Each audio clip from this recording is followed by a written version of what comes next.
to six and I'm feeling so alive. Coffee in the morning, it's the best way to survive.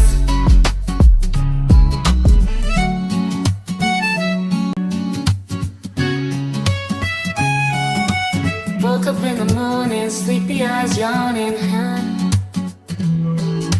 Jumped out of bed, started the day, opened the curtains. Felt the cool breeze, the sun shining on my face. But something was missing, I needed my job to chase.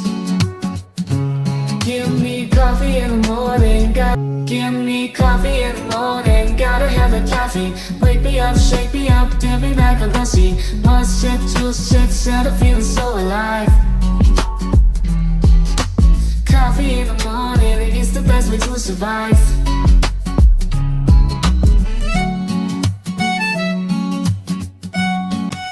Felt the cool breeze, the sun shining on my face.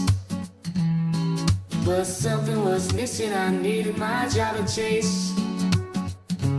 Give me coffee in the morning, give me coffee in the morning. Gotta have the caffeine, wake me up, shake me up, dip me back on the sea. 1 sip, 2 sips, and I'm feeling so alive. Give me coffee in the morning, gotta have the caffeine, wake me up, shake me up, dip me back on the sea. 1 sip, 2 sips, and I'm feeling so alive.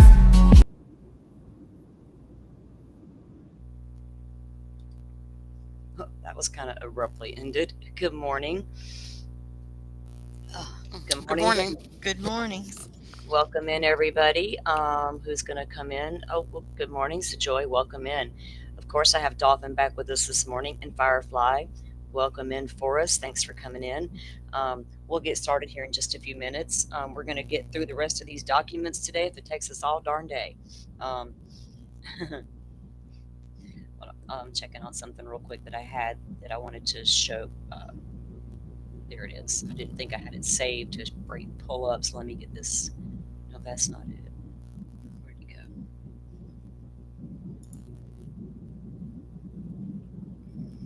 Okay, here's what I wanted to share in a few minutes. I'll put it right there. Okay, so how's everyone's morning going this so far? Pretty good. Yeah, I'm surprisingly more awake today. Were you up all night? I was up fairly late. Like I got off the computer maybe about 2, but then I, Yeah, did my usual thing with the tablet, while yeah, in bed, so watching stuff. But yeah. yeah. I ended up falling asleep halfway through a court TV thing I was watching last night. After I spoke to you guys, I went and got on the massager in the bed and turned that thing on, and I was like, I wanted to see the information that was in there, and I'm like, then I woke up and it was 11 o'clock. And when I woke up, I thought it must be like 2 or 3 in the morning. And looked at my clock, it's 11. I was like, damn. So I went right back to sleep though. Anyway, so we're here this morning. Everybody got their hot coffee, tea, whatever your thing may be. I do need to make some tea, but Yeah, I now just that made I coffee. connected the Bluetooth, I'm like, yeah, I can maybe get mobile. So One large coffee in. That's right. Gage, I hear you, buddy. I'm on my third cup, and I've got a whole fresh pot ready to go as well. It's that kind of. I am freezing in Florida still. It's like 21 damn degrees here, and I am so over it. I'm even cold. I'm in like central Florida, and I was like, I Yeah, woke up cold this morning. I mean, to me, it's cold. It's probably like 50 degrees. Everywhere else is probably yeah. like 50 for us Floridians is mild for everyone cold. else. Yeah, that's 50 for Floridians is cold. Yeah. It really is, and for 21 is like it's 29 and sunny here, so I'm like, 29? Wow. yeah, yeah, yeah. she's got the cold as well. She's part of that snap being where she's at. But Mhm. yeah, we got lots of sunshine this morning too, Dolphin, which is compared to yesterday is better. So I'm hoping that it, does warm up there. But I think it's going to be as cold tonight as it got last night. But whatever. I don't complain in the summer. I like to complain all winter. Oh, let me check. People that sit around and complain about the weather 24/7 all year round. I'm like, I can't. I pick one and complain. So I choose not to complain about summer because I'm a summer baby. But y'all will hear me bitch all winter long. So That's what air conditioning's for. You know what I mean? Like, exactly. That's what Oh, I yeah. say. if I get hot and humid, because you and I both know it can get extremely hot and humid here, but I know where the air conditioner's at, right? I know how to get out of that. But I enjoy so much time outside. If I don't get enough outside time, it starts to affect me like really bad. And when it's this cold and as windy as it's been, I couldn't even sit outside and enjoy my birds. You know what I mean? Like I like to go out and touch the grass and put everything down and just sit with my coffee, Yeah. listen to the birds sing and whatever. And I look for the deer out in the fields. You know, it calms me, it relaxes me, and I can't even do that right now. So I'm not happy. It's a blistering 39 where Forrest is at. Welcome in, Dizzy. Good I morning. was just looking at the forecast. The low is 38 here tomorrow or tonight. Yeah, it's Like, shoot. Yeah, but it's going to start getting warmer by Saturday, though. Yeah. Yeah. Like next week here, it'll be like perfect temperatures. Oh, well, look at there. Thank you so much for that super chat, 12 gauge. Keep the coffee flowing. Yes, sir. Oh, that's nice. And Forrest, can you drop 12 gauge's link into the chat, please? I do enjoy going over it in the evenings when he does his shows. I always go over for a while and try to catch that because, like I said, I do enjoy the psychological aspect of his show, talking about this case especially. So I appreciate it, and thank you so much for your support. He's got some good content over there, guys, and good calm discussion. I mean, when I say calm discussion, I mean that he just brings that element to the table, and I do enjoy it, so I appreciate it. And thank you for being here and supporting us as well. So we did not get to finish our document read, and we are going to get into the rest of those documents. And there were a couple of new things that dropped yesterday evening, I suppose. I Mm-hmm. honestly not even checked this morning to see if anything new came in. I didn't see anything new. Okay. It looks like to me from what was dropped yesterday evening, they're preparing those transcripts up. Each side got their redacted copies in, right? Was that what you guys' take on that was? Yeah, I saw the state side, but no objections from the defense. But I didn't see anything from the defense. Yeah. And I Yeah. was trying to remember, did he give them 2 weeks each? Yes. Each side had the 2 weeks to do so, and so now that those are starting to trickle in, hopefully they will be able to prepare that on up and get it out there for us. Ew, a video just automatically began to play on my phone, and it's somebody I don't like. I'm like, what the hell did that even show up there? Because I was trying to get this other video pulled up I wanted to share with you guys real quick before we get busy into this. Let me get to my YouTube here. So, it's not a long piece. It's a very short piece. It's just something that I wanted to review. Hold on. Let me get to my thing here. It's just an update, and it is from Steve Gonzalez on News Nation, just talking about something. And I know people, have their feelings about families, and in general, on this channel, we don't trash the parents of victims, period. So if you disagree with Steve Gonzalez at any time, along the way in this case, that's fine, do you, but, to be respectful, because all I can say is walk a mile in those shoes and get back to me and tell me how your emotions are. That's all I can say about that. But I wanted to touch on this because I think it's to do with some legislation that maybe, they're going to be trying to work on. And I'm always into that kind of stuff because I feel like so many times victims get lost in these, in these cases. And Yeah, that's definitely true. it's definitely true. And it's not fair, and the three of us, we know all the bashing that's went on with this family. And I'm just not down with it. I may not agree with everything they come out and say either, but that doesn't mean I, feel some kind of way about them. I really feel for these families because I know how it feels. So with that said, let's watch this before we jump into our docs. We're just looking at the pictures of the people we should be talking about tonight. Your daughter, Kaylee, her best friend, Maddie, Xana in the far right there on the bottom right, and Ethan, her boyfriend. Maybe it's not coincidental, Steve, that all of this flurry of activity recently in the Idaho House overwhelmingly passed legislation that would make the firing squad the first method of execution, Shit. not the backup method, not the choice, but the first method of execution, which I think would send shivers down the spine of Brian Kohberger tonight, knowing that his case is so much harder to win. Do you follow the news of the firing squad and the plans for Idaho? I don't follow it. I help make it. I'm talking to some of these individuals in the state of Idaho. We're definitely being out there. If they need somebody to sit in front of a camera and take a little bit of time to help identify what, I hate to say a victim, but somebody going through this, and to rally support around a law. And you don't know it until you go through it, man. This is real, and it's ugly. And when somebody kills you while you're in your bed, you haven't done anything to deserve it. And I'll be that person. I'll be that person to stand in front of the camera and drum up some support. And yes, Bruce is the main guy behind the last Bill 37 here in Idaho. So yeah, I've reached out to him. I've spoken with him. I've spoken with even others before and after. And it doesn't even just end in Idaho. I mean, there's other things in the works where maybe some of these individuals don't even stay in the state. Maybe he can keep being a drifter, and we can drift him right on to El Salvador or one of these other locations where they can host these monsters, and they can be around the people that they look up to.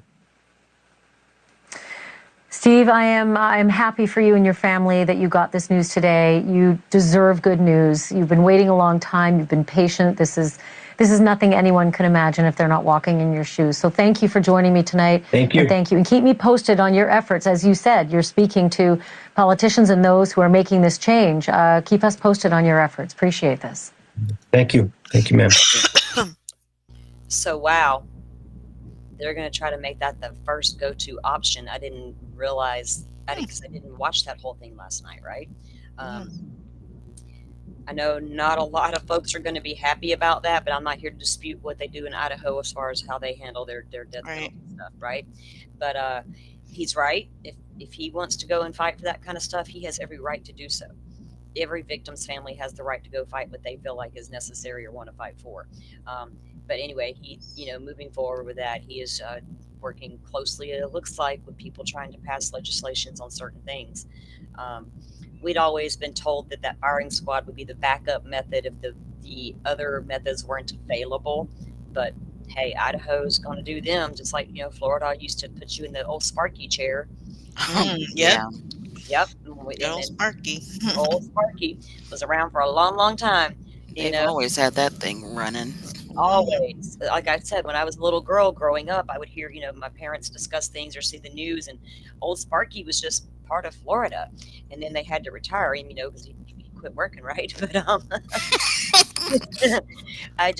I always thought, that was the norm until I got older and realized not every state has it, not everybody agrees with it, and all that, good stuff. And I will never debate that because I feel like if you've done these horrible crimes and it's proven, you get what you get. Yeah. Yep. Good morning, Pokemon. Thanks for joining us. So let me pull up the doc screen here. So we don't really have any more videos or anything to look at lined up. There's nothing that we can't discuss here that we don't need somebody else to tell us about. All right. So we were... Which document were we in? We were about ready to go into the IgG. Genetics? I think, the genetics. Did we finish covering the Frank's motion stuff? I was going to go back and review the end of my live before we started to make sure. But I thought we were kind of in the middle of something. I think we were. Here, let me pull your live up. I got a note. Was it page 70? No, that might be a different note I had. That was on somebody else. I have my notes right here, but I'm a little scattery this morning. Sorry.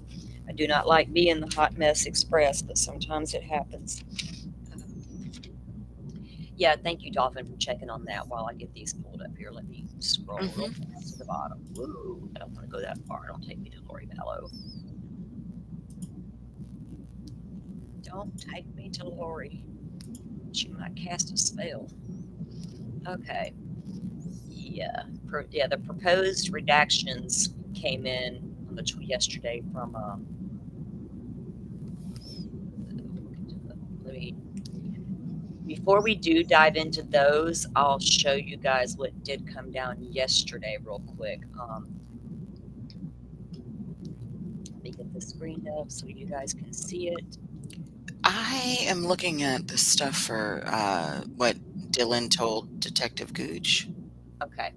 And then, yeah, we got off into the weeds about the room and everything. So And that's then still the motion to suppress Frank's hearing.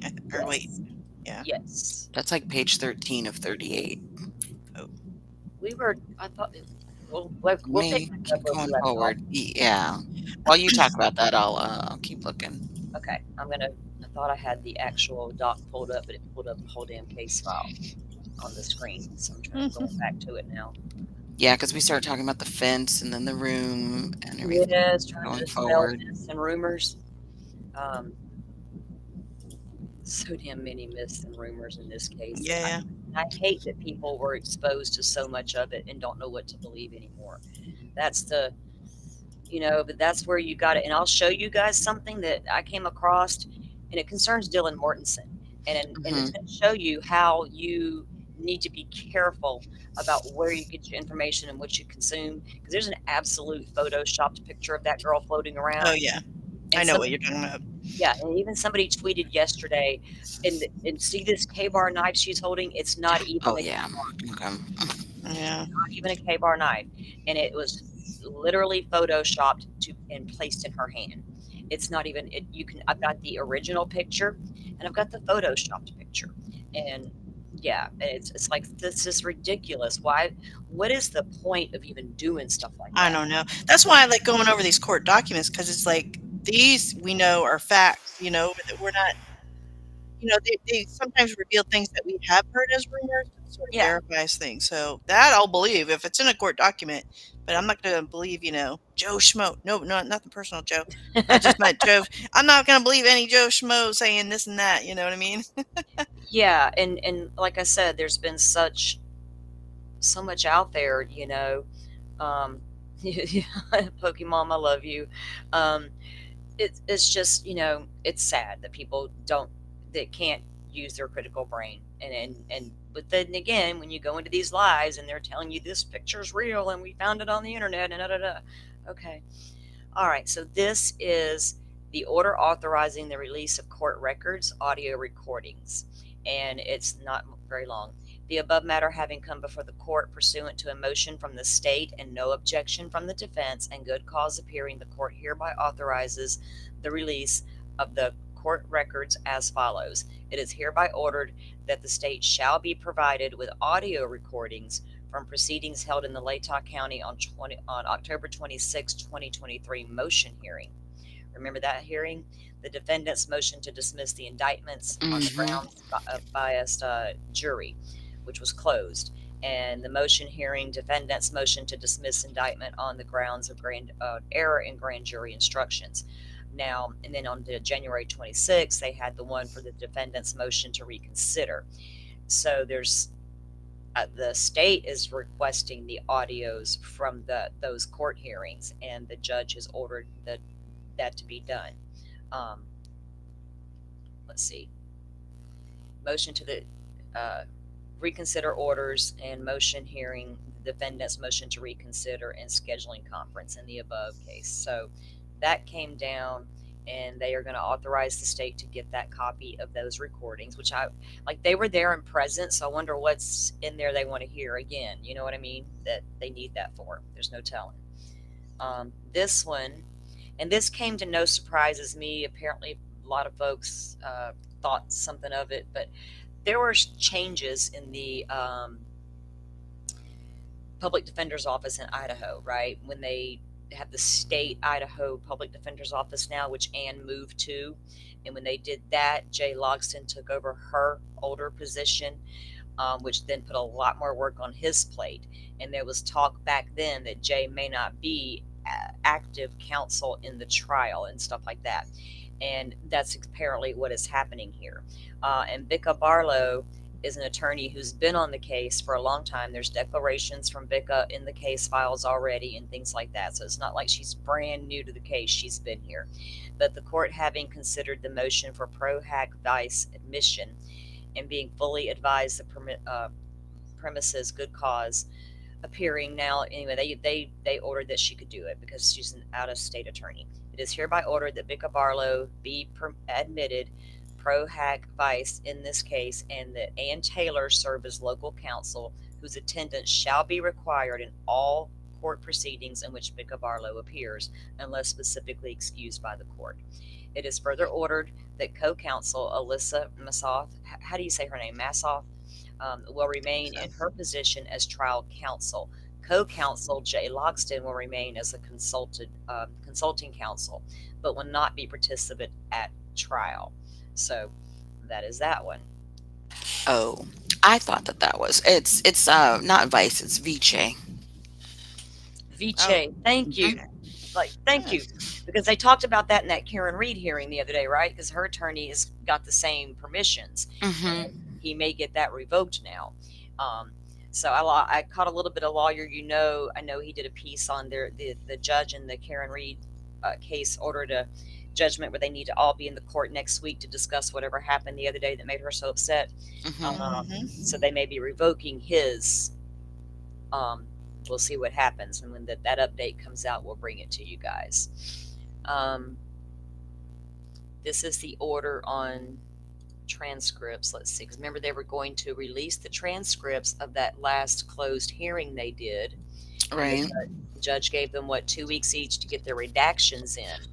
So this one is an order redacting portions of the January 23rd closed hearing transcript, and the matter comes before the court on the state's motion to seal proposed redactions on the 23rd hearing, the defendant's non-opposition thereto. The state has identified 4 categories of redactions that it asserts are appropriate under Idaho Code: references of the name of a witness and a roommate of 2 victims. Wait a minute, did I read that right?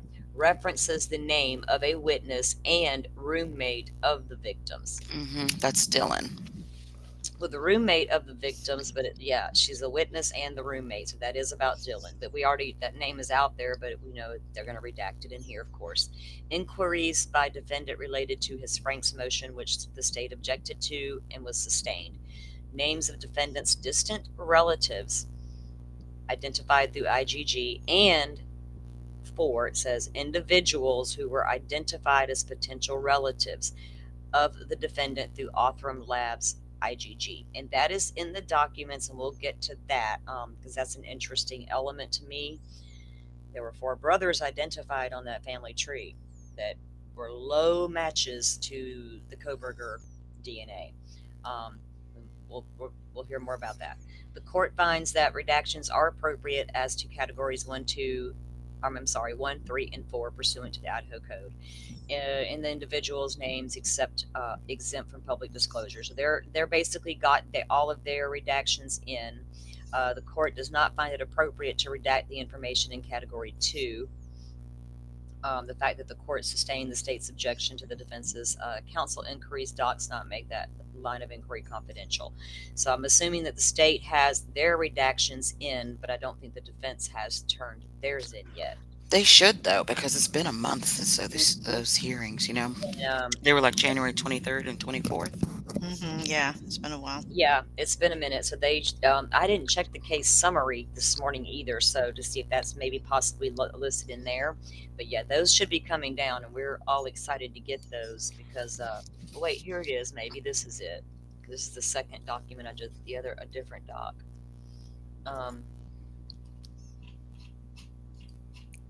Maybe this is it. Okay, let's see. Order sealing state's proposed redactions to the January 23rd hearing. So, okay, this is not it. Based upon state's motion to seal the proposed redactions from the January 23rd closed hearing transcript and no objection from the defense, the court hereby confirm and order the state's proposed redactions from the hearing transcript exempt from disclosure and sealed. So the stuff that they didn't want out there will not be out there.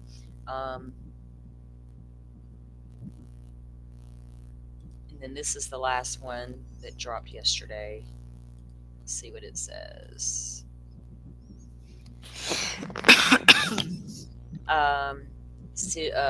Whatever it was sealed. Now it's redacted, proposed redactions. Now come the state of Idaho through the Latah County in response to the January 27 order regarding the January 20. So the order went out the 27th for them to do this. On the 23rd, hearing transcript submits the following. Okay, that's just the standard. And then we just read, they put those in there backwards. Well, they were all on the same date. So we should have read that one first. And so the state got theirs in. We're just waiting on get theirs in now. And then once they upload those transcripts, we will have them and we can read through all that. I mean, unless the defense isn't, redacting anything. I mean, they do seem to sort of want things out in the open. Oh, I got to mute out. My son's calling. Oh, okay. Yeah, go ahead. That might be the case. What do you think, Firefly? I think you're right. Because, yeah, even though they initially wanted the gag order, I think lately they seem to want everything to be more transparent and out in the open. Right. So. Especially since Anne is going around talking about everything is super, super secret, Right, yeah. Mm-hmm. So, yeah. Interesting. I didn't see anything on the case update, the case summary. Not from yesterday. Oh, I haven't looked at the summary. Today. Yeah. I don't think they've updated it. It seemed to do it late in the day, so remember it is 3 hours earlier than us, so yeah, 7:44 there. No, yeah, the last thing is from yesterday. I want them to hurry up and upload this. I know, I need some more info to go over. Yeah, give me the dirt. I want the dirt. Yep. I'm really curious. Like okay. Did she? What one are we going over now? The Franks still? So yeah, because I went back in the like about 4 hours in, she's paused on page 13 of 38, and that was when they were talking about Dylan. So this is yeah, this is the Franks document. Okay. So we were still at Franks, ma'am? Oh, we were just talking about where you were yesterday. That's fine. Sorry, my son was out test driving a car from work and he broke his glasses, so he's like, run my other spare pair out to me. I'm like, where are you? He's like, I'm in the front yard. I'm like, dude, I thought you were at work. Okay. Let me turn this damn thing right here around. There we go. All right. The dog got all excited when she saw him. I'm like, he is not staying home. Go lay your ass down. She usually sleeps all morning long. Okay. She will. These animals are I know they are. I've never had a cat, but I swear my dog, crazy. she's like All a right, cat. let me get my She shit will back sleep together all here. day if you let her. But the minute I just turned around, she opened her eyes. So for some reason the chickens are being really loud today. So let me know if I need to mute because I keep hearing the chickens like maybe they need to be fed. Okay, I might have to run out there. How many chickens you got out there? Like 7. oh wow, neat. Yeah. My sister did that for a while. She had this awesome pen, the chicken coop that you can build. She had a really nice one, and she did that for a long time, but she doesn't do it anymore. Yeah, you get some nice fresh eggs. I've seen what chickens get out of the ground. My brother had a bunch of chickens in Alabama, and he was all like, you got to eat these eggs. I'm like, dude, I watch your chickens wander around this yard all day, and I see what they do. These chickens are sketchy. I'm not eat their eggs, okay? I'm weird that way. Okay. It's like I think there's a difference from the store-bought eggs. I don't know. I don't know. All right, so let's print. We were on page what, hun? Did you say we were at? What was it? 13. Ooh, let me see. I got it in the window. 13 of 38. We were talking about Dylan, what she did see, didn't see, how she told Detective Gooch, and what was it? Nunez, and whatever. I think we would Fuzzy and cloudy. Yeah. Right. And brought the vacuum. She thought she saw a vacuum. Okay. So this is page 13. So we're just going to start at the top of page 13, guys. If we read this yesterday, we're just going to read it again. Let me get situated. All right. Okay.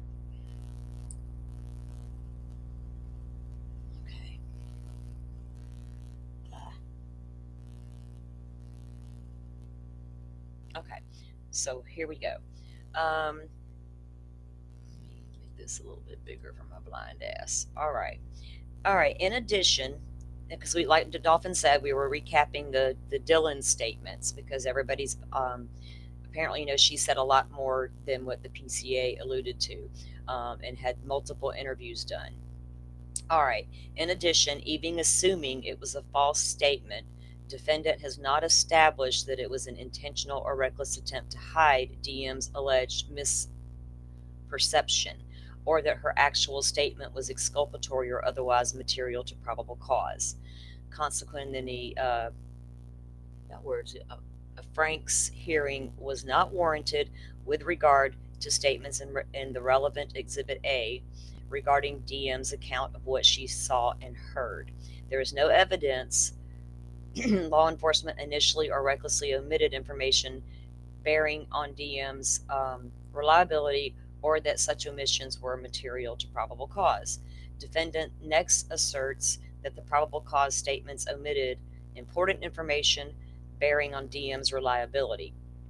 Defendant notes that DM qualified her interview statements on, didn't that say quantify? I don't know. Her interview statements on several occasions by questioning her memory of the event. For example, she told Detective Mowry, everything was kind of blurry. Like I don't fully remember it, I would say. That was in Exhibit D8-B and all that. A few days later, while recounting the events to Detective Gooch, DM stated, again, I believe I was also very drunk, which a lot of us ended up coming to those conclusions, right? When especially everybody tried to blame her and the cleanup and all the crap. The only logical thing that made sense was this girl was not, a full capacity that night. That's probably why they didn't, put her activities in the PCA, because underage drinking. You're right.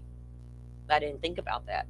You're right. Plus it would make people talk about a lot of things. Again, just putting the 8-hour gap in was enough for people to go after her, right? Oh yeah. But when we logically tried to figure that out, it made sense that maybe this girl was heavily intoxicated and just didn't realize what the hell was happening. 19, young, naive.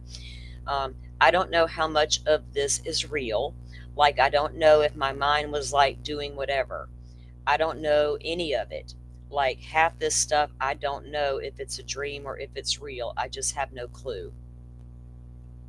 And they list Exhibit D8-C. She also said her memory was fuzzy and cloudy, and she could not why can't I say that word this morning? I've said it so many times. I cannot get the word out. It's not coming. Differentiate if anything is real or anything is a dream. This information was not included in the Exhibit A's, and that's referring to the PCAs. According to defendant, this information was crucial to allow the magistrate to properly evaluate DM's reliability, and its omission was material and exculpatory. The law does not favor defendant on this argument. Probable cause is determined by examining the totality of the circumstances and making So glad practical. you said that first. I know. Exactly. Totality of the circumstances and making practical common sense decisions, whether giving all the circumstances set forth in the affidavit before the court, including the veracity and basis of knowledge of persons supplying hearsay information. This is a fair probability that contraband or evidence of a crime will be found in a particular place.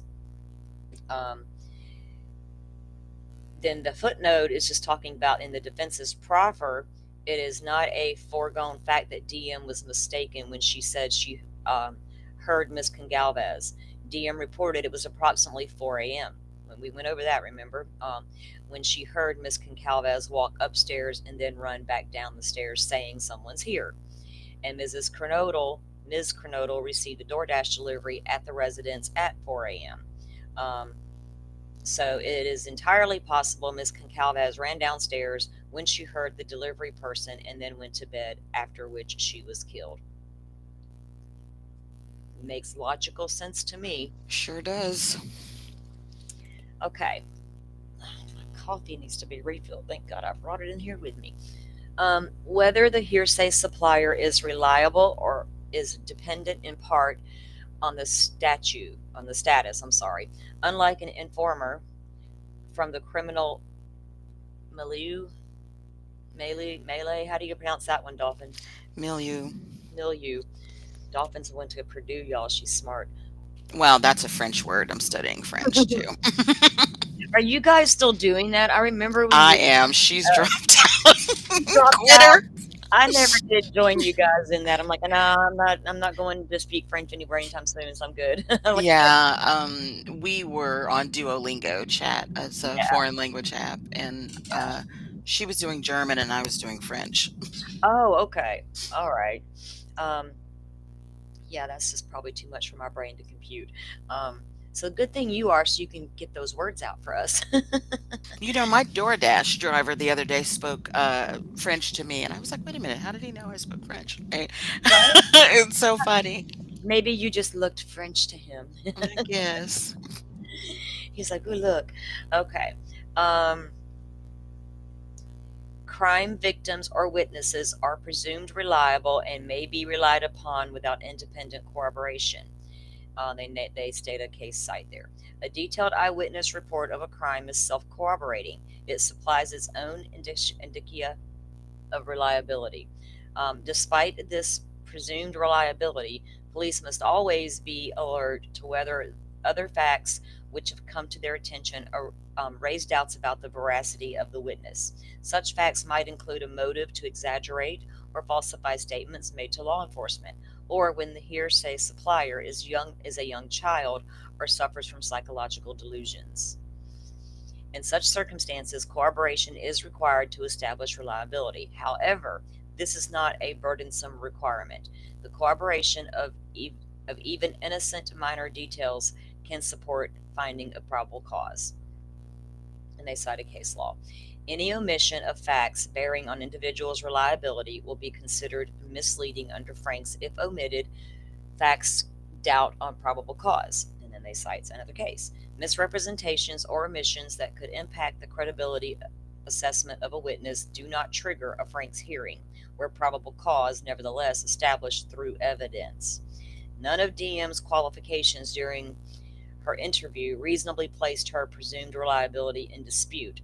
She was a direct witness and was able to consistently articulate the details she remembered throughout each interview, especially as to the facts relied on in the search warrant affidavits, despite the fact that she claimed her memory was fuzzy, or she felt like it was a dream, or that she was still intoxicated. Further, even her reliability were in question. Case law stuff there, probable cause. There was other evidence included in the Exhibit A's that corroborated her account. For example, the security camera from 1112 King Road picked up audio of a struggle at 4:17 a.m., which coincides with DM stated that she thought was crying coming from Ms. Kernodle's room, and a male voice speaking.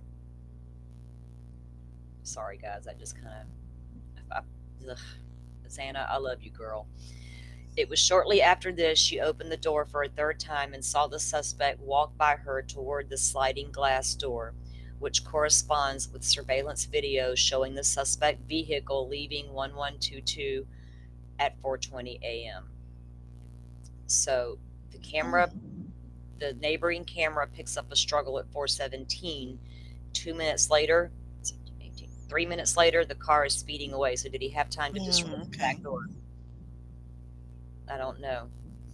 Do you think he had that's 3 minutes to get from Xana's room out that back slider to your car and haul ass at 4:20? So kind of sounds like, I mean, how fast would it take to, because everybody's saying that he had something on and he took it off. Would that be enough time? That's not, everybody's, that's what I'm saying. It's speculation. He could have had on a Dickies coverall because of the Dickies receipt.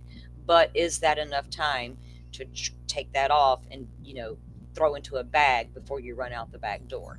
Unless he wasn't wearing a Dickies suit at all, it was just all clad in black, and never changed his clothes before he left.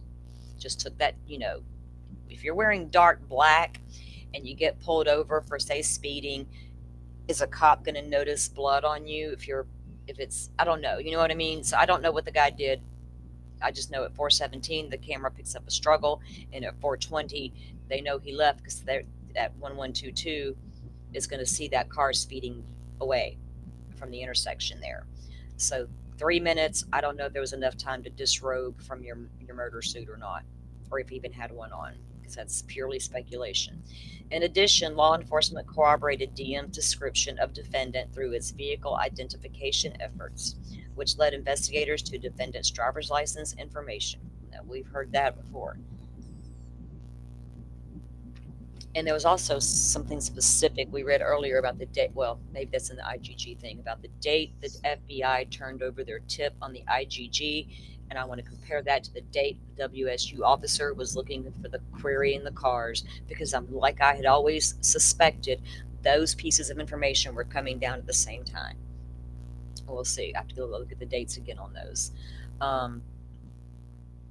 Law enforcement corroborated DM's description of defendant through his vehicle identification efforts, which led investigators to the driver's license information. Because once the officer queried the car that he found, that they pulled up the driver's license, they saw the bushy eyebrows. The Exhibit A's note that the defendant's physical description was consistent with DM's account. Defendant has shown no objection or no objective indication that DM's interview statements were unreliable, particularly given the other corroborating evidence, and therefore no reason for law enforcement to include her qualifications in the affidavit. For this reason, it cannot be said that law enforcement intentionally or recklessly omitted the information. Further, the Exhibit A's inferred that DM was traumatized when they noted that she stood in frozen shock phase when she saw the intruder. This necessarily alerted the magistrate that DM's memories were colored by trauma and shock, which goes to the issue of her reliability that the defendant targets in this motion. Finally, even had the Exhibit A's included DM's qualifications to her memory, it would not have significantly undermined her credibility and would not have negated probable cause. It would be no surprise to the magistrate that a person experiencing what DM must have experienced would be shaken by what happened and would have questioned the reality of what she perceived. This does not render her unreliable. Additionally, the bulk of probable cause came from other sources, including the existence of vehicle identification efforts. Thus, even if the magistrate questioned the reliability of DM's account, she had sufficient grounds through other evidence to issue the warrants. In sum, defendant has not shown that DM's various qualifications to her memory are material, exculpatory facts that were intentionally or recklessly omitted, and that would have affected probable cause. Now, see, everybody assumed Bethany had exculpatory evidence because they didn't put a statement in from her. I don't think she had much of a statement to give, except, yes, Dylan was DMing me that she was hearing and seeing strange things, and then she ran down to my room. That's all Bethany knows until the next morning. Well, they think she has exculpatory because the private investigator Batanti has said something in a statement that he thinks she has information that only she knows or known only to her or something. That, again, I know about that, and that's because there was no statements included by Bethany. I think they assumed that because none of her statements were included, they assumed she may have exculpatory. Or did she see the naked man running from the house that they alleged happened? If Bethany says to the police, "I saw a naked man running from our house," that's going to be in the PCA. Why would it not? You would think so. Yeah. Why would it not? Yeah. Oh, unless it was the fact that she saw him like going out the front door or whatever, and Dylan's statements say, "Oh, he was walking back towards that slider." I always thought that they didn't put her statements in because it kind of conflicted with Dylan's. He walked toward the slider and then changed his mind and ran out the front door naked and all the way around the house to his car. Also, her statements, if it points in the direction of somebody else, that's not going to add to probable cause for Koberger. So Do we really believe that Bethany I don't has a know. completely different story than Dylan? They have the downloads from these girls' phones where they were texting that night. I don't know, but I could have. I tell you, I swear the judge said something. I don't know. Maybe it was just a hypothetical, but I thought he said, "What didn't somebody see somebody changing at by the front door or something?" I could have sworn he said it. Might have been a hypothetical though. He was speaking hypothetically. Yeah. I don't Okay. think I don't think that Bethany has anything exculpatory to add to this case. I don't. Mhm. I don't. Rumor Probably got not. Yeah. people there. Honestly, if this girl saw a naked man, I don't care if he came out the front door or the back door. You could have walked toward that back door and then said, "Oh, I'm going to change my mind and go through the house and down the stairs and run out the front door and all the way around this house naked." Okay. Um, if she saw a naked man, regardless, that would be in here somewhere somehow. I don't know. I don't think Bethany ever went up those stairs. She only knows what Dylan was texting her, and then we think that Dylan ended up in her room. Um, I just don't. I'm not there yet that Bethany has anything exculpatory to add to this case, because they have the communications between the girls that night, and that will be brought out in court. And Taylor's already seen that evidence of what these girls were communicating with each other. If you think she hasn't, that's not true. She's got all that. So it is evident from, like the judge said, we kind of need to use some common sense at some point. It is evident from the applicable Exhibit A's that as the DM's account was largely relied upon to establish timing of the homicides and general description of the perpetrator. Not to identify defendant specifically. Her statements on these matters were consistent. While any perceived weakness in her memory may be fodder from cross-exam, they do not negate probable cause. Exactly. You can attack her on the witness stand like we know you're going to do. Consequently, a Frank's hearing is not warranted. DM's non-recognition of defendant is immaterial. Defendant also contends that law enforcement's failure to include DM's non-recognition of the defendant in Exhibit A's warrants a Frank's hearing. During her December 30th, 2022 interview, law enforcement DM was shown defendant's mugshot and asked by Detective Lake whether defendant was the person she saw in the house. DM responded, "I have no clue. From what I remember, I just remember seeing this figure that was more like the skinnier tone build and some mask on. I don't know if it was covering his mouth, his nose, or below his mouth and nose. I just remember he was white, and I didn't know how he was white. I just knew he was. And I knew he looked at me because of bushy eyebrows."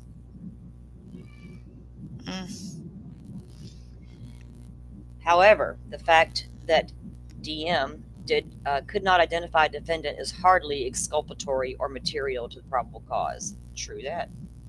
Holding that omission of non-identification from photo spread was not material, and the Fourth Amendment does not require an affiant to include all potentially exculpatory evidence in the affidavit. Her interview statements consistent described a black-clad masked person. So he was in black, all black apparently. Maybe he didn't change at all. Maybe there was no coveralls at all. Maybe he bought them and thought about it and changed his mind.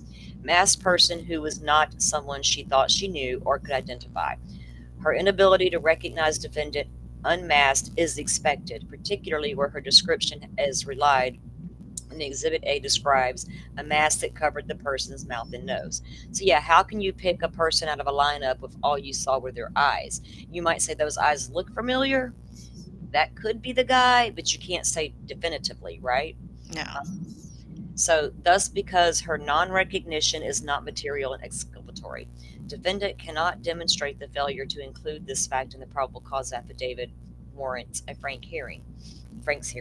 Defendant has not demonstrated law enforcement omitted it intentionally or recklessly, nor has he shown how including the information would have affected probable cause. One simply cannot say that. Had law enforcement included a statement that DM unsurprisingly, was unable to recognize the defendant from a photo, the magistrate would have not found probable cause. I think the sheath was probable cause alone with his DNA all over it, or specks of DNA. Defendant has not met his Frank's burden on issue 4, vehicle identification. Welcome in, anybody who's just joining. Hey, Leslie and Billy, welcome in. And Shelly, all you guys, welcome in. Wait, I just called you twice. All right, let's get back to the documents here. This one is, okay, so this is on the vehicle identification.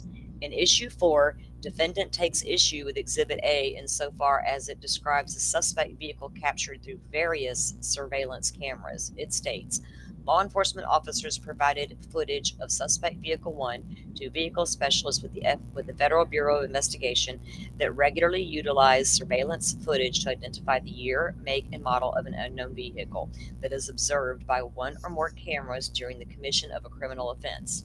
After reviewing the numerous observances of suspect vehicle 1, the vehicle specialists initially believed the suspect vehicle 1 was a 2011 through 2013 Hyundai Elantra. And you know, we got a bunch of armchair identification vehicle people out here. Upon further review, they indicated it could be a 2011 to 2016. Upon further review, as more footage came in, defendant claims there are 2 material and exculpatory omissions in this paragraph. First, he asserts law enforcement should have disclosed the FBI's vehicle specialists felt more comfortable with the 2011 to 2013 date range for the suspect vehicle. Second, he asserts that specialist opinion expanding the date range was predicted on the erroneous use of video taken from Ridge Road. Erroneous use? What is that even supposed to mean? They stole it? Koberger, explain yourself. Which law enforcement knew or should have known was not the suspect vehicle? Oh, so there was a second white Elantra spotted on that Ridge Road camera that's not his. That's the only one that shows not his? That's weird. Okay. Defendant also faults the officers for failing to provide the magistrate with footage reviewed by specialists, which, according to the defendant, would have demonstrated to the magistrate that a vehicle identification could not have been reasonably made. Everybody's like, why did he drive his own car? Because he thinks he can beat it. He's a cloud data expert. I was going to say, your video is grainy. You can't see that's me. The court finds defendant's challenges are unsupported by his proffer and do not warrant a Frank's hearing. The FBI specialists may have been more comfortable with a narrower date range than there was represented in the Exhibit A, and is unsupported and immaterial. Defendants claim that the FBI vehicle specialists felt more comfortable setting the year range at 2011-2013, and law enforcement knew their specialist was of the opinion the car was also certainly between 2011 and 2013, is based on an email chain between that specialist. Remember, Ann continued, I want all the emails, I want all your notes, I want every damn thing you ever talked about. Agent Anthony Imel and another FBI agent about their investigation. So the 2 agents were communicating via email. However, the email chain does not support his argument. What the email chain shows is that on November 26, 2022, Agent Imel directed FBI to open up their search to 2011 to 2016. November 26th, that happened. Yeah, because everybody kept assuming it was in December because he asked Payne on the stand and he's like, I don't recall. Well, it says right there, November. I'm shocked. I'm shocked. Every time we turn around, we see cops on the witness stand saying, I don't recall. I'm over cops. I can't recall shit. But whatever. Putting him aside, it says right there, on November 26th, that's when they would open up their search to include all the way to 2016. That changes things for me too, because I assumed it because they didn't officially change it till after he was arrested. But well, that's what everybody wanted you to assume, hun. Yeah, exactly. Yep. We know all the shit channels out there, and I was just going to say that because I'm so over it. We're putting out stuff they could not verify, right? Ever. And they were just coming to conclusions in their speculation, and then saying that's the fact when it was speculation, which speculating is fine, but make it clear that's what you're doing. Instead, it was done the opposite of that for clicks and views. Let's just be honest. Because the more crazy you got with this case, the better it was for your clicks and views. And I might lose people and I might not get a lot of watches because of my views, but I don't care. I'm going to read from the documents. If you don't like it, you don't like it. I am salty. Sorry, guys. I think love people you all. respect that, though. Well, I hope so. I hope that people start to respect honesty, because here's the thing about me. Sometimes I can be honest to a fault, and that's not always a good thing. So I try to scale back my crazy sometimes. If I start to go off the ledge, y'all just say, hey, salty, calm down. Sometimes you got to know when to bite your tongue and when to just Yeah, let sometimes it it's roll. hard to bite my tongue with this case any damn more. So it is what it is. Hold on one second. I got a sip of coffee. Okay. Because again, we haven't got to court to see all the evidence. And I'm Right. not saying I'm leaning toward guilt, but I don't know for sure. But damn sure, there's a lot of overwhelming stuff here to consider. And if you don't consider it and critically think about it, you're a fool. Well, we got a lot of those around. Yes, ma'am. Oh, we yeah. do. Yes, ma'am, we A lot of do. people Sorry. seem to be in denial. Yeah. Mhm. Well, you can't go back and change your mind now when you dug in so deep from the jump start. It's hard for any creator to come back now and say, well, he might be guilty. He's going to get attacked by his own damn community. Well, for 2 years, you've been saying this guy can't be guilty. Now you're saying he can be guilty? No, that can't happen. They got to keep that narrative going, or they're going to lose their viewerships. Okay. I'm probably going to get some hate on that one, but I don't care. I can handle it. I can handle it. I've had worse. Agent Imel directed the FBI to open up their search to include up to 2016. In doing so, he discussed the changes to the Hyundai Elantra in 2014 and 2017. I've seen a lot of armchair detectives doing that, and stated that he wanted a better shot of the vehicle's front fog lights and rear reflectors, because they were changed up. And I've seen that documentation. He further added, rather not leave anything out, better safe than sorry. Well, that's a good investigator right there, I'd say. Yep. 5 minutes later, he sent another email stating, yeah, I see the change in 2014, and I'm not really a fan of the 2014, much prefer the 2011 to 2013, but wanted to lay that out. Have a good night. We will keep looking and send any new info I can come up with. Okay. These emails demonstrate that it was Agent Imel's decision to open the date range to 2011 to 2016, despite his preference for 2011 to 2013. Exhibit A accurately captures the decision by stating that the specialists initially believed it was a 2011 to 2013, but opened it up to 2011 to 2016 upon further review. Makes perfect sense. While Exhibit A did not call out that Agent Imel preferred narrower time frame, defendant has not shown this omission to be exculpatory and material. Exhibit A is replete with evidence linking defendant's vehicle and cell phone to suspect vehicle 1. Right. So Yeah, if you get, like I said in the beginning, if you sit down and break down that PCA and you write down on one left column phone pings, where those were located, where cameras spotted the car, they matched. Because everybody kept telling me that PCA makes no sense. I'm like, I'm gonna go make it make sense. I'm gonna see if I can. And when I did that, I was like, whoa. And that was a year ago. Can't help it if nobody else could have thought about doing that. Considered as a whole, it cannot be reasonably concluded that Agent Imel's preference for a narrow date range would have derailed the magistrate's findings of probable cause had it been included. Probable cause is not an exact science and does not require that law enforcement establish with absolute certainty that the facts alleged in search warrant affidavits are fact and true. See this case cited here. Simply because Agent Imel may have felt more comfortable with earlier years within the range he provided does not mean he felt uncomfortable with the later years. Thus, it's highly unlikely the magistrate would have disregarded the specialist's identification of the larger date range or otherwise declined to find probable cause simply because Agent Imel preferred the narrow range. Further, there is no evidence the information was intentionally or recklessly omitted, thus a Franks hearing was not warranted on this issue.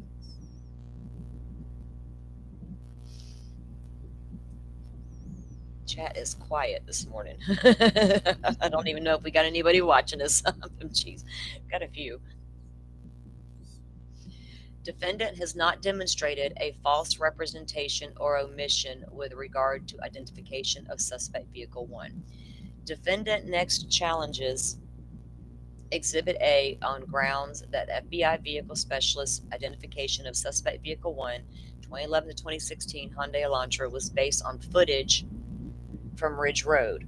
Let me read that again. Defendant next challenges Exhibit A on the grounds that FBI specialist identification of suspect vehicle 1 was based on footage from Ridge Road, that law enforcement knew or should have known that was not suspect vehicle 1. How do we know? I want to see that. Yeah. Defendant states that he knows law enforcement based its identification of the vehicle on the Ridge Road footage because we have the emails from the FBI specialist who explains on November 23rd that their team is mainly looking at the window configuration, something these other images do not. But later that day, an FBI agent sends them images from this video, calling it a great one. So that camera that captures that car, they were studying the windows design, right? That's what I'm taking from that. However, defendant's proffer does not show the FBI specialist identification was in fact made on the Ridge Road footage. Well, I'll be damned. Let me read that again for people in the back. However, defendant's proffer does not show the FBI specialist identification was in fact made on the Ridge Road footage. The FBI emails defendant contends support his position contain no mention of Ridge Road footage and no mention that the FBI was mainly looking at the window configuration. So what are y'all doing lying in your proffer? Because they're connecting got a great one to the Ridge Road for some reason, and that's not necessarily true. Exactly. He just said they don't even list it in the proffer. Mhm. However, defendant's proffer does not show the FBI specialist identification was in fact made on Ridge Road.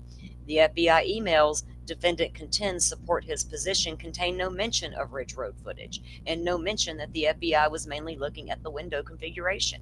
So come again, you know? And I hope that some people out there are reading the entire damn document.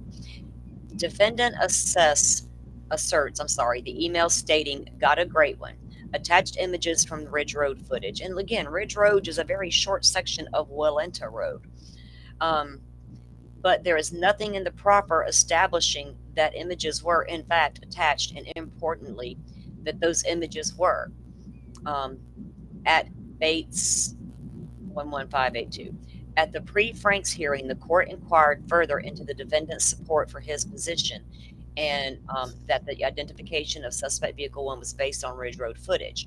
Counsel again referred to the FBI emails and unlabeled screenshots reproduced on page 17 of defendant's amended memorandum, and defendant's claim were from the Ridge Road footage. Thus, this is insufficient to establish beyond speculation the Ridge Road footage was the basis for the identification. Even assuming it were, however, defendant has still failed to carry his burden under the Franks.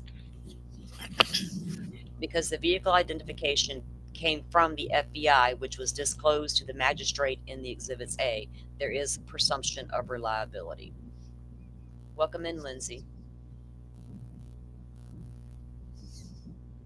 Dolphin get her tea.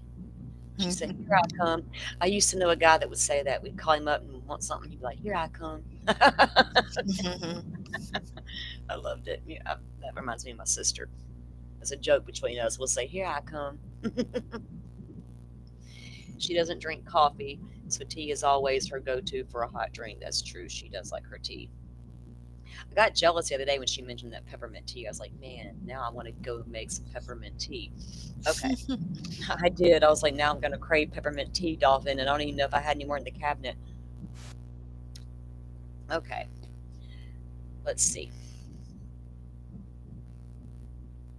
Defendant has not met his Frank's burden on issue 5, misleading timeline. Dolphin, are you? Wait a minute. Let me see. Okay, you're there. Okay. Let me get back to the chalkboard. All right.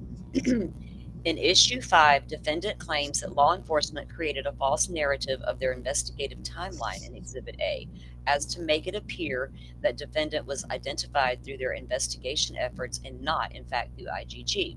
In other words, he argues that law enforcement, having already identified defendant through IGG, tailored their Exhibit A to support probable cause for an already identified suspect, not an unknown suspect.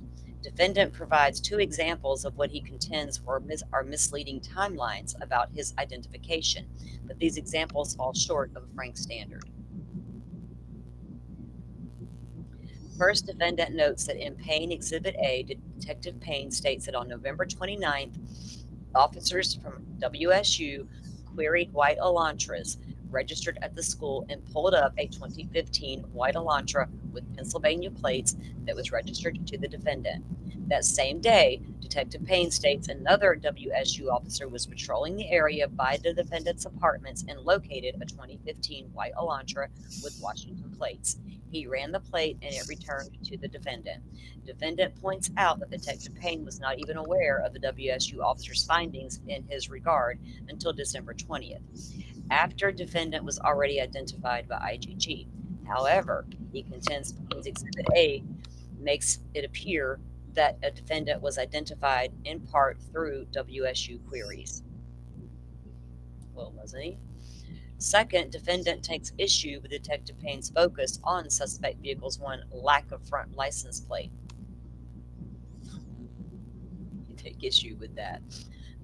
In Exhibit A, in Payne Exhibit A, he discussed his review of surveillance footage, noting a review of camera footage indicated that a white sedan hereafter suspect vehicle 1 was observed traveling westbound on Steiner Avenue in Idaho, State Highway 95 in Moscow at approximately 3:28.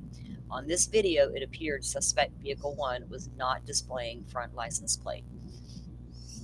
Detective Payne later points out that the defendant registered his 2015 white Elantra with Washington State on November 18th of 2022. He noted that previously the vehicle was registered in Pennsylvania, which, unlike Idaho and Washington, does not require a front license plate to be displayed. Defendant contends that although Exhibit A makes it appear that law enforcement was focused on the lack of front license plate early on, it was not until after he was identified through IGG that it became an object of inquiry. You know what, dude? Even if you were identified through IGG, you've still got all this other evidence around you. I mean, so they didn't know. Good Lord, never mind. In neither example has defendant established Detective Payne's investigation timeline to be misleading or false, much less intentionally or recklessly so. There can be no question that defendant was identified in part through the WSU officer's queries and through the suspect's vehicle's lack of front license plate as observed in surveillance videos from the night of the murders. The fact that law enforcement had additional DNA evidence tying defendant to the crimes does not render it improper for law enforcement to rely on independent evidence accomplishing the same. It would arguably be irresponsible for law enforcement to rely solely on DNA evidence without making an effort to corroborate it, particularly given the novelty of IGG. Defendant has not established there is anything wrong with this approach, and they cite a case for that. Observing that requirement under Franks that search warrant affidavit be truthful and complete does not require that every fact recited therein to be correct and detailed investigation provided. Indeed, what is important to probable cause is the totality of the evidence once all gathered and examined in light of what collection of the evidence shows, not looking at it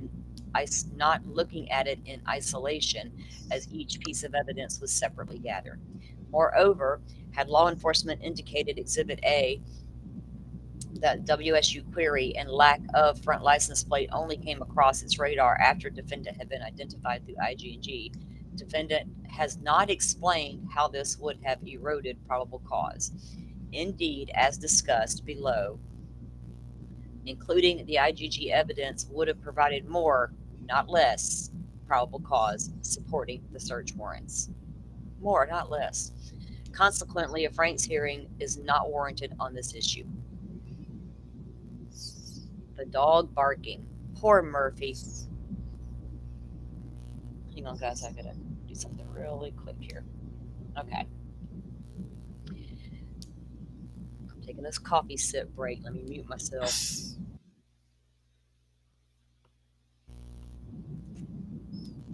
All right, Dolphin, go ahead.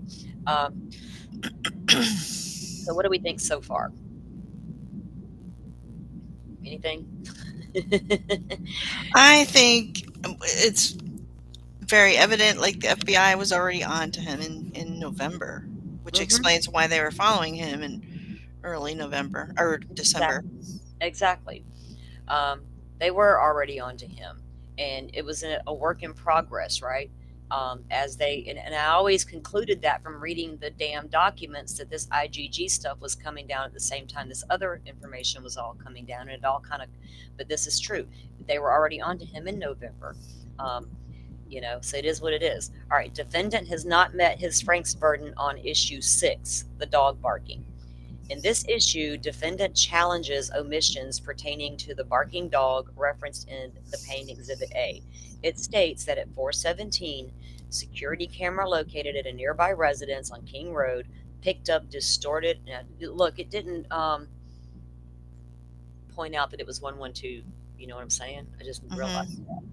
So was it a different camera? Yeah, that's true. It doesn't say. Well, I guess it doesn't matter. It doesn't matter. Yeah, that's just an oddity I noticed. Okay. King Road picked up distorted audio of what sounded like voices or a whimper. That's got to be the 112. Yeah. It is. It's just All like right, the PTA. Yeah. So voices or a whimper followed by a loud thud. A dog can also be heard barking numerous times starting at 417. The only other information in the exhibit pertaining to a dog refers to the fact that Kaylee's dog Murphy was found in her bedroom by first responders. Defendant contends that Detective Payne failed to include 3 allegedly important pieces of information pertaining to the dog. That the dog heard on the security camera continued to bark for 30 minutes after the suspect left. Well, something was definitely wrong with his owner. So maybe he did bark for 30 straight minutes. That Detective Payne conducted trying to alert someone she needs help. That's how dogs do. If you're not a dog owner, you'll never understand it. The That's detective, for sure. right? You'll never get it. There's dogs that will not leave their owner's side. We had a friend who passed away in his home, and it took like 2 days for anybody to realize something was wrong. And my brother told me that when they went in, the dog was sitting right next to him and was aggressive. He didn't want anybody to touch him. He was protecting him. You know what I mean? So that Detective Payne conducted a test. This is interesting here. Detective Payne conducted a test to determine that the dog was likely outside while barking. Contended it was another dog, not Murphy. That's what that makes me believe. Yeah. That's what I always thought. When I heard in the PCA, I'm like, that camera could have picked up any dog or dog in the neighborhood. Okay, so you got a dog that's living outside, even if it's cold or whatever. The dog's in the yard, in the house, whatever. I don't know whose dog it was. If a car speeds away at a high rate of speed at 420, that may have alerted another dog, or the noises coming from coming from the King Road home alerted that other dog. And then for whatever reason, it barks for 30 damn minutes. Some dogs get to barking and they won't ever shut up, That's true. Most of the time, it's even noises we don't hear. Oh, definitely. My dog will sit here and she can hear my son coming down the highway coming home Yeah. before I know. Those ears perk up, and Mm-hmm. I know right then she hears his truck coming down this highway, and she's at that door waiting on him. You know what I mean? Um, Dogs 101. Go watch Animal Planet. Yeah. That Murphy was found without any blood on him, even though the bedroom doors were open where the decedents were found. According to defendant, this omitted information would have revealed that whoever was in the house brought the dog back inside after the vehicle left. What? Okay, Mr. Koberger, so Dylan got up and Murphy was outside the whole time. Did you let him out so he wouldn't bark at you while you did your deeds? And then Dylan let him back in, not realizing Kaylee was deceased, just not asleep. We'll make that make sense. How do you know that? No, because she was. That doesn't make sense. Because wouldn't she have said something about that, or maybe she did? No, according to the defendant. So we're listening to the defendant speak. This omitted information would have revealed that whoever was in the house brought the dog back in after the suspect left. Oh, you're right. Okay, that's him. How That's does his speculation. That's their speculation. He further argues this information is material and exculpatory because it undermines the narrative and timeline that supports probable cause. No. What did he do? Sit there in jail thinking, well, they could have let that dog out and then back in. I'm going to say that. I'm like, Matt, what? Prove it. Prove that somebody let that dog out and it was outside that entire time these crimes were happening and then someone let it back in. I don't know how do you come up with that? However, defendant's argument assumes without proof there were no doors. However, defendant's argument assumes without proof there were no doors left open in the home after the suspect left. This assumption is not only speculative but contrary to evidence in his proffer that the sliding glass door to the residence, the same door toward which DM reportedly saw the suspect walk, was left open. Now, did Koberger just admit that he left the back door open? I mean, yeah, that's kind of. He's like, yeah, somebody must have brought the dog in because I had the doors open. Yeah, I don't know. It's messed up. This is the defendant's argument assumes without proof there were no doors left open in the home after the suspect left. This assumption is not only speculative but contrary to evidence in his proffer that the sliding glass door to the residence, the same door toward which DM saw him walking, was left open. So in his proffer, he claims that sliding door was open. How does he know that? How does Ann know that? How does anybody? The police said that, I guess, didn't they? There was a press conference early on, and it's buried in all the ones I do have, where and Cluminati and I both saw the same exact one where the chief stated the backslider was open, but I can't find it anymore to bring it out to show. I remember seeing it for sure. Yeah, I remember that one too. Yeah. So it makes sense that if you're trying to hurry up and get the hell out of there, you're not going to take the time to shut that back slider. You could care less. I don't want to touch it. I'm not. I got to think. I also remember a press conference where somebody asked him if the front door was left open because there was a neighbor interviewed that said something about it. Well, the neighbor says the door was open at 8:30 in the morning, but when he was asked about it at the press conference, all he did say was the door was open when we arrived. Okay, by the time the cops arrived, the roommates that were surviving were already up and moving around. The friends were all there. Makes sense to me. The front door's open. Yeah. Hunter had already went into the house to try to get into Xana's room, if that's the legit story. So makes sense the front door was open. I don't know what time it got opened. I know a neighbor says the door was opened at 8:30, but I honestly have never seen that footage of that neighbor saying that. I've heard it's out there. I've heard you guys talk about it, but I've not personally seen that interview that I can recall anywhere. I have to dig it up for you. Please do if you have it, because I'm not disputing it. I'm not doing that, but I just never heard it. But when asked about it, the chief said it was open when they arrived, which makes sense because there's people already gathered at the home. Thus, if the dog heard barking was in fact Murphy, it could well have come back inside through the open door and gone into Concalva's room on his own where it evidently remained. There is simply no evidence to adopt defendant's speculation that someone brought Murphy inside after the suspect left the residence. Again, how does he conclude that? I mean, you're just so weird. Consequently, defendant has not shown that the failure of law enforcement to speculate was a material and exculpatory omission that was intentionally or recklessly included. A Franks hearing was not warranted on this issue.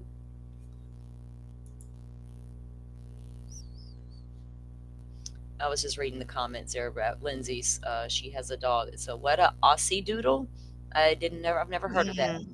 Yeah, they're very attached. Like you try to come at me with my dog near me. Well, my son's dog, my grand dog, I guess. Defendant has not met his burden on cell phone data. Really? Syray didn't help with that? Issue 7 challenges Exhibit A insofar as it discusses data from defendant's cell phone. I need a bathroom break, but we'll do that in just a second. Ooh, geofence information. Oh, I knew they had to do a geofence. Yeah. Okay. Before I get too excited, let me finish this part. Love evidence. Issue 7 challenges Exhibit A insofar as it discusses data from defendant's phone. And they reference the 8458 phone in Exhibit A, which we know is Kohberger's phone. And conclusions drawn therefrom. He asserts that Exhibit A falsely implies defendant's location on the night of the murders based on improper speculation, misrepresentation, and omissions about 4 topics: the geofence return, the timing of the second AT&T warrant, the time defendant's phone stopped reporting, and cell tower coverage area. Defendant's proffer on each of those topics is insufficient to warrant a Franks hearing. Guys, I got to take a bathroom break. I've had a lot of coffee this morning. Okay. I'll be right back. Talk amongst yourselves. Is that the way the thing goes? I'll be right back, though. I won't be long. No problem. I was just looking for that interview, and I found an article on it, but I can't find the actual interview. But let me see. You still there, Dolphin?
Okay, I'm back.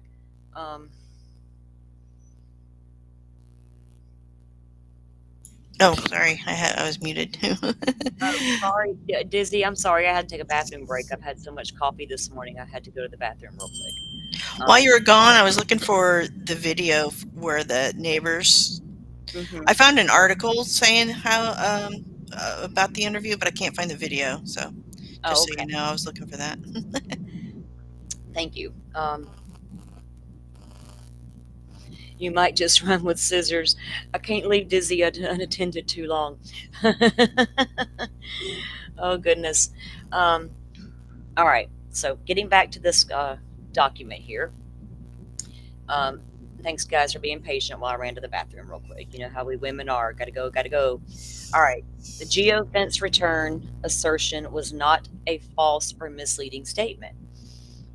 I'd love to see that geofence return. His phone was off. Would it still show up in the geofence?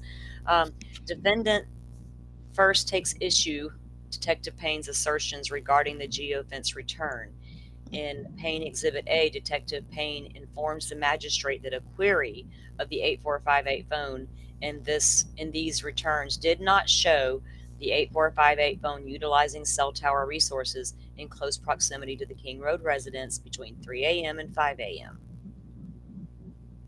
He then states, based on his training and experience in conversations with law enforcement officers that specialize in the utilization of cellular telephone records as part of investigations, individuals can either leave their cellular telephone at a different location. Huh. I've Mm-hmm. I've been saying that early. Yep, Why did he take his phone? I took it for a freaking reason. we Okay. speculated that for a long time. Yeah, I mean, make it make sense. I'm gonna try. And I could be dead ass wrong, but he took it for a reason. Guy's not stupid. Well, he might be thinking Murphy was Oh, outside. Someone notified him. I don't know. I'm on the fence with his mentality. Okay. Um, leave their cellular telephone at a different location before committing a crime, or turn their cellular telephone off prior to going to a location to commit a crime.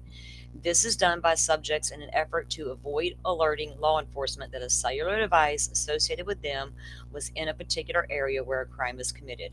I also know that on numerous occasions subjects will surveil an area where they intend to commit a crime prior to the date of the crime. Depending on the circumstances. This could be done a few days before or for several months prior to the commission of a crime. During these types of surveillance, it is possible that an individual would not leave their cellular telephone at a separate location or turn it off since they do not plan to commit the offense on a particular day.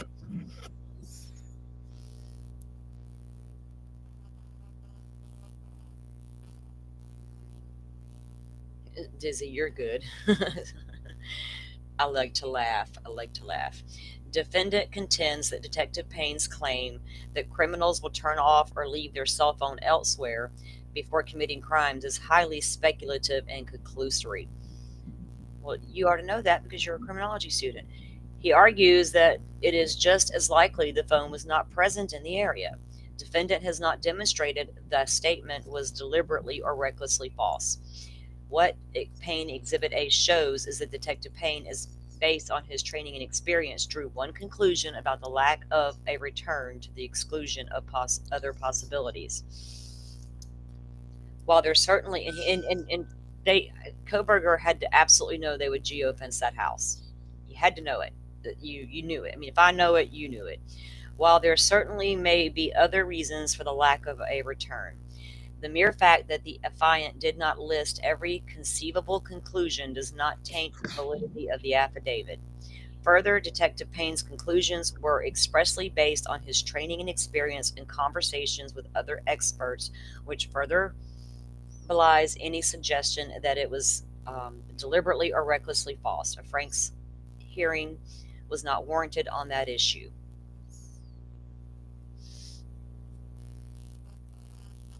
Oh, thanks, Nina. I appreciate that. That's something I will get into. I know what you're talking about, so thank you very much. 'Cause I know I got that buried somewhere in one of my playlists. I just don't have the time to try to dig for it. I got several things going on at one time, not just this case. So thanks again. All right, challenges to timing of the second AT&T warrant is conclusory.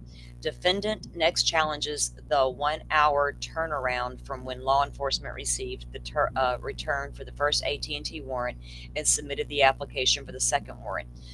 According to the defendant's expert, Thomas Slavinsky, it takes 1 to 2 days at minimum to secure call detail records from AT&T and then convert, analyze, and peer review them. That didn't come from the side. He surmises that the fact Detective Payne was able to complete these tasks in 1 hour means the FBI has already secured and analyzed the information and provided their analysis to Detective Payne, who simply reported to the magistrate what he was told without telling the magistrate the truth about how the investigation truly unfolded. So did it matter if it came from the FBI, or what are you doing there? Franks does not contemplate such conclusionary accusations. The challenger's attack must be more than conclusionary or conclusory and must be supported more than a mere desire to cross-examine. Mr. Slavinsky was not involved in the investigation, and his attempt to impute untoward a conduct to law enforcement lacks any foundation. Wow. As Detective Payne testified at a prior hearing in this matter, he received the return from the first AT&T warrant and immediately turned the material over to FBI agent Balance to begin deciphering it while Detective Payne started on the second search warrant. Remember, Ann made it clear they were in the same building, same time, working side by side. So yeah, as soon as he got that information, here you go, Agent Balance, let's get we're getting busy. None of this, well, hold on, let me contact the FBI and get them all back down here. Shit. They were working together right there. Quit trying to challenge our own brains here. For FBI agent Balance, okay, just deciphering while Detective Payne started on the second search warrant application. While a defendant may wish to cross-examine Detective Payne on this issue, it is not a basis for Frank's hearing. Further, even the FBI had already secured the records prior to receiving the return of the first AT&T warrant. Defendant has not shown the inclusion of this information on Exhibit A would have negated probable cause. Frank's hearing is not warranted. Defendant has not shown the alleged misstatement regarding when defendant's phone stopped reporting was initially false or exculpatory. Defendant next asserts that Detective Payne misrepresented the time defendant's cell phone stopped reporting to the network to imply that the defendant was traveling toward Moscow between 2:47 and 2:54, when he was not. Did he drive the other direction for a minute and drop his phone and then turn around and come back? That's what I've always, and that's why I'm paying really attention to these times, because I've tried to get there in my mind. Purely speculation, people. Oh, I don't have a banner up. I better get that up before somebody hollers at me. I am so not down with it. All right, there we go. Let me check something real quick. Oh, thank you, Firefly. I see it now back there. Defendant has not shown alleged misstatement regarding defendant's phone stop reporting. Okay. So between 2:47 and 2:54, he was not. The memo on this point, defendant relies foremost on the affidavit of the experts, Mr. Slavinsky, who states, affiant had found inaccurate information in Officer Payne's affidavit for search warrant and application for an order for a pin trap and trace, pin registry, or a trap and trace device, dated December 23rd. Payne makes a false statement in his affidavit. Payne states, this is what they are alleging.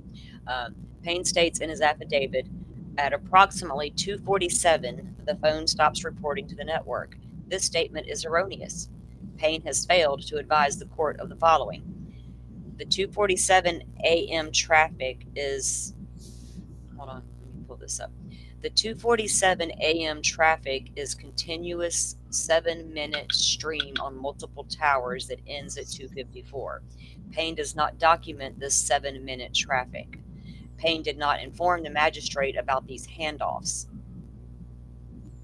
which would, I'm sorry, I was thinking to myself about something. I got to stop doing that. Y'all gonna find out to do that. I'm gonna read something and it's gonna make me think about something. Oh, I always do that. I know I can't, because knowing the other stuff we know, right? It makes me start like, can I put this together?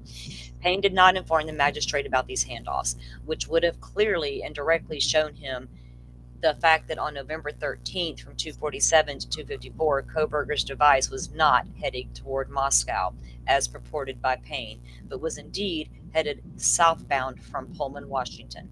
The fact that Payne either disregarded or was not aware of the handoffs and direction of the travel of Kohberger's device gives the affiant grave concern over lack of training and experience. Payne has in mobile forensics and the credibility of his affidavit. Defendant's other cellular expert, Cy Ray, likewise contends he has reviewed multiple search warrant affidavits prepared by Detective Payne, and his statement that defendant's cell phone stopped reporting to the network at 2:47 a.m. is blatantly false and not supported by the AT&T data. I got to read that again. Defendant's other cellular expert, Cy Ray, likewise contends he has reviewed multiple search warrant affidavits prepared by Detective Payne, and his statement that defendant's cell phone stopped reporting to the network at 2:47 is blatantly false and not supported by the AT&T data. In addition to these two experts' affidavits, defendant includes in his proffer the AT&T call detail records that reportedly reveal the actual time the phone stopped reporting to the network was 2:54. Interesting. So you drove the other direction, turned your phone off, and laid it down somewhere, and then went back. Maybe. Way. Interesting. I'm just purely speculating, people. I've always wondered why take that phone. Well, because I think he had a plan. As an initial matter, defendant was not provided the search warrant affidavit identified by Mr. Slavinsky with his proffer. Why not? The only search warrant affidavit authored by Detective Payne that defendant has provided with his proffer is Payne's Exhibit A, which is dated November 29th, 2022, and accompanied an application for a warrant for defendant's arrest. The court cannot consider the effect an alleged misstatement would have on probable cause without the correct affidavit before it. However, the search warrant affidavit referenced by Mr. Slavinsky is otherwise part of the record in this case as to other motions, and the court will take judicial notice of it for purposes of deciding the issue. The court does not find defendant's proffer deserving of Frank's hearing. First, defendant has not established the challenge statement is misrepresentation. Detective Payne expressly qualified his statement by noting it was approximate only. As he testified to an earlier hearing, so you turned your phone off a little bit later than they first assumed. Detective Payne is not an expert in deciphering CDRs. Thus, he provided the records to FBI Special Agent Balance to analyze and relied on Balance's analysis in drafting, something caught my eye out the window, pen register affidavit. The affidavit disclosed both Detective Payne's reliance on Agent Balance's analysis and Agent Balance's training and experience to the magistrate.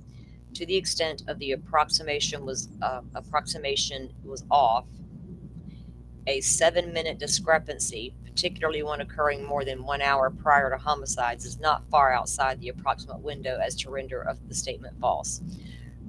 Further, even if the statement could be characterized as false, defendant has not shown it to be intentionally or recklessly so. In fact, not even Mr. Slavinsky goes so far impute. This means REA to Detective Payne. That's all messed up right there. He points out that Detective Payne either disregarded or was unaware of the handoff data that would have revealed the correct time the phone stopped reporting. Based on Detective Payne's self-described lack of experience or expertise in analyzing CDRs, it is reasonable to infer the latter, which amounts to, at most, negligence. Further, Detective Payne relied on Agent Balance to decipher the CDRs, which he is entitled to do in executing probable cause affidavits. So they do admit that phone went offline, but at a different time than what the police concluded in the beginning. I guess that's because you entered that area, where there was no service. That's what there's alleging. Yeah. Okay. Sorry, I gotta get a sip of my drink.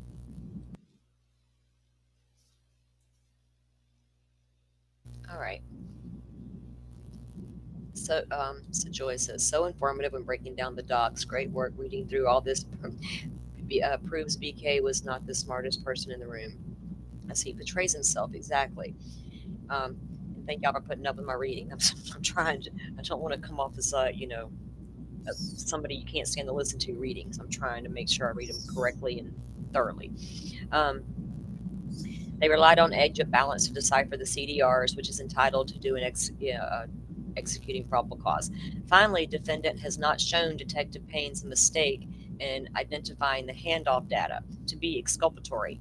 Mr. Slavinsky claims it was exculpatory because a correct interpretation of the data would show the device was not headed to Moscow, as reported by Payne, but was indeed headed south from Pullman. There are two problems with this assertion. First, the PIN register affidavit represents that the device was traveling south at 2:47 a.m. when, according to Detective Payne, it last reported to. PIN register affidavit.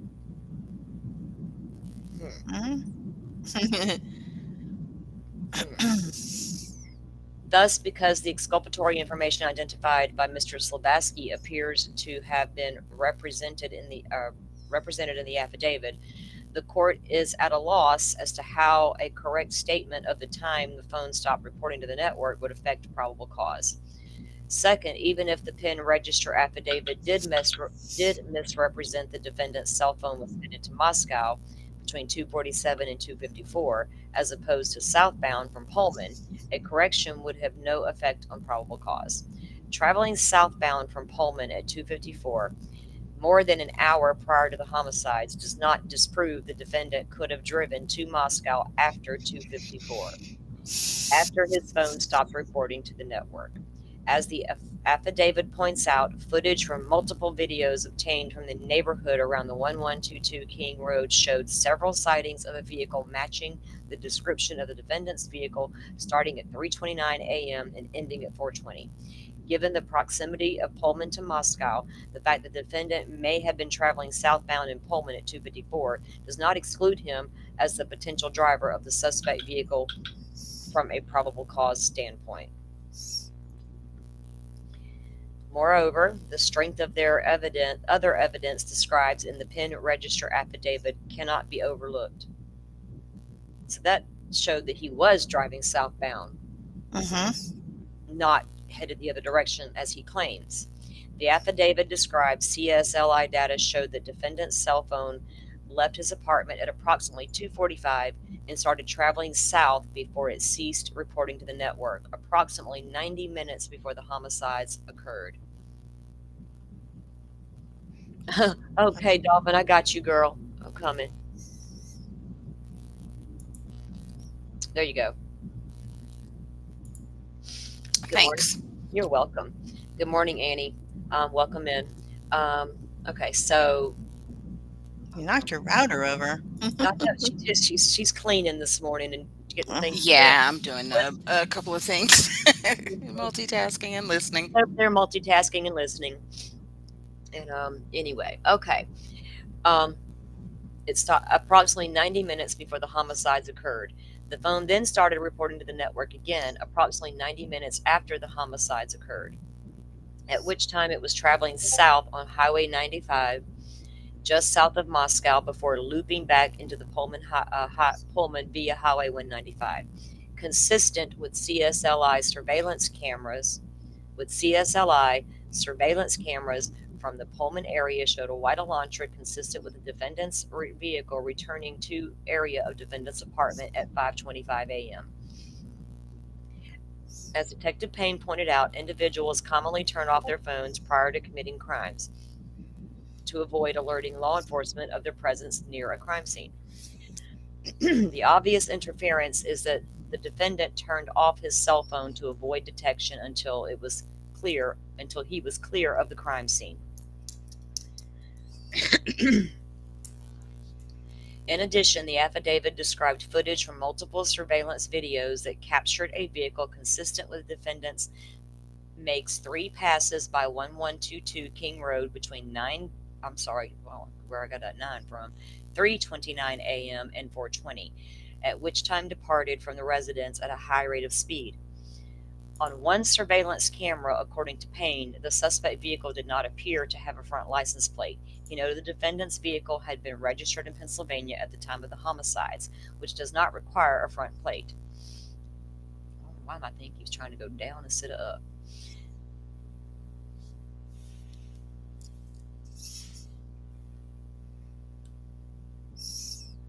I lost my spot when my thing did that. Okay. On one surveillance, according to Payne, the suspect vehicle did not appear to have the front license plate.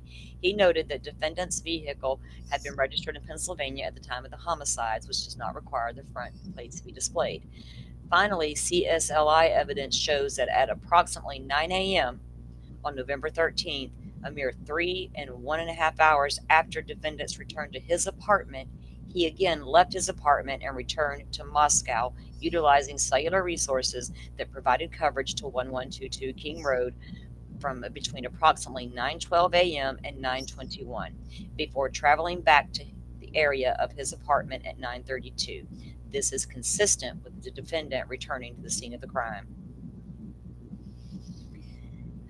Detective Payne also noted that defendant's height, weight, and ethnicity were consistent with DM's description of the perpetrator. He informed the magistrate that the defendant was a PhD student in criminology at WSU and had studied how technological data is used by law enforcement.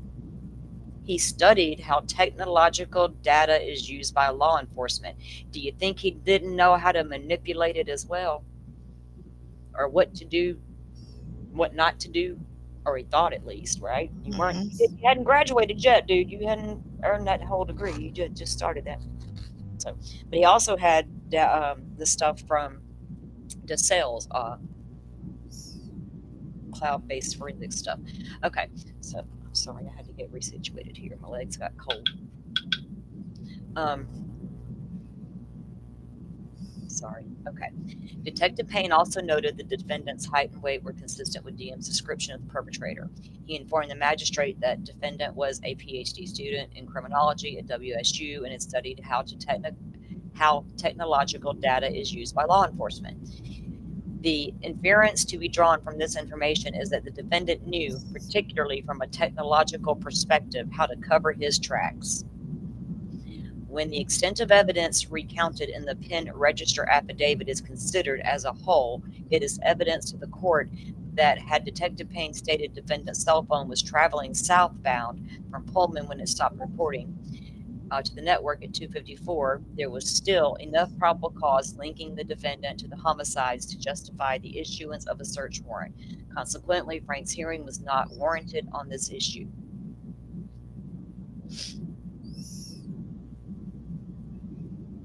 Defendant has not shown any omission regarding cell tower coverage area was reckless, intentional, or material.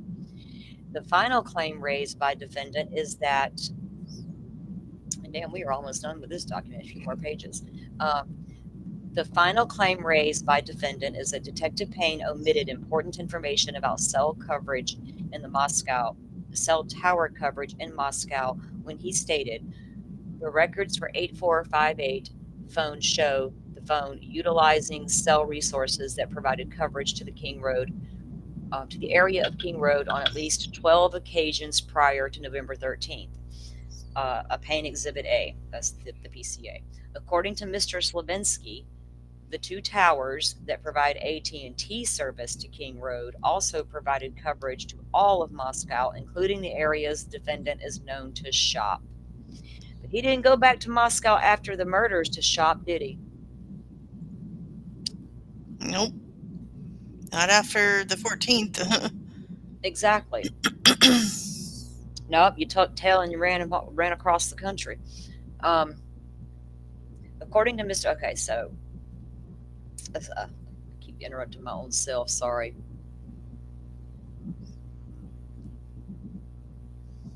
All right, I was just checking chat. She says, I can read a book on how to rebuild an engine and study that for years, but that doesn't mean I'll be able to rebuild one and not mess up all my, right? Yeah. According to Mr. Slavinsky, the two towers that provided the AT&T service to King Road provided, okay, we read that.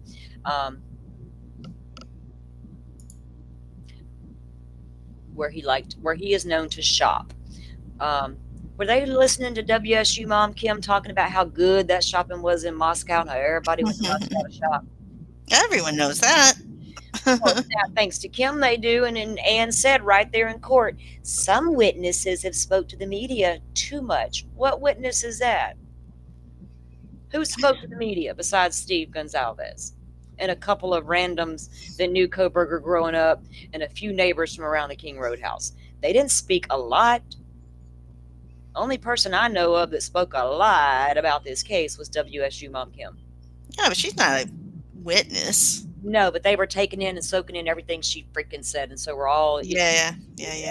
okay. Yeah, they and don't think they didn't look into some of her allegations. Oh, I'm not saying they didn't look into her because she's like so everywhere, but She was.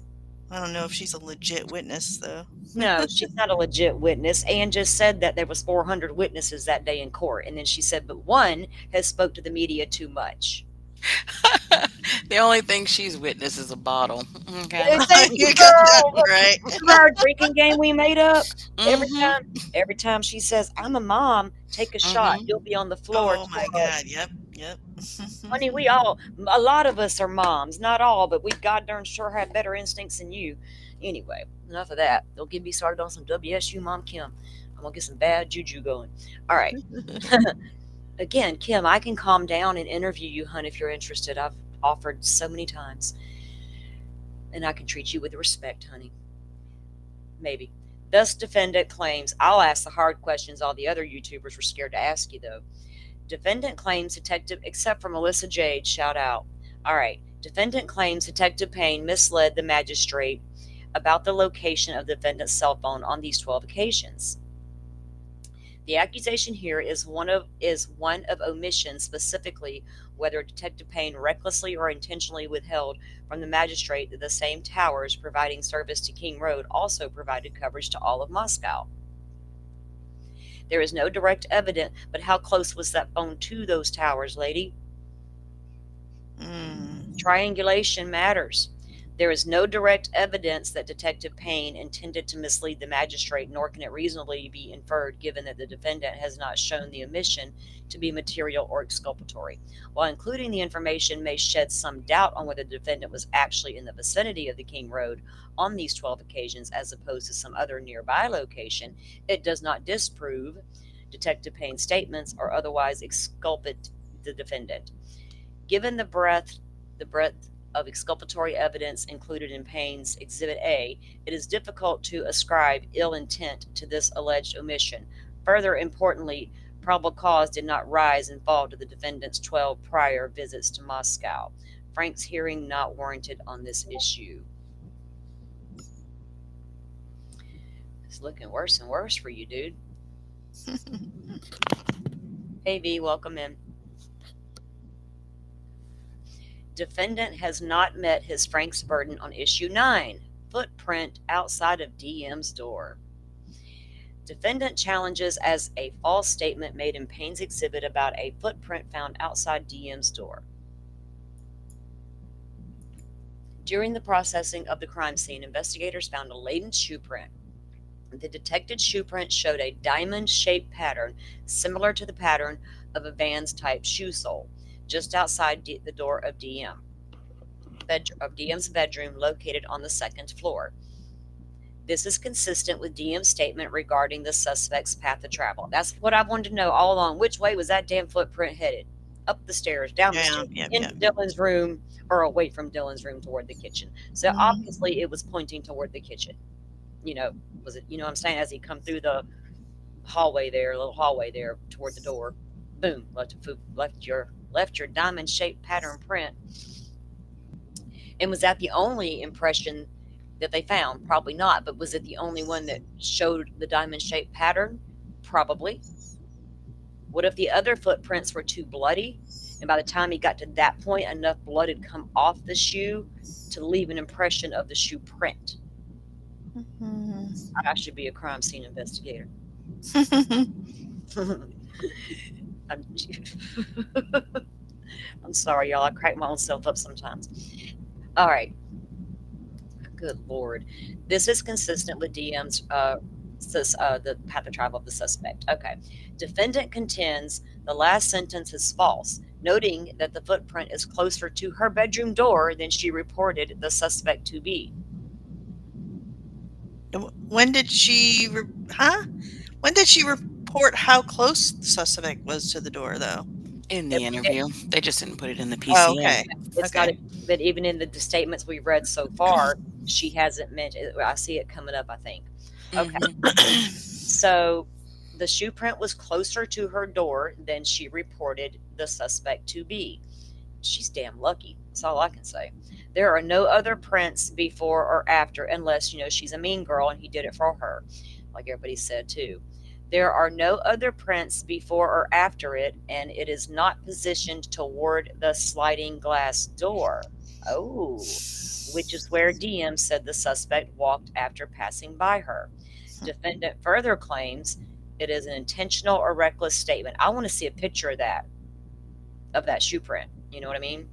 They'll show it in court. There is nothing false or misleading about Detective Payne's statement. The shoe print was consistent with DM's account. She told law enforcement she saw the defendant walk past her bedroom door after she opened it for the third time. And then I opened the door again and the guy is right there. I think he was walking past my door and saw me. I would say he was about 3 feet away. DM's bedroom door is immediately at the landing of the base of the stairs leading to the upstairs bedrooms. And yes, it is. The shoe print was therefore reasonably within the suspect's path of travel as described by DM. So what if that bloody footprint came from upstairs down the stairs and was pointing toward the living room at that point, going towards Anna or Ethan or whatever? The fact that the footprint was located only in one spot and there were not others before and after it does not make Payne's statement false about the path of travel. Consequently, the defendant has not shown Detective Payne's statement was false or otherwise misleading. Additionally, defendant has not established that DM's interview statements were wholly unreliable, as discussed, or that was otherwise a need to bolster her credibility in the magistrate's eyes through false corroborations. Consequently, even if the shoe print was not totally consistent with DM's account, defendant has not demonstrated that the statement was made deliberately or recklessly.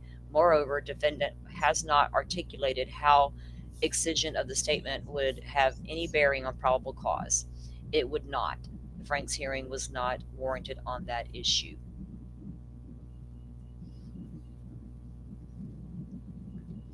I still think there were other prints in that house or impression or bloody tracks around that house from him probably, and by the time he got right there, just enough had come off one of those shoes to leave an impression if they could get a clear pattern of a shoe.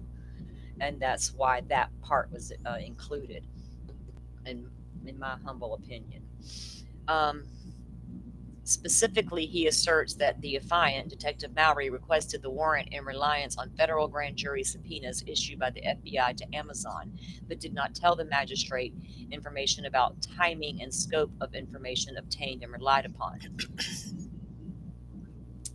They reference a memo on page 31. Defendant further states he is unable to ascertain whether the omission was material or exculpatory because the grand jury subpoenas have not been disclosed. Defendant has not established that this issue is proper. They haven't disclosed them. Okay. Proper subject to the Frank's motion. He has not provided the search warrant affidavit at issue, has not identified any false statement, and the only admission he challenges is that Detective Mowry did not disclose unidentified particulars about the timing and scope of information obtained from the grand jury subpoenas. He admittedly cannot show this omission was material and exculpatory, and therefore cannot establish that probable cause would have been affected had he omitted information had been included. What this challenge appears to be is an attempt to use Franks as a means for discovery, which is not its purpose. Consequently, a Franks hearing was not warranted. Defendant has not met his Franks burden on issue 12, lack of connection between defendant and victims. Oh, hell.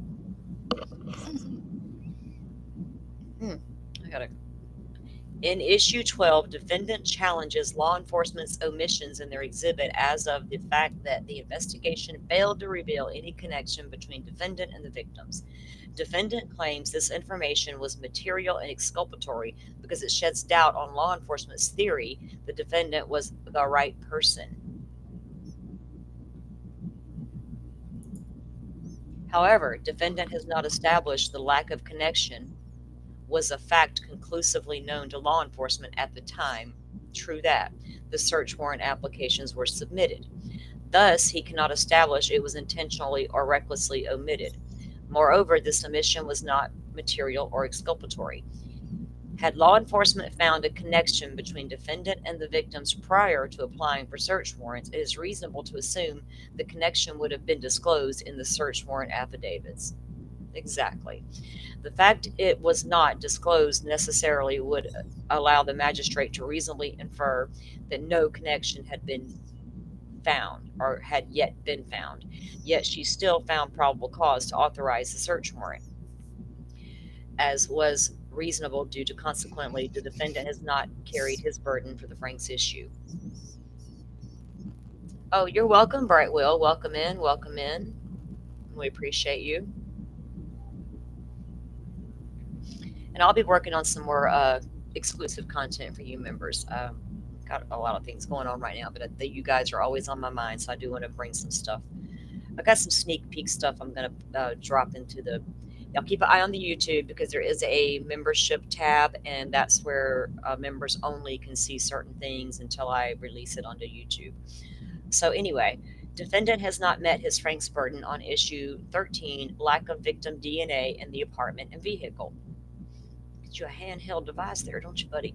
Similarly, defendant challenges law enforcement omission in the Exhibit A's of the fact that lab testing performed by the Idaho State Police, known as the ISP, did not reveal the victim's DNA in the defendant's vehicle or his apartment. Defendant contends the lack of DNA is devastating to law enforcement's theory of the case and was intentionally or recklessly omitted. That's not devastating. However, as the prior use, the defendant has not established when law enforcement knew of the lack of the victim DNA in the defendant's vehicle or apartment. The 3 ISP lab reports relied upon by defendant were issued on March 2nd, March 8th, and May 23rd of 2023, respectively. Thus, it cannot be said that law enforcement knew of the lack of DNA until the last report was issued. Defendant has not provided or identified any search warrant affidavits submitted after May 23rd of 2023, much less explained why the lack of DNA was material to probable cause for the warrants. In his reply, defendant claims that the actual testing for DNA was performed by ISP long before 3 lab reports were issued. He asserts he has reason to believe that the results of the testing were verbally transmitted to law enforcement at the time. However, the evidence submitted by defendant does not support this assertion. First, defendant submits ISP lab notes from lab report 28 that claims the testing was done on February 13th, 2023, 3 weeks before the report was actually issued. A closer review of those lab notes reveals the testing of various items at issue in lab report 28 took place between February 13th of 2023 and February 24th. The final report was issued 4 working days after the last test. Thus, the evidence does not show that law enforcement knew well before lab report 28 was issued there was no victim DNA on the tested items. This is, at best, defendant's speculation. Defendant also submits lab reports from a hair and fiber analysis performed by the FBI lab. Remember, there was a hair found in the apartment? The first lab report dated January 27, 2023 revealed that the hair and fibers collected from the crime scene were not consistent with the defendant's hair sample. The second lab report, dated February 28th, revealed that hair and fiber samples collected from defendant's vehicle and apartment were not consistent with the victim's hairs. Again, this evidence does not support defendant's assertion law enforcement knew the lack of victim DNA in his vehicle or the apartment as of January 5th, 2023. At best, it can be said law enforcement was aware as of February 28th, 2023, that the FBI's testing did not reveal the victim's hair fibers in the defendant's apartment or vehicle, but is evident that the various lab reports that law enforcement investigation with regard to DNA was still continuing. Therefore, there was no basis for law enforcement to definitively aver there was an absence of the victim DNA in the vehicle or the apartment until final reports were issued. In other words, defendant has not demonstrated an omission, much less it was intentional or reckless. Further, defendant has not demonstrated how including this omission would have affected the magistrate's findings of probable cause. He contends it would affect all warrants issued January 5th, 2023 and beyond, but he has not provided any search warrant affidavits from this time period for the court's consideration. Why not? However, based on the Payne Exhibit A that is included in the defendant's proffer, the probable cause as of December 29, 2022 included, among other things, that the DNA profile obtained from the trash pool of the Kohberger family's trash was determined to be from the biological father of the source of the DNA on the knife sheath at the crime scene. Given the evidence, no reasonable magistrate could conclude that lack of the victim DNA in the defendant's apartment or home or vehicle or apartment weeks after the crime would negate probable cause. Thus, Frank's hearing is not warranted on the issue.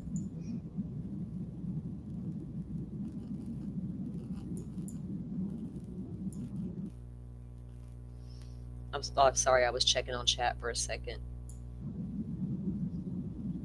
V, are you a pro-burger? I don't even like using that term. This one term, I think I jokingly said it yesterday, but I can't. That's not a term I choose to use here. But y'all, if people are calling you that, I'm sorry. If you got your own opinions, you got them, right? Damn, my feet are cold all of a sudden. All right. Defendant has not established the Franks elements by a preponderance on issue 8. Defendant's identification by IGG. In issue 8, defendant challenges law enforcement's omission in Exhibit A that defendant was identified through an allegedly unconstitutional use of IGG. He contends law enforcement should have disclosed in Exhibit A that methods used by Othram Labs to conduct the IGG testing did not meet minimum standards. Are you sure? Because the other day I thought Ann said she just got those reports, and Othram does amazing work. Have you been on Twitter? So how could they not meet minimum standards? The FBI failed to document its own IGG search using Othram's data. Well, they're the FBI, and that the FBI manipulated Othram's data to create a much larger DNA profile. The FBI violated its own policy and that the commercial IGG databases it used when it uploaded the DNA profile to databases, restricting law enforcement use.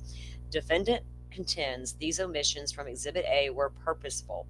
He also argues the omissions were material and exculpatory because they would have undermined the probable cause by exposing law enforcement's false narrative of the investigation. As mentioned, the court permitted a full Franks hearing on the issue,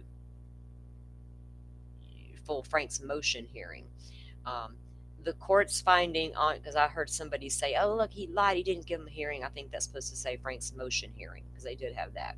The court's finding of fact on the evidence and testimony presented in its conclusion of law are fully set forth in its memorandum decision in order on defendant's motion to suppress the genetic information.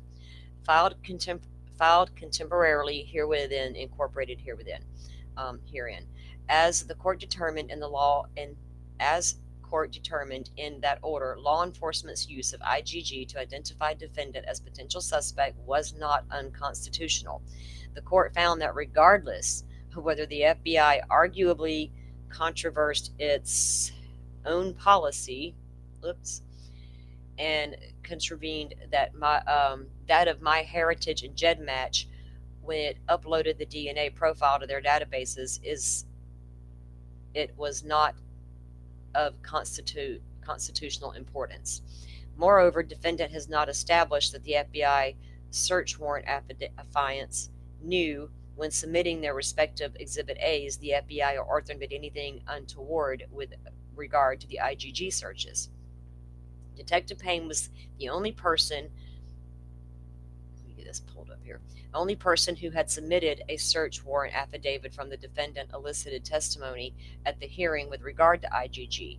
Detective Payne testified that he knew the FBI was handling the IGG search after Othram Labs ceased work, but he said his communication with the FBI about the issue was sparse and limited to check-ins to ensure the IGG search was continuing. He testified that on December 19th of 2022, the FBI provided him with only the defendant's name.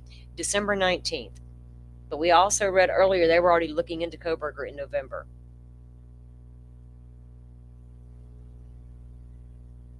Yeah, that's true. I got you, V. I see your comment, girl. Yeah, so they were already onto him in November, according to the court documents we read a little bit ago. He testified that on December 19th, the FBI provided him with the defendant's name and instructed that it was to be considered solely as a tip. At some point after defendant was identified through IGG, the FBI walked Detective Payne through the details of the family tree it had developed from its search, but that was all. Further, he testified, why is my thing acting up? It keeps making me lose my damn spot. I don't like that. Okay. My leg just went to sleep, y'all, and it about took me down. FBI provided him with the defendant's name and instructed that it was to be considered solely as a tip. At some point after the defendant was identified through IGG, the FBI walked Detective Payne through the details of the family tree and developed it from its search. But that was all. Further, he testified having no familiarity about the IGG databases or rules that applied to them. Given the lack of evidence Detective Payne knew or even had reason to know that Othram or the FBI did anything unconstitutional in their IGG searches, defendant cannot establish any omission in this regard from Exhibit A was intentional or reckless. Even assuming Detective Payne had privy to the methods in which Othram and the FBI conducted the IGG search, Franks does not require law enforcement to divulge every detail of their investigation and describe every lead followed or rock unearthed for evidence. Probable cause affidavits are neither designed nor intended to be an opportunity for a reviewing magistrate to degrade the police work on the case by requiring law enforcement to show every step that led to the evidence relied upon. As observed by one circuit court, there is no legal requirement that a police officer recite every fact that he knows in a search warrant affidavit, as long as he does say it is sufficient to support judicial officers' finding of probable cause. An affidavit must be more wholly conclusory, but it need only provide the magistrate with substantial basis for concluding that probable cause exists. And they're just citing the case law there. It specifies only two matters that must be particularly described in the warrant: the place to be searched and the persons or persons to be seized. Likewise, there is no requirement that police include evidence as a Strassman simply so that evidence can be later attacked. A warrant application is judged on adequacy of what it does contain, not what it lacks, and on what a critic might say should they have been added. That's true. The focus on the application for a search warrant is whether, based on the vehicle is presented, there is probable cause that the evidence will be found in a particular place, nor not whether an evidence gathering technique was used potentially unconstitutional. Noting that when the magistrate issues a warrant based on potentially illegally obtained evidence, typically the manner in which the affidavit evidence is obtained is not before the magistrate. The magistrate is not asked explicitly to endorse the evidence gathering. While this may be fodder for a later motion to suppress, it is not a basis for Frank's challenge. The only thing that would do is get IGG suppressed, and it's not coming in anyway. Franks, in case of omission, asked simply whether the affiant left out evidence which, if known, would negate inculpatory effect of the existing evidence and leave an insurmountable deficit if in proof of probable cause. Defendant has not established that omitting defendant's identification through IgG evidence or the means in which IgG was performed had this effect. Indeed, had the IgG information been included, even with problems complained of by the defendant, its only effect would have been to add to the probable cause, not detract from it. Consequently, relief under Franks is not warranted. And I've said that yesterday and a couple days ago. Even if the IgG is, done nefariously, it's still your sheath with DNA on it. That the IgG workup doesn't make you not guilty. It just makes the FBI nefarious, and their backdoor stuff that they've been doing since the FBI was created. Good God Almighty. Conclusion: based on the foregoing defendants, a Franks hearing is denied, and so ordered. All right, so we got through that document.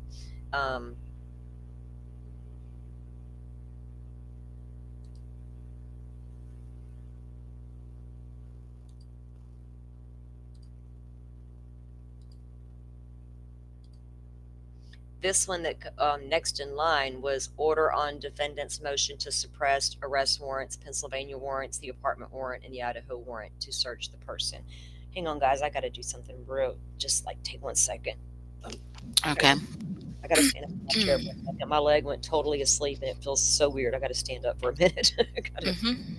I don't want to fall down either. All right, hold on.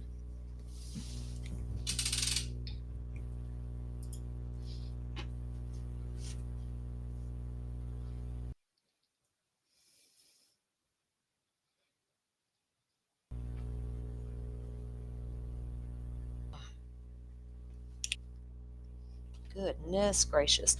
I got my heating pad plugged in and it's laid across my lap, and now I'm getting tangled up in wires, y'all. I just got all kind of, I need to rearrange my shit. Get myself straight here. All right. Oops, let me see something. Okay. Stop. I gotta get a drink of my drink. Hold on. My Coke.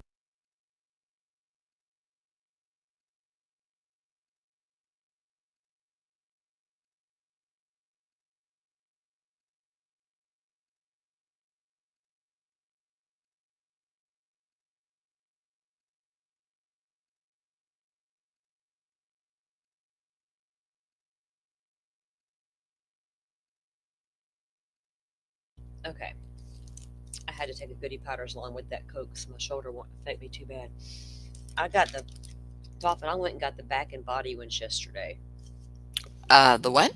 The back and body in the red pack, Mm-hmm. and it actually really helped. Huh. Way I don't more think than I've ever seen that. yeah, the blue, because they got a green pack that's arthritis ones, and I haven't tried them. Well, I take that back. I have tried them, but they have a funkier taste to them. But the blue ones, of course, are great for headaches. But I found that these back and bodies are really good for my cold, aching bones. When it gets Oh, cold, okay. Do they have different ingredients or?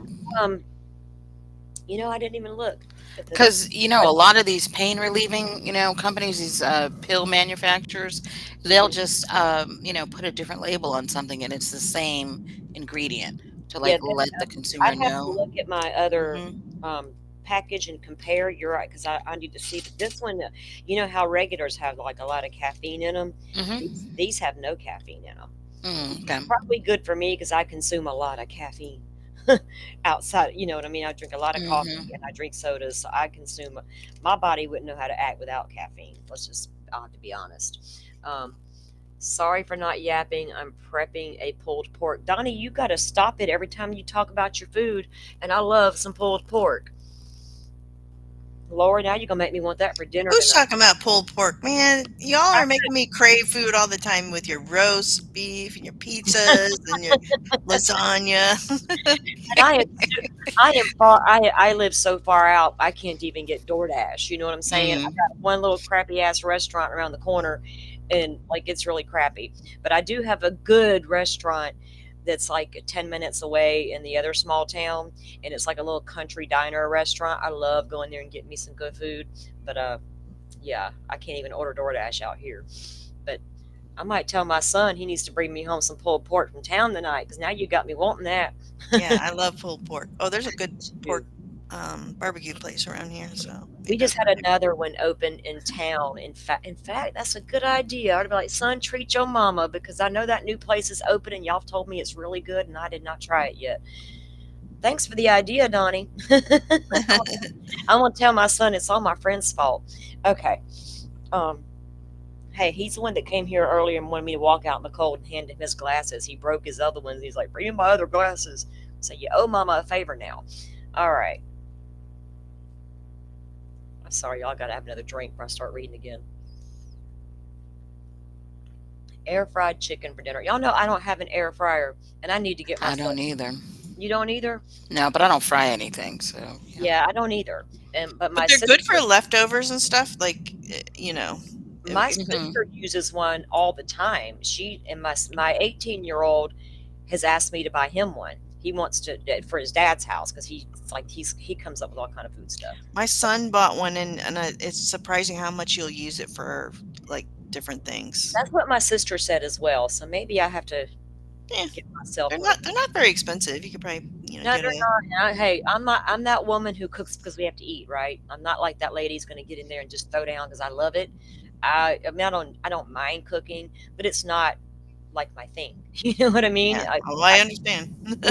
Yeah, I cook because I have to eat. That's it. But and I want it to be good, so I do know how to cook. It's not my jam. My sister, totally different. She'll be in there on Sunday making up 15 batches of this and that and freezing it for her and her husband for meals for 2 weeks. I'm like, girl, how do you do all that shit? All right. So this one is, like I had said, the motions to suppress all the warrants.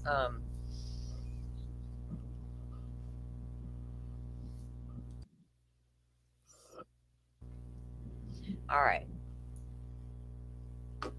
I've heard that, Forrest, that they're really good for French fries, and I love me some good French fries. All right. Defendant is charged with 1 count of burglary and 4 counts of murder in the first degree in connection with the stabbing deaths of the 4 University of Idaho students in the early morning hours of November 13th. On December 30th, 2022, he was arrested pursuant to a warrant at his parents' home in Pennsylvania. At the time his arrest, Pennsylvania authorities executed search warrants for defendant's person, his vehicle, and his parents' home. Around the same time, a 5th warrant for a search of defendant's Pullman, Washington apartment was issued by the Washington magistrate. After defendant was transported back to Idaho, law enforcement obtained a 6th warrant for a search of the defendant's person.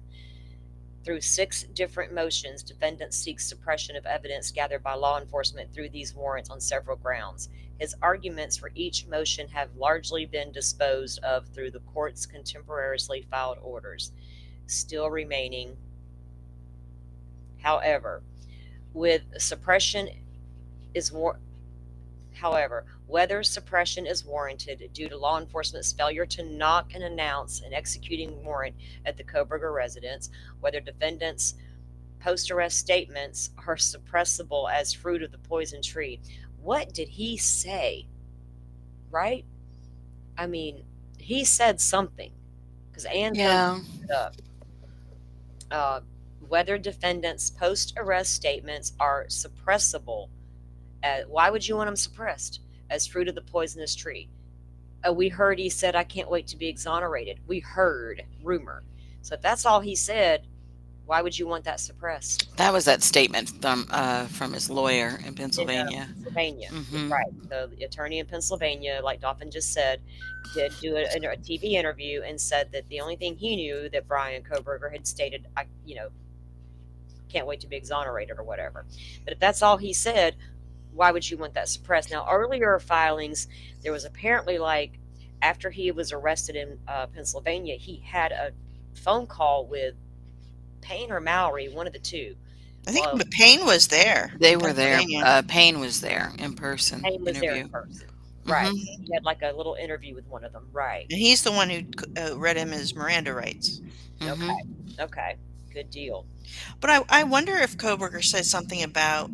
You remember the rumor we heard that he said, was anybody else arrested or something to that sort? Like, Mhm. he was Yes. probably worried about his family. If his whole family was there at gunpoint and had cuffs on, he probably was afraid one of them, or they were arrested too.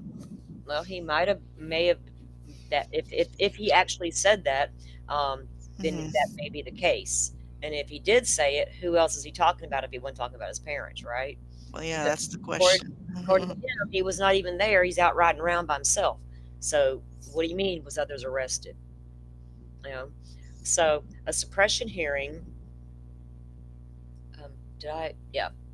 Okay. A suppression hearing on the portion of defendant's motions at issue in this order was held on January 24th of 2025, during which the court received testimony from Detective Corporal Brett Payne and Detective Lawrence Mowry, both from the Moscow Police Department.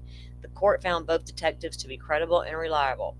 Following argument, the court took the matter under advisement. The court finds suppression is not warranted because exigent circumstances accused the abbreviated knock and announce, and defendant has not established a Miranda violation. Standard. The standard of review of a motion suppress is bifurcated. Did I say that right? Bifurcated. Bifurcated. The power to assess the credibility of witnesses, resolve factual conflicts, weight of evidence, draw factual inference is vested in the trial court. And they cite a case there. A trial court's ruling on a motion to suppress evidence combines the issue of law and fact, and trial court's factual findings will not be overturned unless they are clearly erroneous. When a decision on a motion to suppress is challenged, the application of constitutional principle to the facts find to be freely reviewed.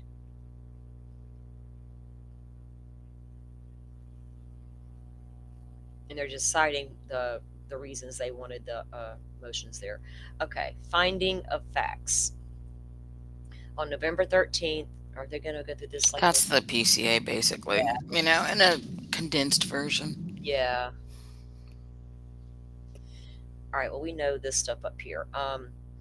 The investigation that ensued was a multi-agency affair involving members of the Moscow Police Department, Idaho State Police, and the FBI, among others.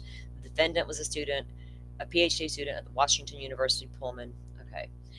On and around December 16th, defendant left his Pullman apartment and drove to his parents' home located at 119 Lamston Drive in Albrightsville, That Pennsylvania. date's wrong. It is, isn't it? Because he was in Indiana on the 15th for those traffic stops. And that was a long way away from Washington. That's why it says on or around, because he's. I know, but bother December researching. 16th, they left days before December 16th. Oh yeah, they left like the 13th probably.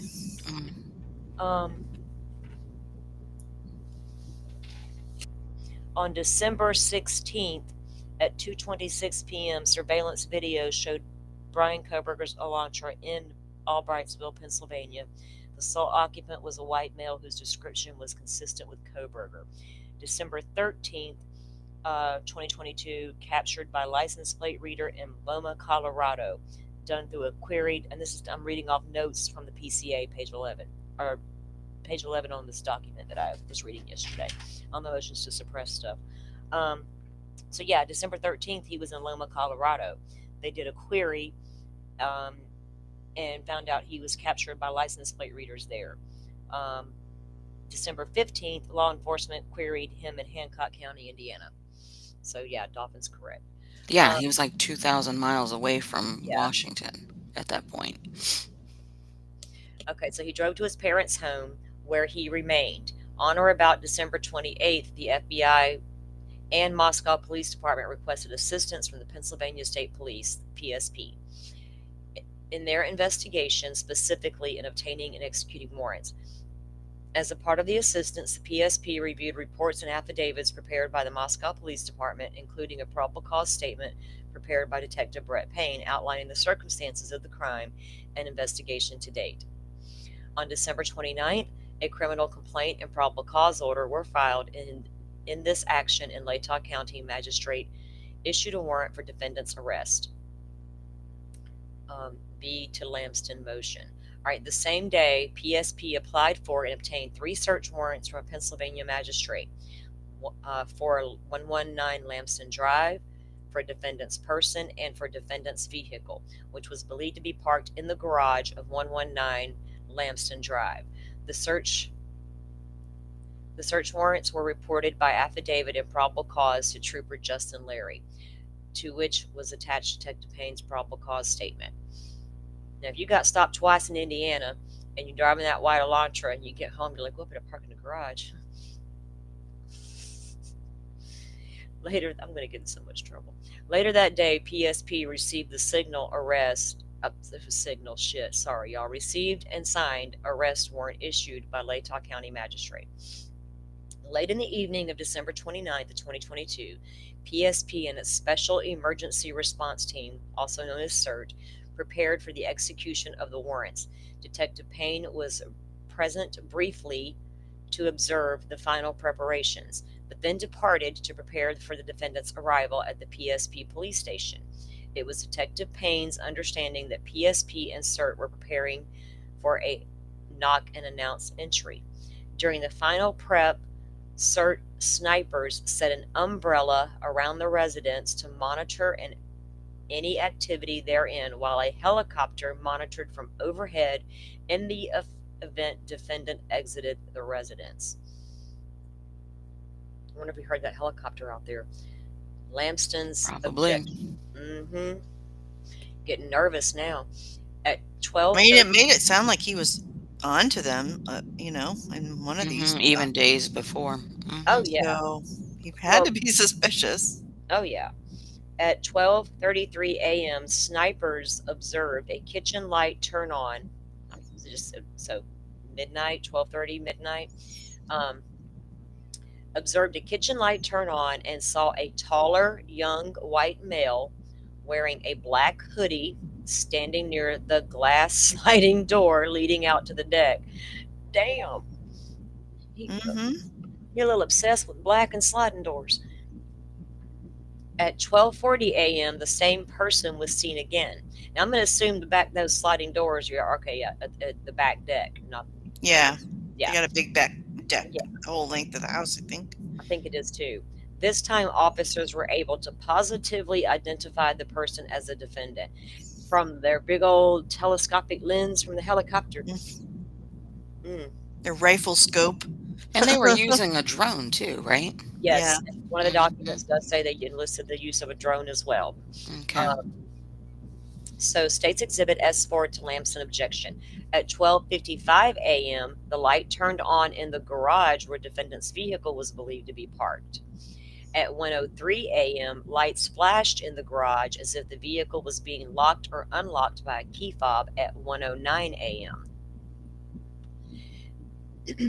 Defendant was seen in the kitchen of the home, this time wearing rubber gloves and handling a plastic baggie.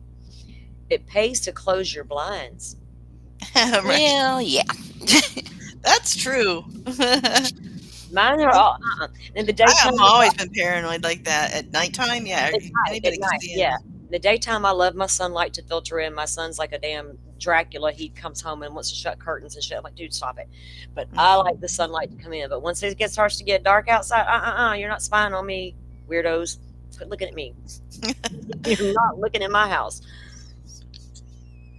Okay, so they say that this time he was wearing rubber gloves and handling a plastic baggie. Based on these observations, law enforcement believed the defendant was potentially Actually, hold on a second. I'm sorry. Scroll back up just a little bit to show these times. So at 12:55 a.m., the light turned on in the garage where the defendant's vehicle was believed to be parked. At 1:03, lights flashed in the garage as if the vehicle was being locked or unlocked by a key fob. Then you go to 1:09, the defendant was seen in the kitchen of the home wearing rubber gloves and handling a plastic baggie. Okay, now pause for a second. Scroll up a little bit more so I can see the beginning of this paragraph with the times. So At 12:33. yeah, right in there. Mhm. So basically, you got to understand that they had a helicopter over this guy's house. So you know he had to have heard that because I always notice helicopters Mhm. flying Exactly. over late at night. Yep. He's at 12:33 a.m. You know, he's in the kitchen, right? Then he goes to the garage. No, wait, he was in the kitchen. Then he left, and then he was seen in the Right. kitchen He again was standing at near the back side of the 12:40. door. Right, but the backslider door to the deck is probably off the kitchen, you Probably know? so. Yeah. Yes. Because yeah, it says 12:33 kitchen light, right? Yep. He's observed in the 12:40 kitchen. same person seen again. So he left, came back to the kitchen. At 12:55, he goes from there, like I guess, to the garage, Yep. opens the car. Then at 1:03, he comes in from the garage back. No, he goes Um, to the garage at 1:03. Lights mhm. flashed in the garage as if the vehicle was being locked or unlocked. And then at 1:09, he's back in the kitchen with his gloves and baggies. So stop. He's at the garage from 12:55 to 1:09. 1:03.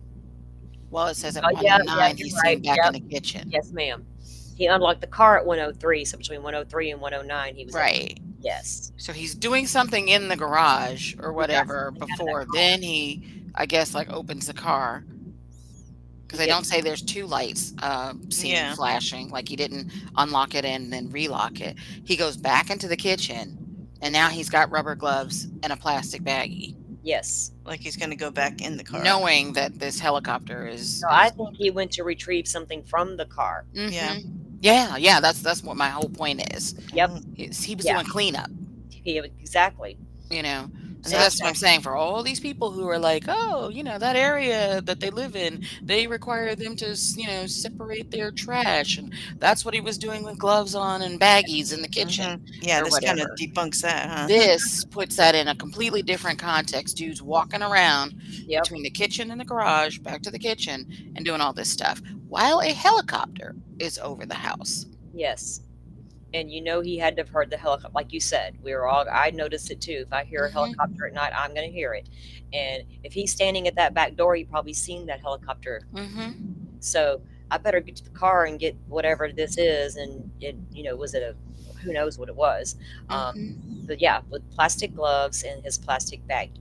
And they don't live in a big city, you know?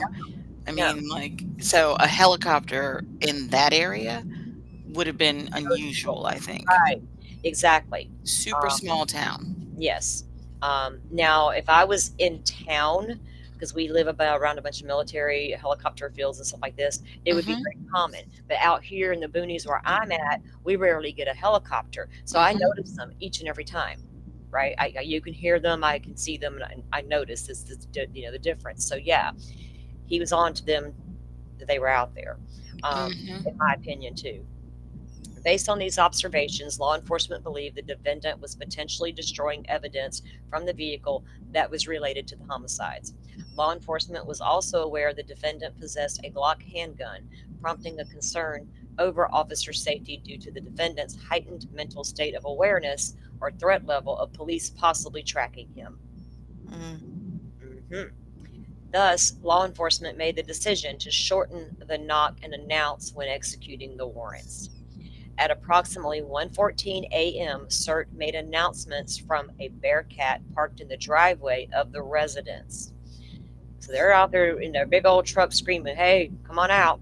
Immediately following announcements, CERT effected a forced entry into the residence. Defendant was arrested without incident in a bedroom. So he done made his way from the kitchen back to his bedroom. Mhm. Mhm. His vehicle was located and secured in the garage. He wasn't flushing his drugs because they got his weed. Unless he was destroying the harder stuff. But green leafy substances were Yeah. on his, No mention of harder stuff, was there? Just No. the leafy. just the leafy. I don't even know. Is it legal in Pennsylvania? I- Honestly. It was in That's the Washington. least of his problems, though. having Yeah, really. Some weed is your weed is not your problem right now, dude. Mhm. No. It's not your problem. You probably need to fire up one. Calm yourself down. At approximately 1:14 a.m., CERT made announcements from a Bearcat parked in the driveway of the residence. Immediately following announcements, CERT advocated a forced entry into the residence. Defendant was arrested without incident in a bedroom. His vehicle was located and secured in the garage. Once apprehended, defendant was handcuffed and placed in a police vehicle. States Exhibit S6 to Lansdowne. Wish I said the time on that and stuff. So see, that's different from what we were It says it told was- before. They said he was caught in the kitchen, right? well, that was So they left out some details. no. The fact that he was arrested in the kitchen is literally stuff the news had reported. Yes, right. Without that was the news though. They don't bring receipts either. It's just here. It was hearsay stuff. I Mhm. think a lot of people take, what the They media. miss details. Yeah, they. Everybody's always about, oh, I hate mainstream media, but here we are listening to what they're telling us. You got to take all that shit with a grain of salt until Because we see got it. bits and pieces of the story. We got that he had the gloves on. He was in the kitchen with baggies. Yeah, and nobody wanted to believe that statement was real either, though. We were all wrong about that. That's some shit the media made up. Anyway, Yeah, I don't. Again, I don't know how you make that sound innocent, like an innocent person. right? Right. It's hard to get around that kind of stuff. Once apprehended, defendant was handcuffed and placed into the police vehicle. He was notified that he was in a police vehicle and being audio and video recorded, which he acknowledged. While awaiting transport, defendant informed law enforcement he had an unloaded Glock 22 handgun in the residence by his bed. During transport, defendant engaged in small talk with the accompanying officers. When defendant expressed at one point that he wanted to know what was going on with his arrest, law enforcement told him investigators were going to speak to him at the station about the situation. The details of the investigation were not discussed with the defendant. Once they arrived, and all that's going to be on audio and video right there and camera. Once they arrived at the station, defendant was escorted into the processing room to await interview with Detective Payne, which occurred 10 minutes later. So Payne was there and interviewed him in person. Right, 10 right. minutes. Now I ask you, what kind of dummy engages in small talk when you're Yeah, in a I police can't believe car? that. Like what? What? Steph How Stern nice did it. weather we're having? I mean, what kind of small talk? I'm telling you, again, I think it's a spectrum. I think Autism, he's yeah, like, yeah. got Asperger's or something. Gotta be, because they He's don't know like how on to the spectrum social. a little Yeah. bit or something. Because But that's, yeah. I've always wondered that too. But look, Stephon Stearns rode from one police station to another and had a whole ass conversation with the cop about everything. Got traumatic brain Oh, injury. yeah. They will talk. That's people do. Yeah. It's different. Stephon Stearns told that cop a lot of stuff. Like dude, you're telling them your life story. Mm. Like your deaf and old dumb parents and those stupid dogs. Okay. There are two issues before the court: whether law enforcement failed to comply with the knock and announce rule and executing warrants at 119 Lambston, whether defendants' post-arrest statements are suppressible as fruit of the poisonous tree due to a Miranda right violation. The state contends law enforcement's abbreviated knock and announce was justified by exigent circumstances, and further, defendant's statements are not suppressible since there is no poisonous tree and because he has not demonstrated any incriminating statements were made while under interrogation. The state is correct. Law enforcement did not violate defendant's rights in executing the Pennsylvania warrant. The applicable law. Defendant contends that law enforcement's failure to fully comply with knock and announce rule in executing the Pennsylvania warrants violated his right under Pennsylvania or Idaho constitutions. While he contends Idaho law should be applied, law enforcement's actions under conflicts of law analysis, he recognizes at the same time that there is very little daylight between Idaho and Pennsylvania law on the issue. Likewise, the state notes there are little substantive differences between the two on knock and announce, and therefore does not take a position on what law should apply. The court finds it unnecessary to choose what law should apply given their virtual identicality. So there's they have the same type of law. You know what I mean? The Stearns criminal record, no. Not for anything like he's got right now. He did stab a man when he was a teenager, but I don't know. He was a teenager, so that's all that. But not a adult criminal record. Idaho's knock and announce statute requires police to announce their presence and purpose and authority before entering someone's house. These requirements are also imposed by Article 117 of the Idaho Constitution. They cite case law. However, the Idaho Supreme Court adopted an exception to the rule for exigent circumstances, while the court cautioned that such exigencies are to be determined on a case-by-case basis. It did set forth general circumstances under which exigent circumstances may be found, including a reasonable belief that the compliance with a knock and announce statute would result in the destruction of evidence. A reasonable, but I wonder if they retrieved what was in. I mean, they got what was in that baggie. Mhm. Whatever that was, they got it. A reasonable belief that compliance would place the officer in peril. In addition, the court set forth 6 factors to consider when determining whether exigent circumstances exist: the gravity or violent nature of the offense which the suspect is to be charged, whether the suspect is reasonably believed to be armed, which both of those are true. He was armed and he was accused of something horrific. A clear showing of probable cause, a strong reason to believe the suspect is in the premises to be entered, and they confirmed that he was. The likelihood that the suspect will escape if not swiftly apprehended. The peaceful circumstances of the entry.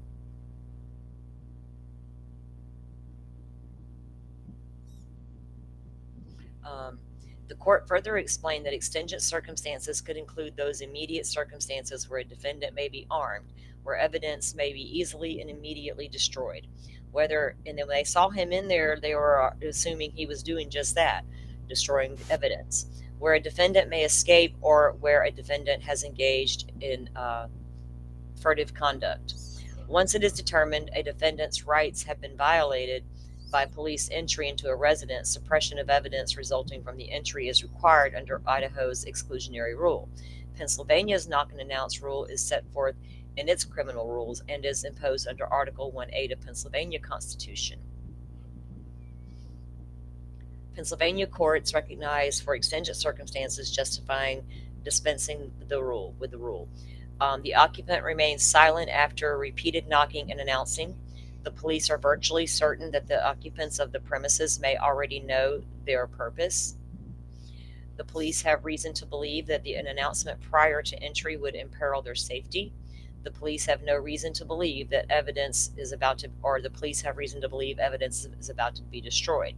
So you got a guy in there accused of something horrible, and you know he's armed. So you got reasons right there.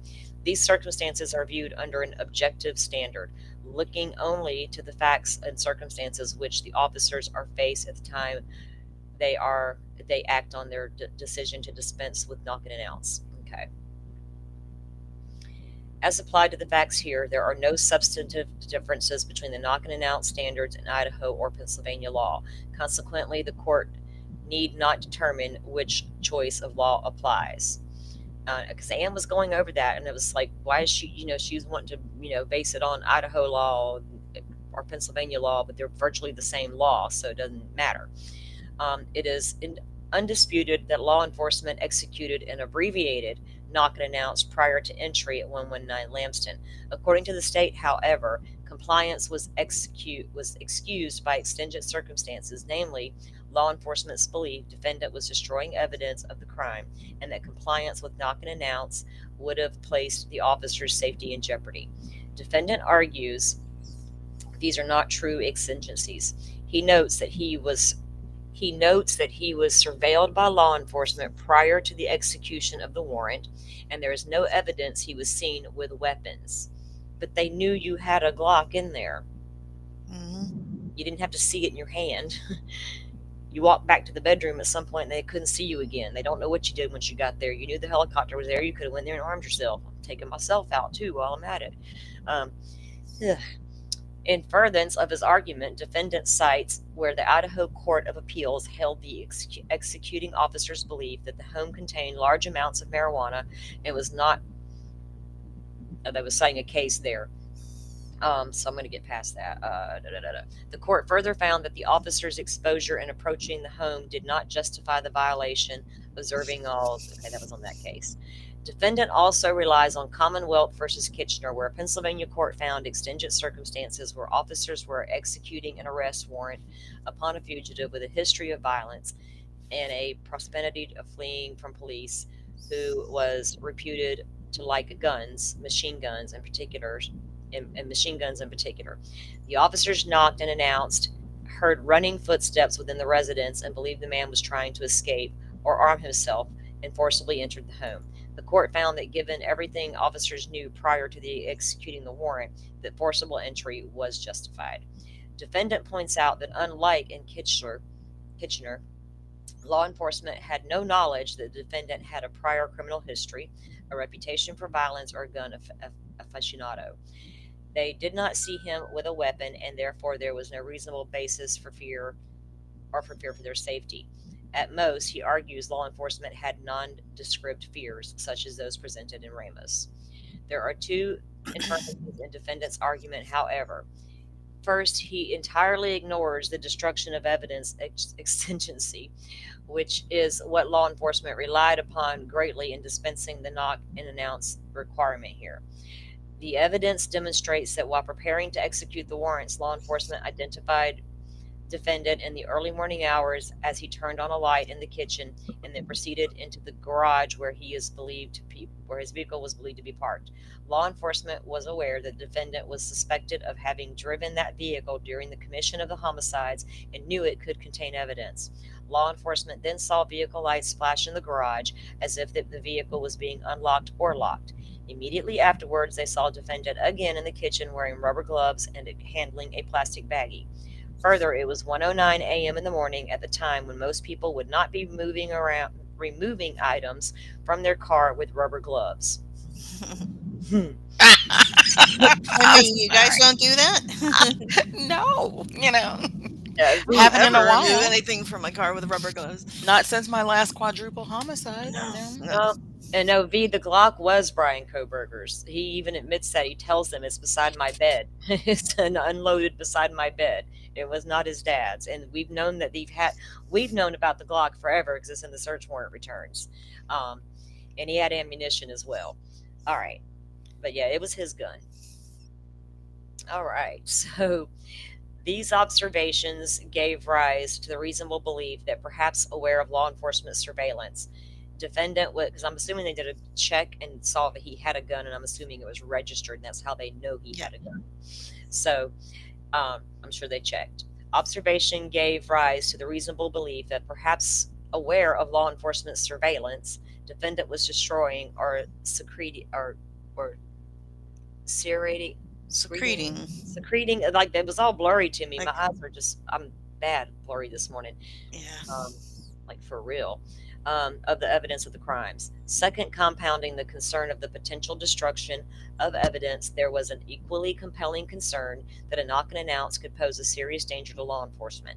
Law enforcement had reviewed the investigation reports and probable cause statements by Idaho detectives. The executing officers knew defendant, based on compelling evidence, was believed to have orchestrated an unprovoked and exceptionally brutal quadruple homicide with a knife. They had information he was in possession of a Glock handgun. They knew he was in the residence, awake, potentially aware of law enforcement's presence, and potentially destroying evidence or perhaps retrieving his gun or a weapon from the vehicle. His vehicle was in the garage nearby, thus giving the means of quick escape.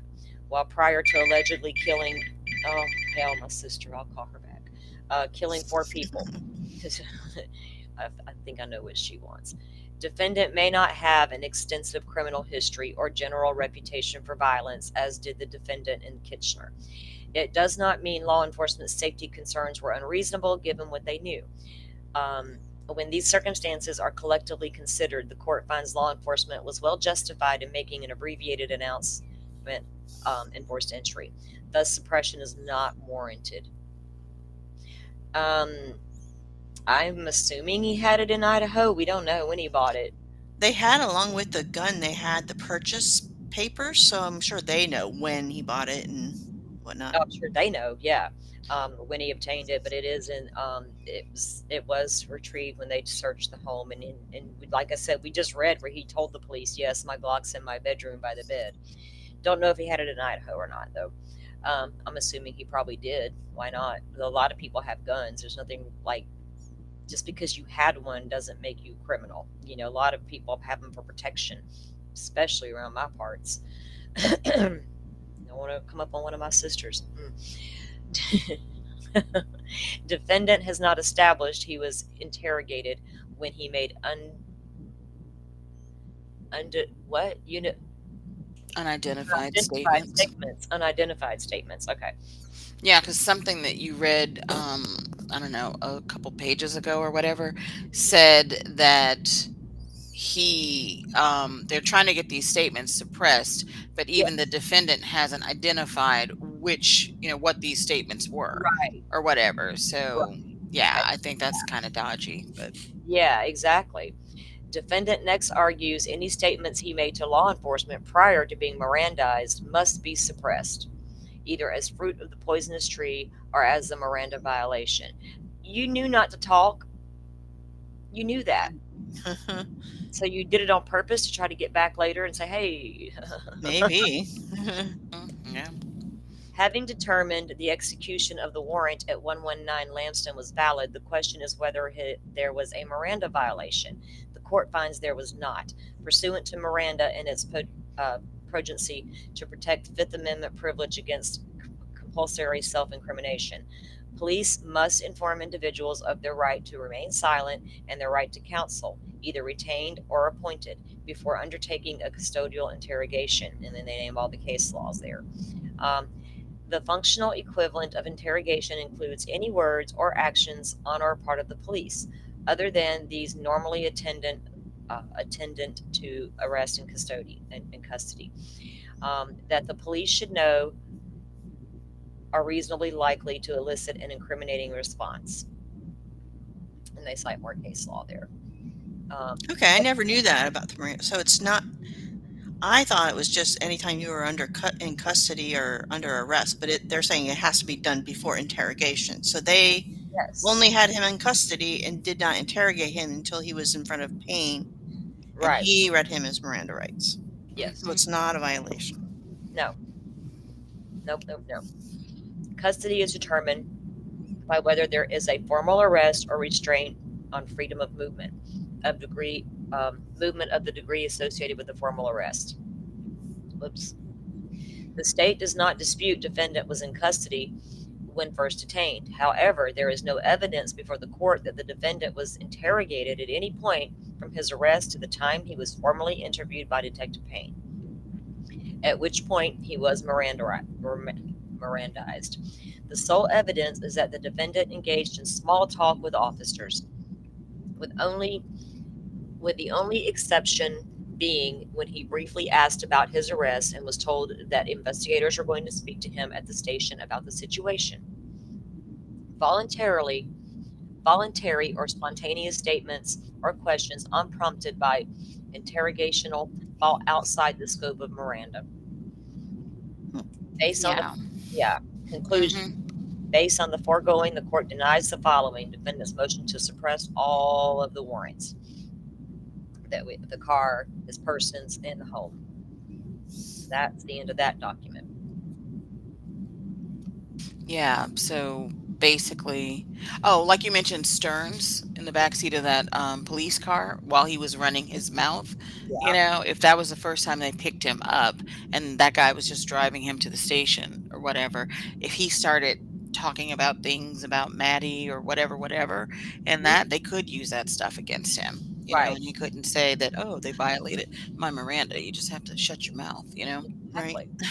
I think, yeah, exactly. Let me pull the thing back down. What happened there?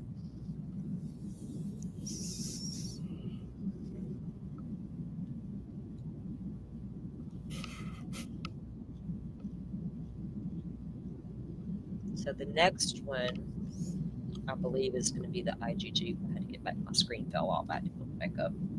Okay. Motion to suppress genetic information. Oh yeah, and that's the last one from a couple of days ago, right?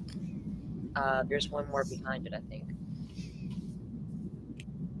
Yeah, but it's the last one from that one day, yeah. And then Yeah. there's 5 more from yesterday. I think that's what you meant. Mm-hmm. Okay, so here we have an order on defendant's motion to suppress the genetic IgG information. This is basically the same thing we've been reading.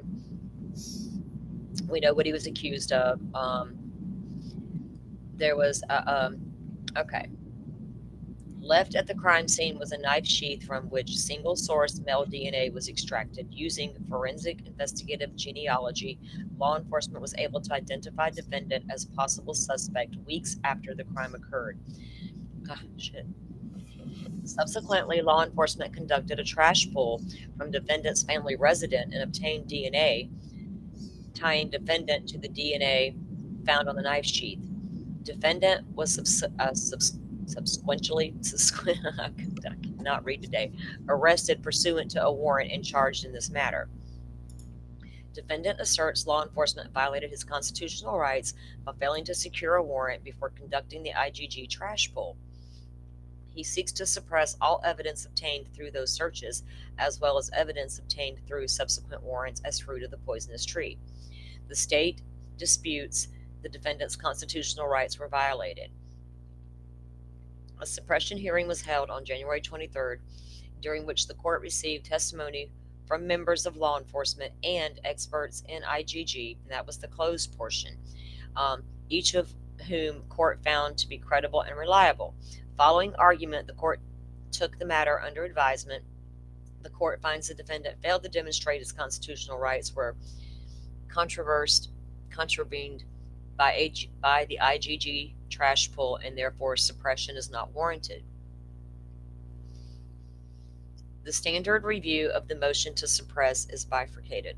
The power to assess the credibility of a witness, resolved factual conflicts, weight of evidence, all that goes. Okay, the findings of the facts, that's what we need to get to. And then again, it states the victims and where they were found. A K-bar knife sheath was found on a bed next to the bodies of Ms. Mogan and Ms. Gonzalez. Law enforcement seized the knife sheath and swabbed around the button of the sheath for DNA. A DNA sample identified as Q1.1 was extracted from the swab by the Idaho State Police Forensics Lab and subsequently tested using standard DNA STR, short-term tandem repeat methods. The STR profile developed revealed that the DNA came from a single source male profile. Hang on, sorry. I had to get a drink again.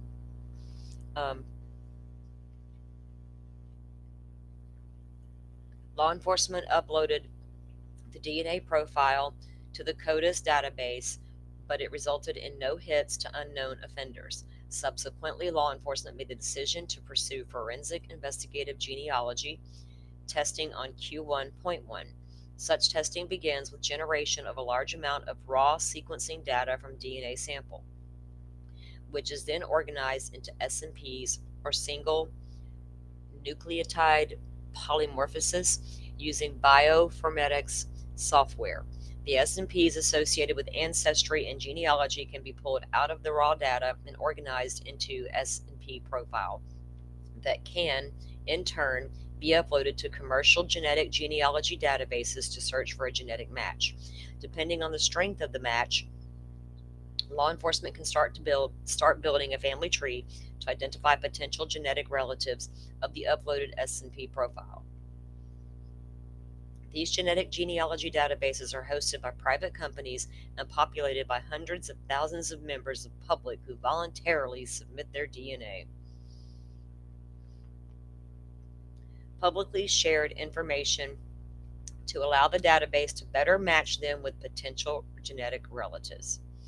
Notably, at all the relevant times, only 2 commercial genetic genealogy databases permitted such searches by law enforcement. Family Tree, DNA, and GEDmatch, which I've always known GEDmatch did, but I didn't know about Family Tree DNA. CC talks about the GEDmatch a lot. How that's that's the main database she uses because it's not illegal.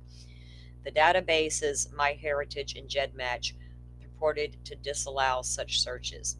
They may have changed some stuff up. GEDmatch had changed some stuff up, but I know for the longest time there was no requirements there. The IgG process essentially attempts to ascertain identity through genetic associations, unlike STR profiles, which can only reveal whether a person is genetically male or genetically female. The SNPs in their raw form have the ability to reveal a trove of personal information, including sensitive health information such as whether the person has traits indicating an increased risk for cancer or Alzheimer's. Damn it, man, why does my thing keep messing up?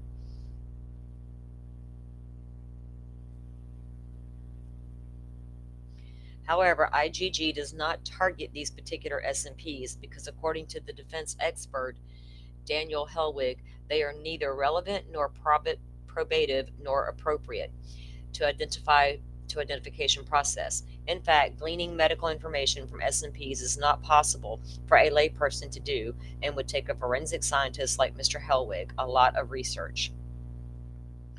The IgG was first performed by Othram Labs, a company in which Idaho Department of Purchasing had an existing contract for such work. Othram was asked to develop an SNP profile from Q1.1, upload it to those public genealogy databases permitting law enforcement entry and submit a preliminary report of its findings. Othram was asked not to ascertain medical information associated with Q1.1, nor is there any evidence it was tested for such. Law enforcement did not obtain a warrant for Othram's work. The Idaho State Police delivered Q1.1 to Othram on November 22nd. Othram developed an SNP profile from Q1.1 and searched Family Tree, DNA, and GEDmatch Pro. This work revealed 4 brothers of interest, all of whom were low matches to Q1.1. To further its family tree building, Othram asked the Idaho State Police to contact one of the identified brothers to provide a DNA sample to upload into either of the 2 databases. Despite Idaho State Police requests, the contacted brother declined to provide a sample. Cousins of Brian Kohberger's? Yeah, I'm looking for a little, that family tree diagram with the percentages. I was looking for that because when they said a low number, I was like, okay. Yeah, a low match. It's further down than I was thinking. When we were talking about uncles. Yeah. Mm-hmm. Yeah, so I'm assuming these may have been cousins, so therefore brothers. And we know that his dad had 2 brothers, right? Mm-hmm. The twins. Mm-hmm. But I don't know how many kids they had each. Would it be on the mother's side? I don't know. I saw somebody on Twitter was like, well, they don't even got the same last name as Kohberger, but how do they know that? Did they say that in this document somewhere? We'll see. But they're not going to say that because they're not identifying these people. They have nothing to do with anything. They're just on the family tree. But when they ask the person for now, if you got approached by law enforcement asking for your DNA, are you gonna say why? Yes. Exactly. Well, we're investigating a quadruple homicide. Well, you're not getting my DNA. I wouldn't. What was you got the right to decline. They got to have a warrant to make you give up that DNA. If they want it, they'll get it. Exactly. They can go in the garbage and get it. We all know that. Exactly. They'll follow you and they'll find a way to get it. They asked first, I guess. All right. Police request the contacted brother declined to provide a sample. On December 10th, 2022, members of law enforcement, including the FBI, had a meeting to discuss Othram's work. As a result, a decision was made to turn the IgG over to the FBI. That same day, Othram was instructed to stop work and turn over its SNP profile and search results to the Idaho State Police. Othram did so, along with preliminary report of its findings. The preliminary report did not contain any medical information associated with the SNP profile. The Idaho State Police then turned the information over to the FBI, which was able to use Othram's profile to develop a significantly larger S&P profile. There's nothing in here but saying that it went from Othram to some unknown place that Anne spoke of and then to the FBI. I don't see that anywhere in here, so I don't know where she got that from. The FBI uploaded a larger S&P profile to the multiple genetic genealogy databases, including GEDmatch and MyHeritage, which purport to disallow law enforcement searches. At the time, the FBI had an interim policy issued by the United States Department of Justice related to IgG analysis and searches by its agencies, and then that's in Exhibit D19. On the one hand, the interim policy required that investigative agencies conduct IgG searches and genetic genealogy bases permitting law enforcement. However, on the other hand, the interim policy also stated it was intended only as internal guidance and did not impose any legal restrictions on investigative agencies. Wow. So they could pretty much do what they wanted to with it if they felt necessary.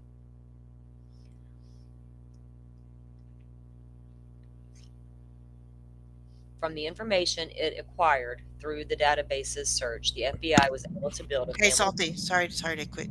I'm gonna put in side chat. I found the chart she was looking for. Oh, thank you. Appreciate that. So it's a pretty good one. Anyway, sorry.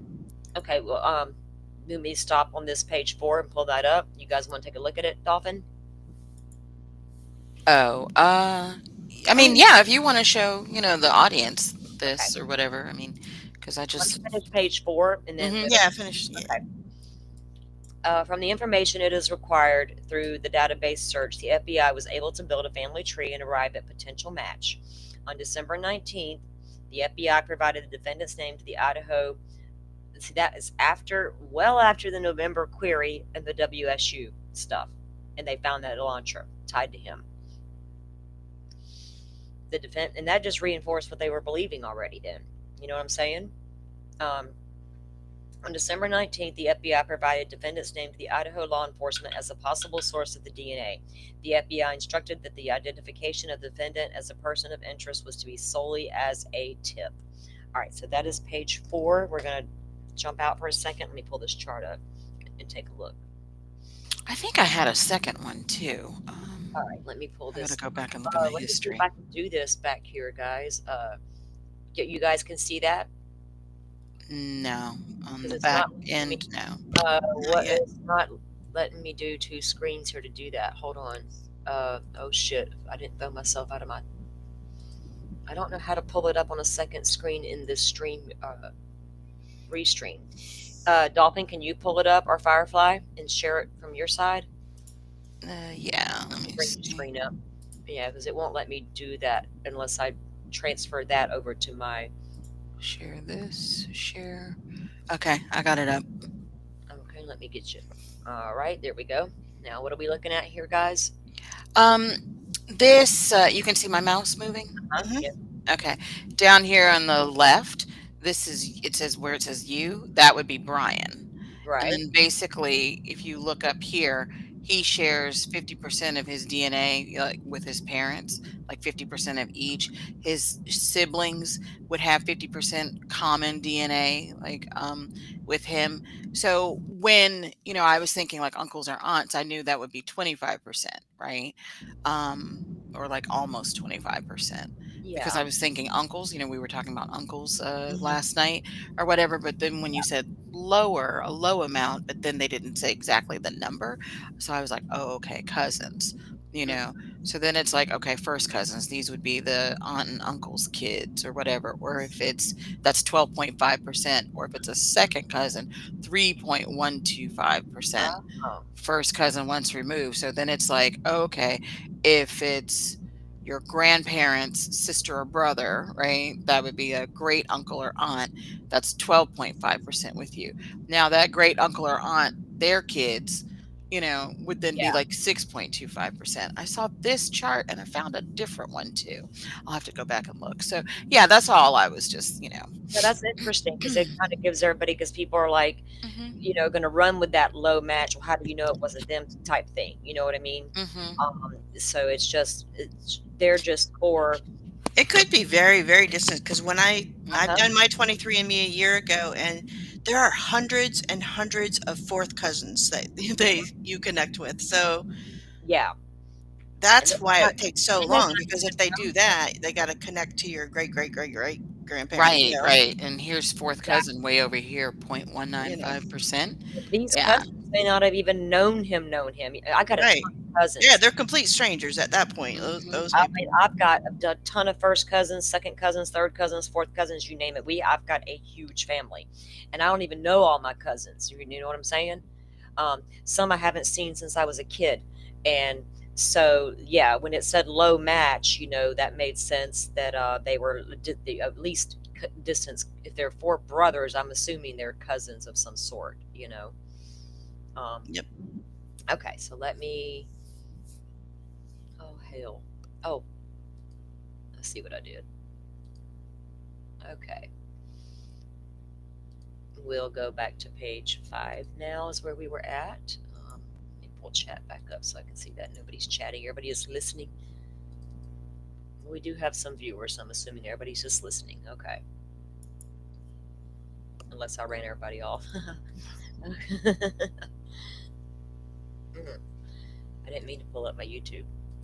I meant to pull up my Idaho docs straight from my saved bar there. Where you at? Idaho docket. Okay. Get my screen bigger here so I can pull it up. All right.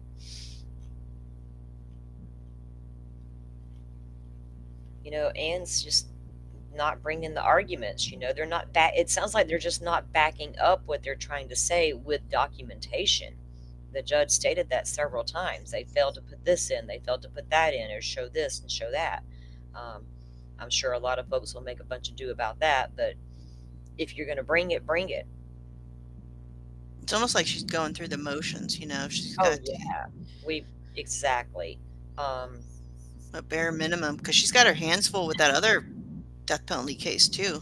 hmm Well, she's always, these are going to be standard protocol stuff you're going to Yep. try to suppress, but she wasn't able to back any of it up with documentation that really showed anything other than standard. I'm trying to take it all off the table. You guys were right. This is the last motion to suppress order we're going through, and then we already briefly went over the ones that were filed yesterday evening. So let me get this back up, and we are at page 5 of 29. And I'll get the screen back up for you guys. All right, let's do this. All right. No warrant was obtained for the FBI's work, and subsequent warrant applications did not include IGG results to inform probable cause. Guys, I gotta go check on the dog. She's barking. I think she wants out. I'll be right back. Firefly, do you want to read a little bit of this while I'm gone, so y'all just sitting here in dead air? Because I can't stand dead air. Okay, what page are you on We are again? on page 5 at the very top. Oh, very time. No Yep. warrant. Okay. Yep, It's a I'll little be right small. back. Let me go see what she's barking at. I can make it bigger. Hold on here. All right. No warrant was obtained for the FBI's work, and subsequent warrant applications did not include the IGG results to inform probable cause. As the investigation ensued, law enforcement discovered that the defendant had driven. Hold on.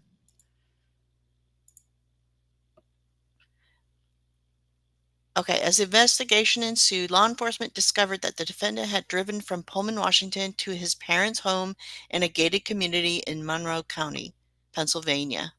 At the time, Monroe County's municipal waste ordinance required homeowners to dispose of their garbage by placing it out for collection or delivering it directly to a licensed waste hauler. Only an authorized trash collector could collect garbage left out for collection. Law enforcement decided to conduct a warrantless trash pull from the Koberger's residence. Arrangements were made with the local trash collector to isolate and turn over the Koberger's garbage to law enforcement for testing. Articles of trash were retrieved and sent to the Idaho State Police Forensics Lab to conduct standard DNA testing. A DNA profile developed from one article of trash was determined to be from the biological father of the source, Q11. Another article of trash revealed a mixture of male and female DNA. According to the defendant's expert Gary Schulter, PhD, the male DNA from the mixture was consistent with Q11 profile. Importantly, defendant has not claimed ownership or knowledge of the knife sheath from which Q11 was taken. After obtaining a search warrant, law enforcement collected DNA from a buccal swab obtained from the defendant. A traditional STR DNA comparison was done between the Q11 profile and the defendant DNA. The comparison showed a statistical match. Specifically, defendant was 5.37 octillion times more likely to be the source of the Q11 profile than an unrelated individual randomly selected from the general population. All right, that's where I can't see anymore. Hold on, let's see. Yeah, I guess you'll have to just open the document. That's page 5 of the document. Page 5. Uh-huh. It's in February 19th on the list. I found a different DNA chart too that sort of You got a better looks more like it's the way that it's organized. It's more like a family tree. I'm sharing it now. Oh, okay. If you just wanted to see it, Yeah, it let me looks more like a traditional family tree. So are we going to come back to page 5 in a second, or what were we doing here? Yeah, well, she got to the bottom of what she could see. Okay. All right. So when we come back, it'll be a conclusion of law. Okay. Well, let me pull my screen down and we'll get you back up. All right. Can you see this living DNA centimorgan chart? Yes. Okay. So self is right in the center. What is that? Red? Yeah. Red. Yeah. And then so see, it's showing you first degree relatives. It's purple. So 1 degree removed from yourself, aka Brian, is a parent, a sibling, like a full sibling, a child that he has. 1 degree removed from him. Then second degree relatives are like this blue, I guess that's like navy blue, half sibling over here to the left, a niece or a nephew from his full sibling, or a grandchild, or a grandparent. And then so like the aqua, then it just goes further on, half niece, nephew, you know, what would be considered. And then it also tells you here, like the range of the centimorgans that they would share.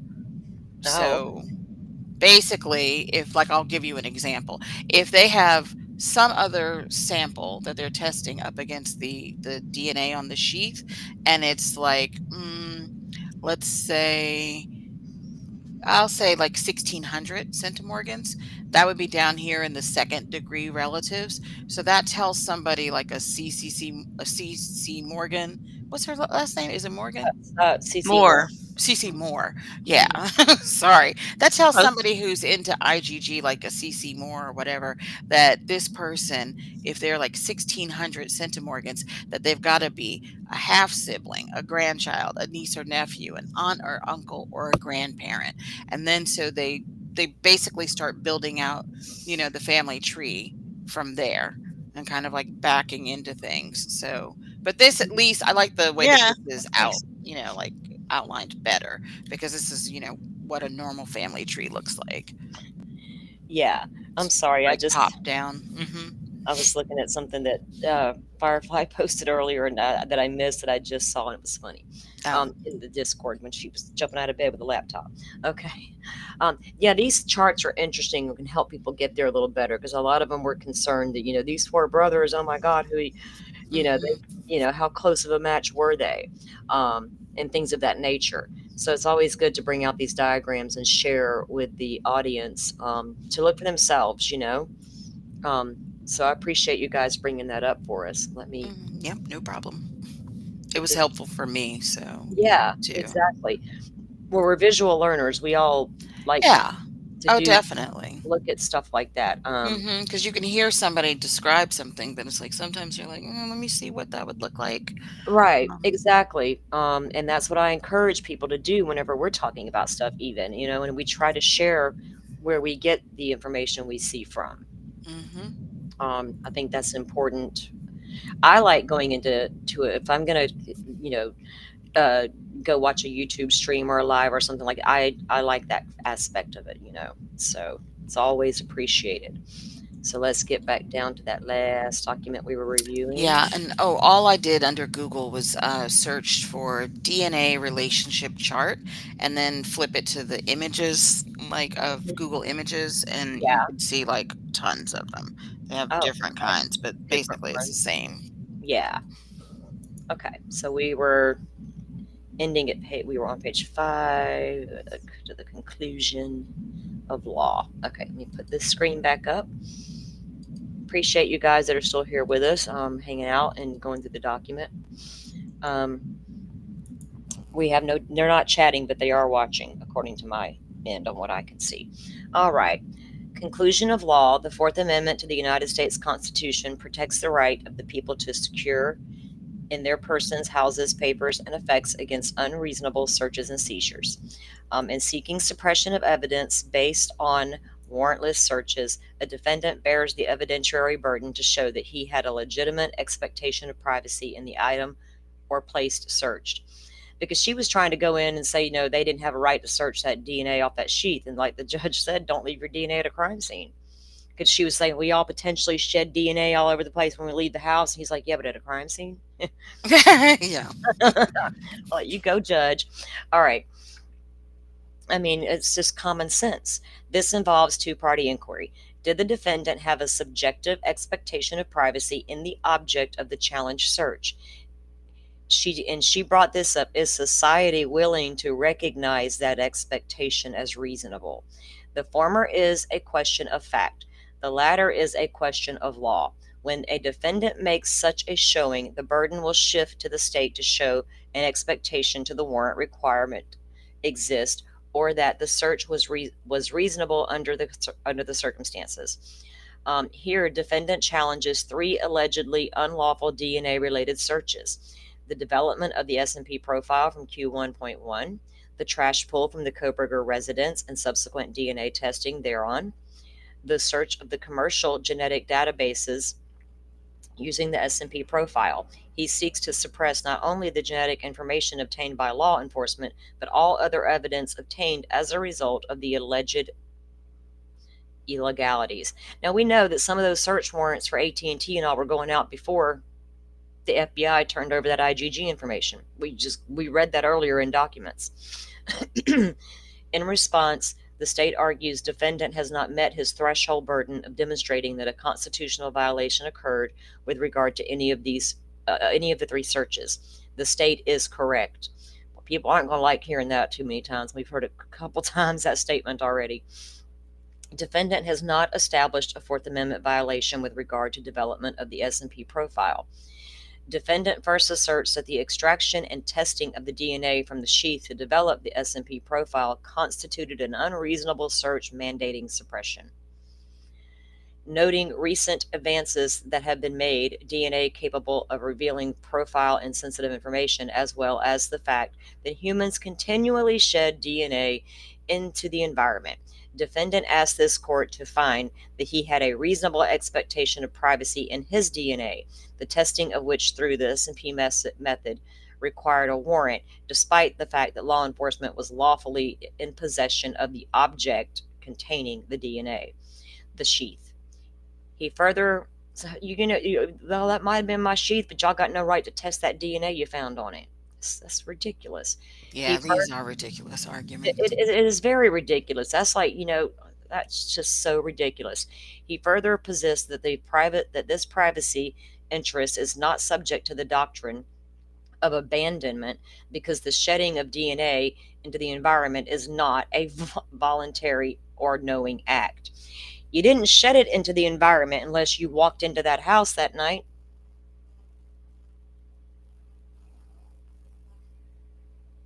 So, like, think about that for a minute. How Oh, did it, yeah. how does DNA? I'm thinking to myself out loud right hmm here. But yeah, just so you walked into that house and shed your DNA, and now you don't want it tested because we shed it all over the place. Touch and transfer. Yeah, but shedding all over the place leaves DNA on surfaces, not Yeah, down in a snap. exactly. The inner ring of a snap. Come on. Yeah, yeah, exactly. The state denies that the testing of the DNA from the sheath was a search pointing out the DNA was lawfully seized evidence from the crime scene or from the scene of a crime. The state further contends defendant has not demonstrated he had a reasonable expectation of privacy in this DNA because he abandoned it or because he has not shown the existence of a reasonable privacy interest society is willing to recognize. Okay, I'm part of society and I'm not willing to recognize that a DNA recovered from a crime scene is not testable. And when I heard Ann say that in court, was society ready? I'm like, no, Ann, we're not, because that's DNA from a crime scene. That's not like it's whatever, you know what I'm saying. hmm Okay. This is a matter of first impression in Idaho. However, applying well settled principles of Fourth Amendment law, the court finds no constitutional violation. First, defendant abandoned any privacy interest in his DNA by disclaiming knowledge or ownership of the sheath from which the DNA was extracted. Hell, it's not your DNA, remember? It's not your sheath. So you have no right to tell us we can't test it because you weren't there. You was out driving around. I like that statement.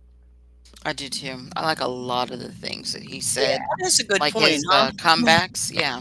it is a good point. I mean, because in order to, try to claim that it was a violation, you've got to admit that that's your It's sheet. yours. Yep.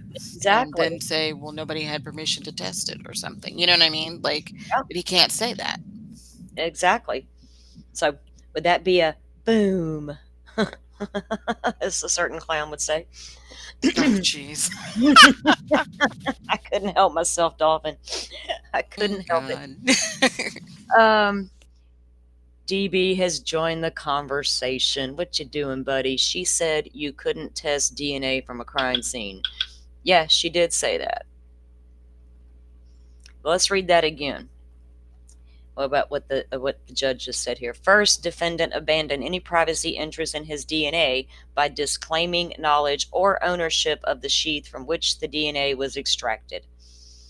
Second, even if no such abandonment occurred, there is no reasonable expectation of privacy in DNA found at a crime scene, which is subsequently analyzed to identify an unknown suspect.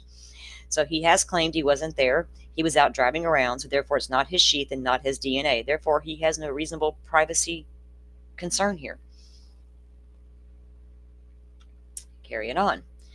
Defendant cannot establish a subjection expectation of privacy in the DNA found on the sheath due to abandonment. It is well settled that a person who voluntarily abandons property prior to a search cannot be said to possess the requisite privacy interests under the Fourth Amendment, and they cite case law there. When one abandons property, there can be nothing unlawful in the government's appropriation of such abandoned property. Can you say I accidentally left it, so therefore it's not abandoned?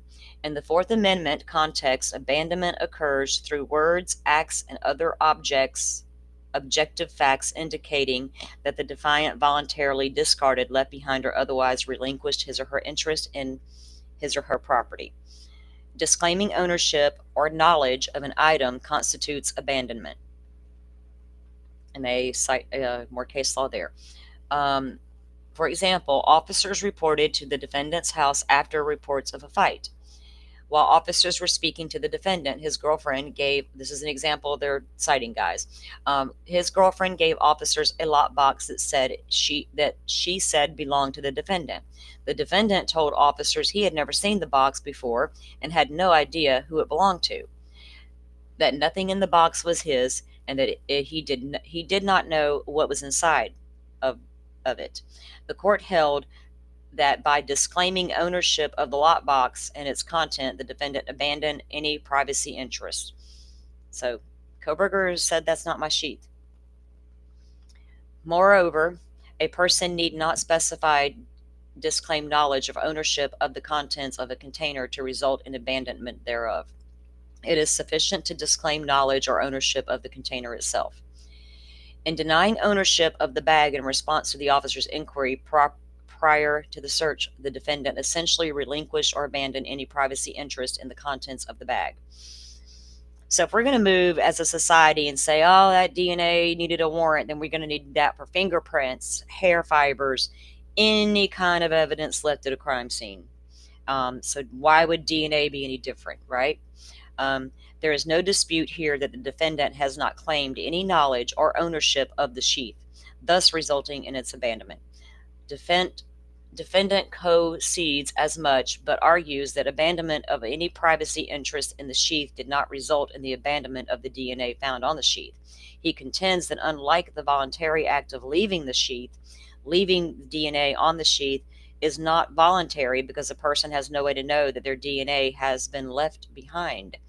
DNA, he points out, is shed everywhere. Humans have no ability to keep their biological material from the environment. Y'all keep your bio stuff to yourself.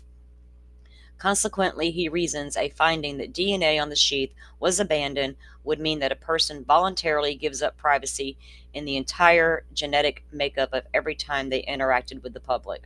And Oh, he's such a smart ass. I Mhm. mean, my response back to is like, actually, you do have the ability to do that. Just wear a hazmat suit or something. Walk around fully covered, and then you Yeah, won't be leaving your DNA all over the place, you know? right. But no, Or nobody's not gonna. at a crime, but not at a crime scene. Yeah, yeah. That's- Lordy. In support of his argument, defendant relies exclusively on concurring opinion in State versus Carbo, which is factually similar to this case. In Carbo, the evidence at issue was semen. This is what you're talking about, Firefly. This is a different case they're citing. Okay, if you can hear me. You had mentioned something to me earlier about this. I said this is supposed to be what you were hearing about. So it's a case. It's not. Okay. It Gotcha. wasn't. Yeah, it wasn't. Yeah, it was a case they're Okay. talking about. Important Okay, distinction. well, Yes. okay. See, Somebody else had said something about it, and then I'm like, yeah, Oh. let's get this straight. Let me read this again. In support of it, because the judge did mention in the hearing when Ann said something about case law, he's like, "There's one. This must be that one." In support of his argument, defendant relies exclusively on a concurring opinion in the State versus Carbo, which factually similar to this case. In Carbo, the evidence at issue was semen deposited inside the deceased crime victim and skin scrapings from underneath her fingernails. So it's a case they're referring to, not evidence in this case. In an attempt to identify a suspect, law enforcement contracted with a lab to conduct a genetic analysis of the DNA extracted from this evidence. Like here, the lab created a S&P profile from the DNA and utilized commercial genealogical databases to determine a potential source. It also generated a report that provided information about the suspect's physical traits and ancestral origin. The information ultimately led law enforcement to the defendant. Law enforcement then created a DNA profile from trash discarded by the defendant, which matched the DNA profile from the crime scene. Subsequently, the defendant provided a voluntary DNA sample, which matched the profile from the crime scene and the garbage. The defendant moved to suppress evidence of his genetic information left behind at a crime scene. He argued, as defendant does here, that although he may have abandoned his privacy interest in his semen and skin cells, it did not equate to the abandonment of vast troves of genetic information and biological material contained. That's unbelievable to me. Yep. Mm. What? Yeah, making short work of this argument, the Minnesota Supreme Court found that by voluntarily leaving his semen and skin at the crime scene, he abandoned any subject privacy interest in his genetic information. Again, don't leave your DNA in a crime scene. Don't do a crime. How about that? Do the crime, you do the time. If you're the right guy. In the concurring opinion relied upon by the defendant, one justice disagreed with the majority on this issue because given the sensitive genetic information revealed by S&P testing, he would have required a warrant before allowing such testing. He further pointed out that the concept of abandonment, which requires voluntariness. Okay, Forrest, you're good. Is an ill fit for genetic information because it is virtually impossible for humans to prevent leaving personal genetic information everywhere they go. To this end, he analogized DNA to the cell phone site location information at issue in Carpenter versus United States, where the United States Supreme Court reasoned that CSLI is not voluntarily exposed given the virtuality and activity on a phone, which is essential to participate in modern life. Will leave a trail of a location data. They cited this case the other day or yesterday in one of the documents we read, the Frank's motion document thingy too. While there are safeguards to prevent the dissemination of CSLI, turning off a phone, i.e. it says, he observed there are no similar safeguards for DNA, thus rendering the case against abandonment all the more clear. When we venture into public spaces, we simply cannot help but shed our DNA. Yeah, don't try and tell me you can't control where you leave your semen. I'm Yeah, sorry. that's what I was gonna say. There's a few What? different ways you can control that. Yeah. Or what are you gonna say? I'm gonna need that back. I mean, from come you, on thanks. Yeah. Yeah. Gee, I'm gonna need that back. Yeah. Sorry, oops. Yeah. Oh, sorry. Didn't mean to shed my stuff everywhere. Yeah. I can't even believe that judge. I can't even believe that. Okay. Hold on. Get my things before I go. Let me break out my MVAC vacuum. The majority, however, pointed out that the inquiry as to whether the defendant abandoned his subject privacy interests looks to his specific actions. When viewed in this way, the majority found Justice Procaccini's logic inapt given the defendant's DNA was not collected from a shed skin cell or flake of dandruff. Nor was it a mere consequence of the defendant venturing into the public sphere. It was collected from semen he voluntarily left inside the victim and skin cells he voluntarily left under her fingernails. Yep. Defendant argues that Justice Procaccini's case against abandonment is particularly inappropriate here. Defendant argues biological matter left on the sheath was not blood or semen or some bodily fluid that the Carbo court found could be voluntarily left behind.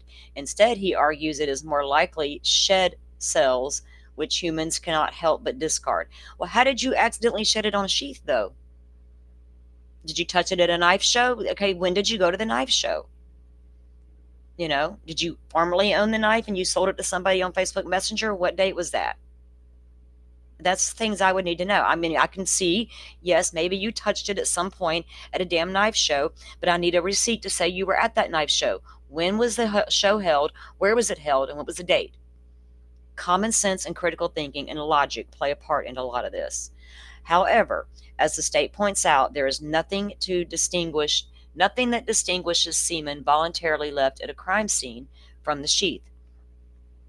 And again, I'll refer to Delphi. Everybody's bitching. Well, Richard Allen's DNA was nowhere there. He can't be the guy. Well, by God, it's in the Idaho. He left his DNA here, and he still can't be the guy? Make it make sense. Both were abandoned vehicles carrying DNA. Stated, they're still citing a case stuff. Stated another way, the semen in the carbo and the sheath here were both containers of DNA. As discussed, disclaiming ownership or knowledge of container results in abandonment of privacy test. In its contents, another case law. Thus, by effectively disclaiming knowledge of ownership of the sheath, the defendant necessarily abandons any privacy interest in the DNA it contains. Effectively disclaiming knowledge or ownership of the sheath, the defendant necessarily abandoned any privacy interest in that DNA.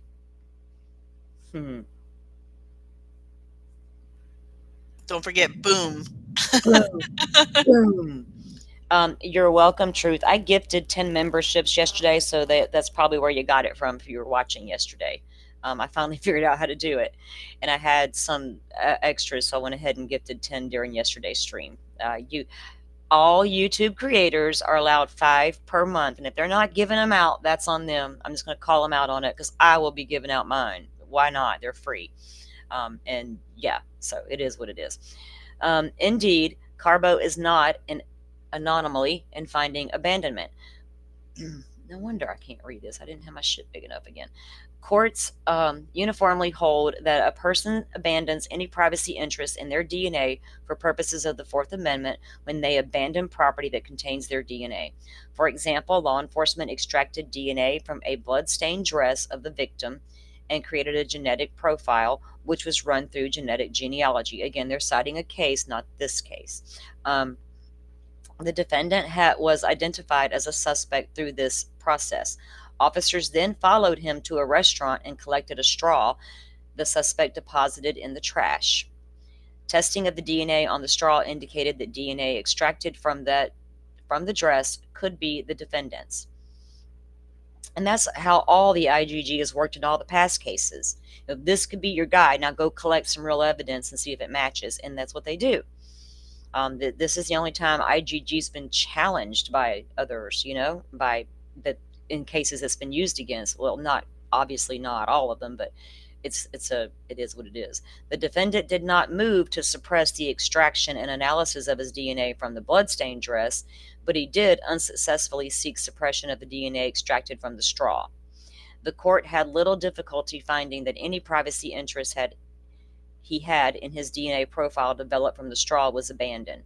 First, by failing to make any effort to preserve the straw as private, he relinquished any subjective privacy interest therein. Second, even if he retained a subjective privacy interest, it is one society would recognize as reasonable, considering he voluntarily left the straw behind in the restaurant. Further, the court rejected the defendant's attempt to distinguish the DNA on the straw from the straw itself, finding no practical difference between the two. By abandoning the straw, he also abandoned the DNA on the straw. The Burns court additionally rejected the argument defendants make here. The DNA cannot be voluntarily abandoned due to involuntary shedding. In doing so, the court analogized DNA shed to fingerprints, something individuals also unconsciously continually shed. First, the court observed all the different ways a person can shed DNA is relevant for the Fourth Amendment purposes. What is relevant is the DNA left on a particular item the defendant abandoned, the straw or here, the sheath. Second, the court noted that the DNA shed is no different than a latent fingerprint. Thank you. Like DNA, they are powerful means of individual identification, not visible to the human eye, and must be developed through use of specialized technology. The court concluded that because the testing of the latent fingerprints does not raise Fourth Amendment concerns, neither should DNA collected and tested from an abandoned item. The court finds the analysis in the Burns compelling and consistent with the Fourth Amendment law. The court recognizes that a distinction can be drawn given the fact that in Burns, there was no question that the defendant abandoned the straw. And here, defendant argues it cannot be conclusively stated that he abandoned the sheath. However, the state notes the distinction does not preclude the finding of abandonment for two reasons. First, as we discussed, First, as discussed, abandonment does not occur solely by disregarding an item. It also occurs by disclaiming ownership or knowledge or otherwise relinquishing an interest in the property. And he absolutely denies being there, so he's denying that's his sheath altogether. By not claiming ownership of the sheath and any knowledge as to how his DNA arrived on the sheath, defendant abandoned any privacy interest in the DNA. So he can't explain how his DNA got there. So no mention of a knife show or trading it or selling it or none of that. Second, because I've heard all that too. Oh, you could have touched it here at the Walmart or the, knife shows, all the, yeah, okay. Okay. Second, the fact that a person does not knowingly exposes DNA to the public does not contravene a finding of abandonment. Like DNA, fingerprints and bodily fluids are left unknowingly on surfaces of public places merely as a consequence of venturing into the public sphere. Yet, as noted in Burns, this does not raise constitutional concerns. They cite the case laws here. The manner in which humans shed cellular material is not fundamentally different from the manner in which the oils compromising fingerprints are shed. What matters is that the material was left in a public domain. Applying the rationale in the Maryland Supreme Court concluded that the defendant abandoned any privacy interest he had in his shed DNA collected from a chair in which he had been sitting. In doing so, the court rejected the notion of that abandonment required explicitly voluntary knowing. I'm getting ahead of myself. Knowing act noting.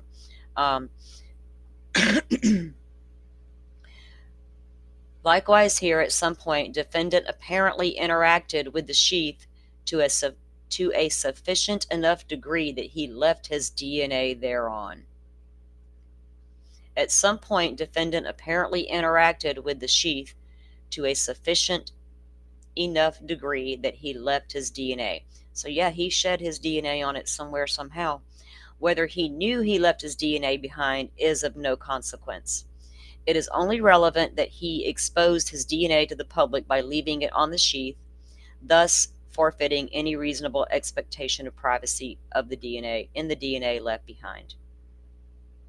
Even if not abandoned, defendant has not established his subjective privacy interest in his DNA objectively reasonably. A Fourth Amendment search occurs when the government seeks to gain information infringing upon a person's reasonable expectation of privacy. And they note case law. An exception of privacy is objectively reasonable when it's legitimate, justifiable, and when society should both recognize and protect.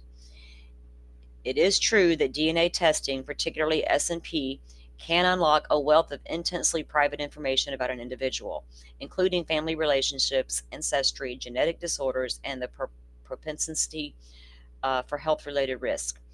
They cite a case there. Such highly private information is already protected under the law in other contexts, including in Idaho through the Genetic Testing Privacy Act, which prohibits genetic discrimination in employment.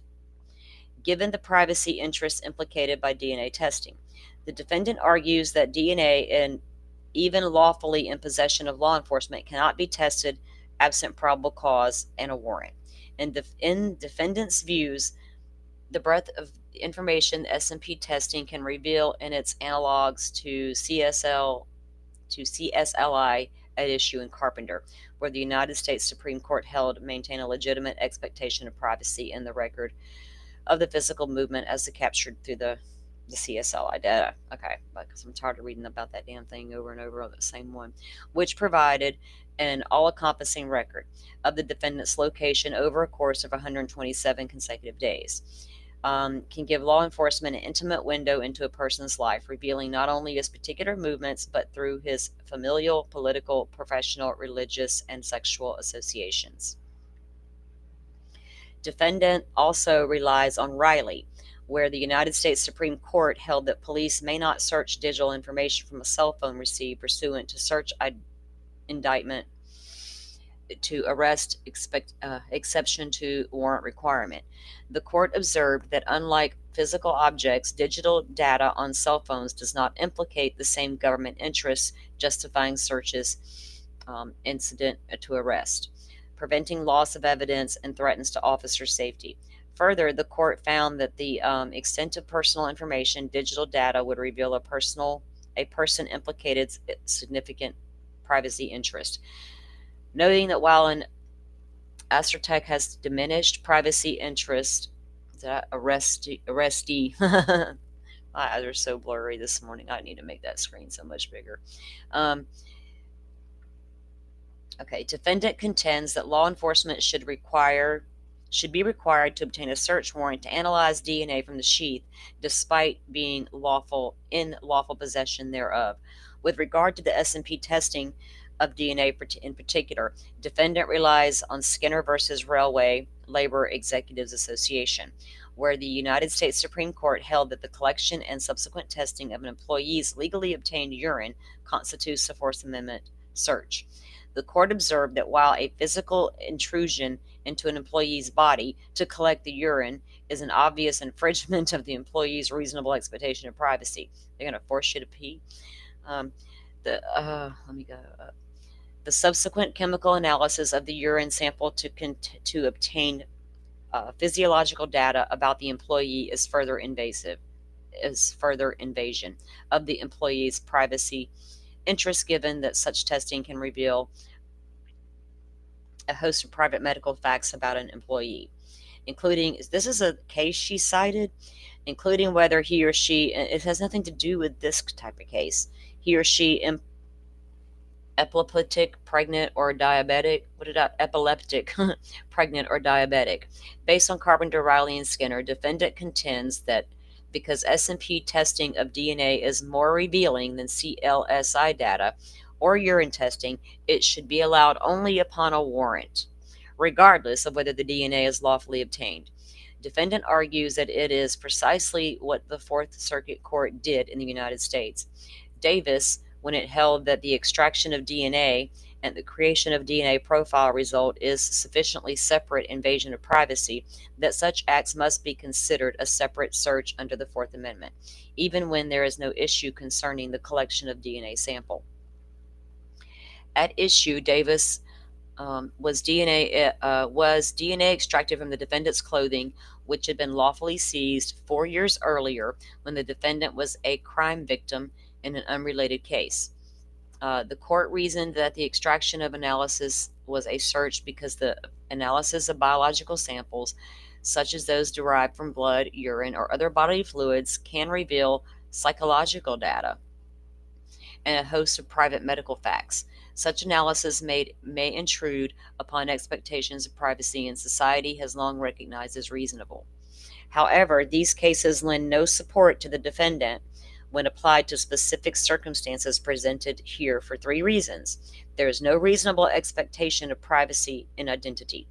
Defendant has not shown his DNA was tested for anything other than identifying purposes. Even if the DNA analysis revealed sensitive personal details, there is no reasonable expectation of privacy in crime scene DNA.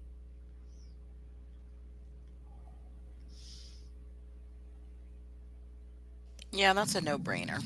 Yeah. Somebody want to read this page? Page 15. Oh, hell, I just went into a dungeon. Firefly, you still here? Yep, I'm here. Hang on. We're starting from first. The first line of page 15, yeah. Okay. First. Oh, wait. You moved it. Okay, hold on. Oh, wait. Oh, sorry. There we go. First, there is no reasonable expectation of privacy in our identifying characteristics such as fingerprints. This is because analysis of such characteristics involves none of the probing into an individual's private life and thoughts that marks a Fourth Amendment search. Do I need to make it bigger? Can you see it, hun? Yeah. Yeah, I can. No, yeah, I can see it. Okay. On this basis, courts have held that testing of DNA for identification purposes does not run afoul of the Fourth Amendment because it is no more revealing than fingerprints. See Rayner, just case here, where DNA testing is not obtained by means of a physical intrusion into the person's body. It is no more a search for purposes of the search for purposes of the Fourth Amendment than it is testing of fingerprints or the observation of other identifying features revealed to the public. Visage? I'm not sure how you say that. Apparent age, body type, skin color. Likening DNA analysis for identifying purposes to analyzing latent fingerprints. The Idaho Court of Appeals has all but followed suit. In Hyro versus State, a post-conviction action, the Court of Appeals addressed whether the petitioner's counsel was deficient by failing to argue his client had reasonable expectation of privacy and has genetic material left behind on a water bottle. In rejecting the claim, the court first noted that since the issue of genetic privacy in DNA was a novel theory and undeveloped area of law, counsel was not ineffective by failing to raise it. Moreover, the case cast doubt of the substantive value of the argument, noting that in other jurisdictions, courts have held that the use of DNA for identification purposes only does not infringe on a privacy interest in one's genetic identity because the DNA is not being used to reveal personal information. Second, in Maryland versus King, decided after Skinner, Riley, and Davis, the United States Supreme Court confirmed that the objective reasonableness of a private interest in DNA depends on how the DNA is actually led by the government, not by what is capable of revealing. At issue in King was a Maryland statute which permitted warrantless acquisition of a buccal swab from an arrestee to obtain a DNA sample. Because the testing was for identification purposes, which is constitutionally permissible, and did not reveal genetic traits such as private medical information, the court found that it did not contravene an arrestee's privacy in any way. Notably, the DNA testing in King was of the STR alleles, which, unlike SNP testing, are not known to have any association with genetic disease. So you go, or any other genetic predisposition. However, the court signaled that it is how the DNA is tested that is legally relevant, not what it is capable of revealing, to wit. And if non-coding alleles could provide some information, they are not in fact tested for that end. It is undisputed that law enforcement officers analyze DNA for the sole purpose of generating a unique identifying number against which future samples may be matched. This parallels a similar safeguard based on actual practice in the school drug testing context, where the courts deemed it significant that the tests are issued here only look for drugs and not for whether the student is, for example, epileptic, pregnant, or diabetic. If, in the future, police analyze samples to determine, for instance, an arrestee's predisposition to a particular disease or other hereditary factors not relevant to identity, that case would present an additional privacy concerns not present here. I mean, makes sense, right? Thus, oh, okay, sorry. Yeah, no, you're right. Go ahead. Thus, under King, testifying of lawfully obtained DNA samples may run afoul of the Fourth Amendment only if law enforcement uses it for purposes irrelevant to identification. Otherwise, it is no more a search for Fourth Amendment purposes than the testing of fingerprints. See also Burns. Noting that if law enforcement had tested the defendant's DNA to reveal physiology as health conditions such as genetic predisposition to cancer, it might implicate privacy interests. But law enforcement did not do so. I mean, it's kind of repeating the same thing. Yeah, this is pretty much citing all the case law as to why none of the pretty much just saying they're just testing for identification purposes, not trying to invade his privacy. Right. Yeah, I wondered if Anne had was alluding to, were they looking to see genetic traits, like did this person have bushy eyebrows and all of that? You know what I mean? But it's all that. Still, his argument was you can't test my DNA on that sheath, and there's nothing saying you can't, right? Because it is DNA collected from a crime scene. Yeah, they're trying to identify you. That's it. Would be the first defendant in the entire country that could say, I mean, they're trying to say that, they're trying to set precedents here with this case, that they're not going to get anywhere with this particular part of it. IGG stuff with the FBI, maybe later on down the road with the Supreme Court stuff.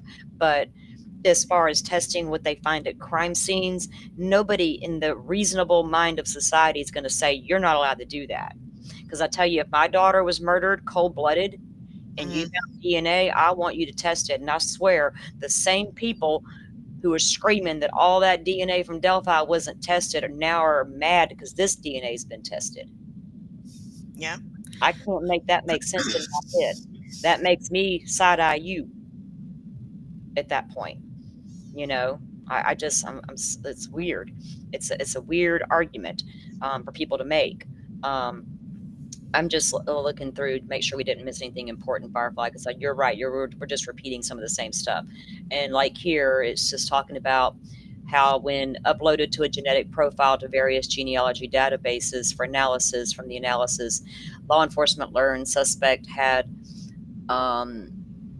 alleles, whatever, related to alleles, related to substance abuse, bipolar, baldness, and all this stuff. They don't have any interest in that. Just because they are able to test for that doesn't mean that's what they're doing. They just want to identify who you are. Exactly. And that's what IGG has been used on in a bunch of cases.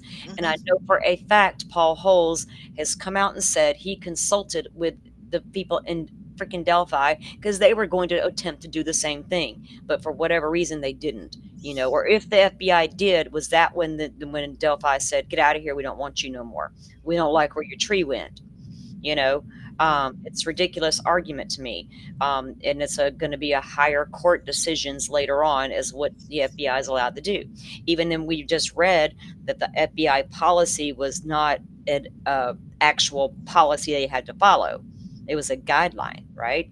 So, right. I mean, come on. Defendant has not established a Fourth Amendment violation with regard to trash pull and testing of DNA. Defendant next asserts that law enforcement's trash pull from his parents' Pennsylvania residence and subsequent DNA testing therefore constitute warrantless and unreasonable searches mandating suppression. He argues he had a reasonable expectation of privacy in his parents' garbage that was violated when law enforcement arranged for a trash pull. The privacy interest, according to the defendant, is predicated on not only Monroe County's municipal ordinance prohibiting anyone other than a garbage collector from collecting the Kohberger's family curbside trash. Okay, so there was an ordinance in... So that mean that the FBI could not go in and take it, or... They sent that... Well, that's what it's saying. The defendant, according to the defendant, this is according to him, it is predicated on not only Monroe County's municipal ordinance prohibiting anyone from other than garbage collector from collecting the Kohberger's family garbage or curbside trash, but also the fact that the Kohbergers resided in a gated neighborhood and the garbage cans were on the driveway as opposed to the public area, while defendant acknowledges binding precedent holds otherwise. He acknowledges that. You know what this tells me, though? It's the fact that they are set up an arrangement for the trash company to pull the trash. That tells me they already looked up the ordinance to see. Exactly. Because I knew that somebody else couldn't do it, right? According to the ordinances. So. Well, Pennsylvania probably told them that. Look, we have an ordinance here. Right. We need to go about it this way, right? So they were well aware of the laws. Exactly. So people need to get over it when they're like, "Oh, he's in a gated community. He's got all these rights." Because I don't care. You can. So we're saying that criminals can live behind gated communities, and therefore they're off limits. Your gate, shove it straight up your ass. Public street. It's still a public street, right? I guess you guys were discussing that in another live. I remember. Uh-huh. Even though it's a gated community, the streets are still public. Some of these pro-defense folks don't have critical thinking skills. Those salty, they really don't. Oh, I know. Not everyone who is saying they should have tested the DNA in Delphi is saying that this DNA. You're right, not all of them, but trust me, a lot of them are. The reason I didn't follow this case as much that I think he's likely guilty. I have followed both cases thoroughly, and trust me, hon, when I tell you there are people out there who wanted all that DNA tested in Delphi who are still, saying Kohberger's innocent. So there's that. And I don't know if I'm not saying he's guilty. I'm just saying be open-minded, right? You can't have it both ways. You can't demand a DNA over here and then say, oh, well, you got it over here, but it ain't no good. That to me, that's conspiratorial stuff to begin with. And you're just trying to make something of something. So yeah. So they knew about the law, and then they sent in we already had read through the other document that they had sent in the trash company to do the poll. While defendant acknowledges the binding precedent holds otherwise. So he acknowledges it. He asserts it is time to rethink these decisions. Is it? Now all of a sudden it's time to rethink these decisions because you got caught? Yep. Take it to the Supreme Court, Bubba. Oh, I'm sure they will. How we say it here in the South, Bubba. Let's go. Good luck with them. Right, Dolphin.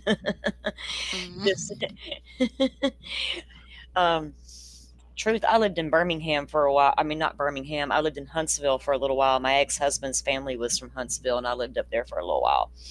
My daughter went to University of Alabama. My oldest son was a preemie. He's in his mid-30s now, but he was like 3 months early. So when we moved to Huntsville, his medical transferred there. He was still I think he was 3 when we moved there, but we would have to go to UAB for doctor's appointments. So I was always driving between Huntsville and Birmingham for that. Thankfully, he grew out of all of his little issues, and he's perfectly fine now. So anyway, so yeah, I've been up around those parts. Y'all will hear my country twang come out at times. Trust me, especially if I get to go and it's gonna fly. Huntsville is huge, girl. I live in a much smaller town. And Huntsville was very huge compared to what I was used to. And that's probably y'all probably think, well, she's just small town, everything. But yeah. Okay. Decision and find reasonable expectation of privacy exists. If not under the Fourth Amendment, then under the increased protection afforded by Article 117 of the Idaho Constitution. Alternatively, he argues that even if the trash pull was lawful, the testing of the DNA found in the trash can was not under the... Dude, come on. However, the defendant filed his motion. The Idaho Supreme Court reaffirmed its holding in Donato and rejected the very argument asserted by the defendant here. And remember, they went before the Supreme Court with that stuff, that a local waste management ordinance can create a reasonable expectation of privacy. Objective expectation of privacy is not created simply because an ordinance aimed at maintaining society's interest in sanitation dictates how trash is to be collected. As for subsequent DNA testing of the discarded items, relevant here is the abandonment theory. The court is bound by the decisions in the Idaho Supreme Court. There are no facts presented here that meaningfully distinguish in this case from Donato or Polizzi. The garbage cans may have been placed in the Kohberger's driveway for collection as opposed to on a public road, and that Kohberger's neighborhood was gated are legally irrelevant factors given that the garbage was placed for the purpose of having it collected by another. You know what? What's that? Just Kohberger is wishy-washy about his reasonable expectation of privacy. On the one hand, he thinks he should have it for the DNA. On the other hand, he's not saying, "Oh, no, don't give me phone records so I can try to prove that I wasn't there." Exactly. I mean, and they even used phones and CSLI in these arguments, and I'm just kind of like, yeah, yeah. And when you have it here, but you don't have it here. Yeah, right. Okay. And remember when Ann stood in court and said, we're going to use the state's own phone data to show our client was over here, but now we want all that suppressed. No. Why would you want evidence suppressed that you think's going to exonerate your client? And that's a question I have for you. Finding no reasonable expectation of privacy in the garbage placed out for collection, regardless of whether it was in or outside the defendant's curtilage. Privacy interest in trash is lost when it is deposited in an area particularly suited for public inspection. And if those cans were all the way out to the edge of the driveway, they were obviously placed there for the garbage man to pick up. Public consumption, and then once it was picked up, it became fair game, right? Yeah. So they didn't walk up to the garbage can in the driveway and take it out, breaking the law. They allowed the garbage truck to go in, retrieve the garbage, bring it out, and then they went through it. Because there's like easement within so many feet of of the street is public. So. Exactly. People forget that too, right? Yeah. Public consumption for the express purpose of having strangers take it. Therefore, the trash pull did not contravene defendants' Fourth Amendment rights. Moreover, as already discussed, it is well settled that one abandons a privacy interest in one's DNA by discarding an item containing the DNA. By throwing away an item of trash containing his DNA, defendant cannot object to testing of the DNA, particularly given that it is standard DNA testing. Consequently, no suppression is warranted with respect to the trash pull and subsequent testing. I'm getting a drink here, guys. Mute out so nobody hears me swallow.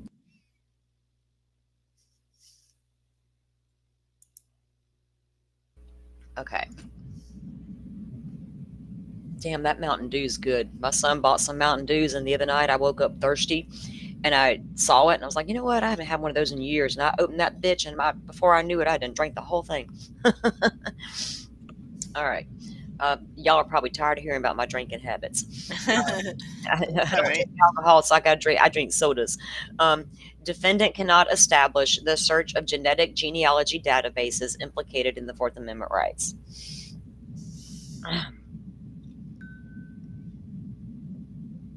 I'm sorry, I was reading the True comment there. Well, as far as him cleaning his car, if he used vital oxide, hospitals disinfect, mold killer, any DNA in the car.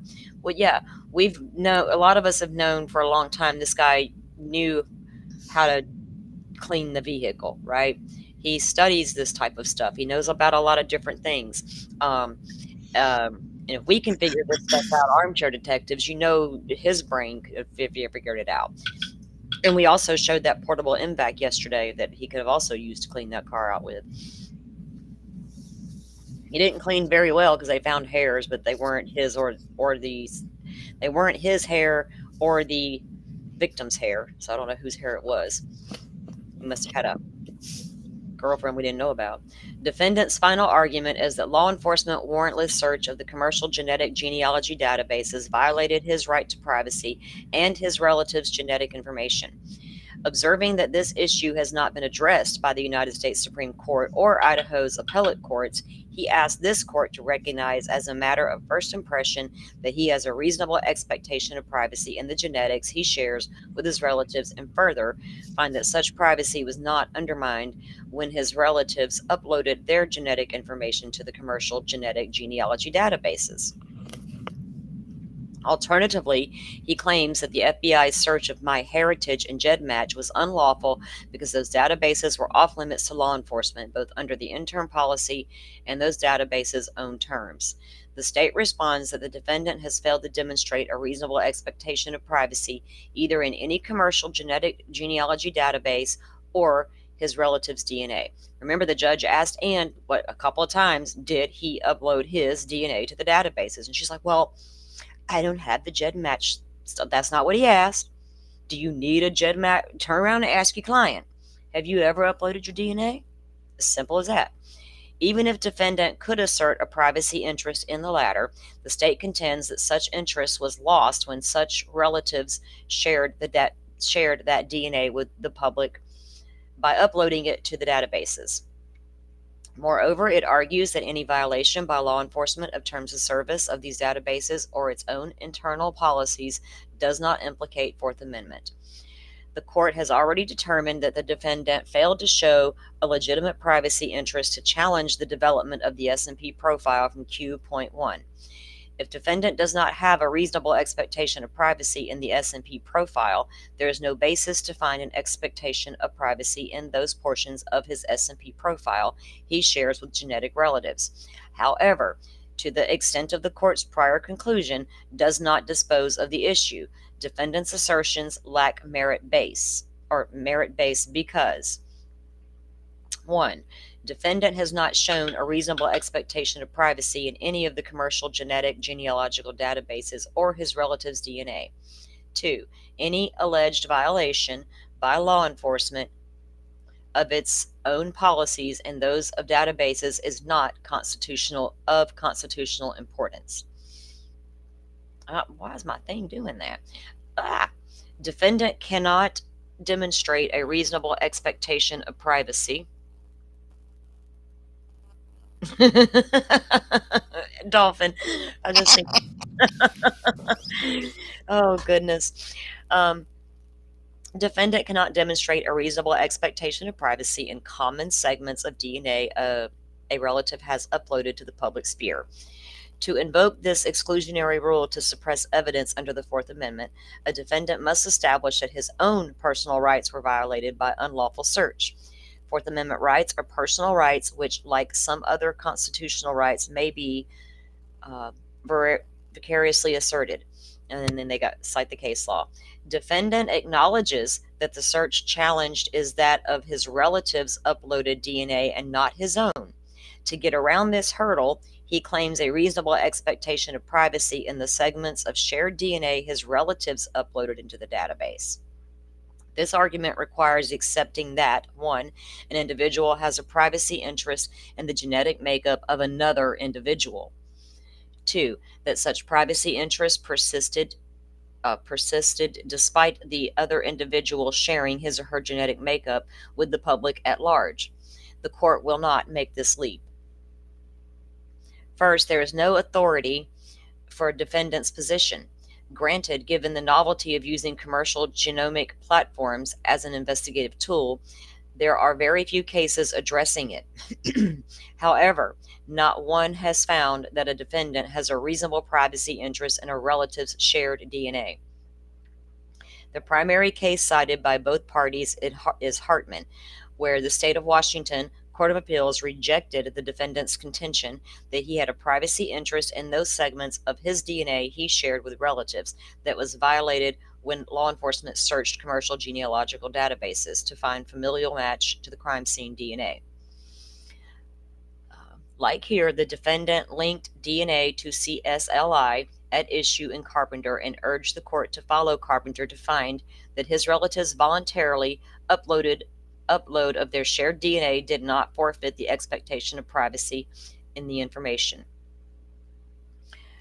The court's determination that the defendant lacked a reasonable privacy interest in segments of shared DNA rested on multiple grounds. The court observed that the sole purpose of a genealogy database is to let others search for and share private information about the user's personal and family history for the purpose of finding relatives. To this end, the court found that shared DNA is unlike CSLI in Carpenter, which was not shared for the purpose of public perusal. The court further noted that the comparison of the DNA obtained from the crime scene to the genetic profiles of the defendant's relatives was limited to identification purposes and therefore did not support a privacy interest. In addition, the court found no historical protection of voluntarily shared genetic material or for information posted on websites intended for public access. Consequently, the court concluded that because law enforcement's investigation of the genealogy databases did not disturb a reasonable privacy interest, the defendant has no standing to challenge the search. Other courts addressing the issue have held similarly. My issue with words today. The They said another case there, finding no reasonable expectation of privacy in genetic identifying information voluntarily uploaded to the databases. So, yeah, basically he has no right to say anything about what others in his family uploaded or did.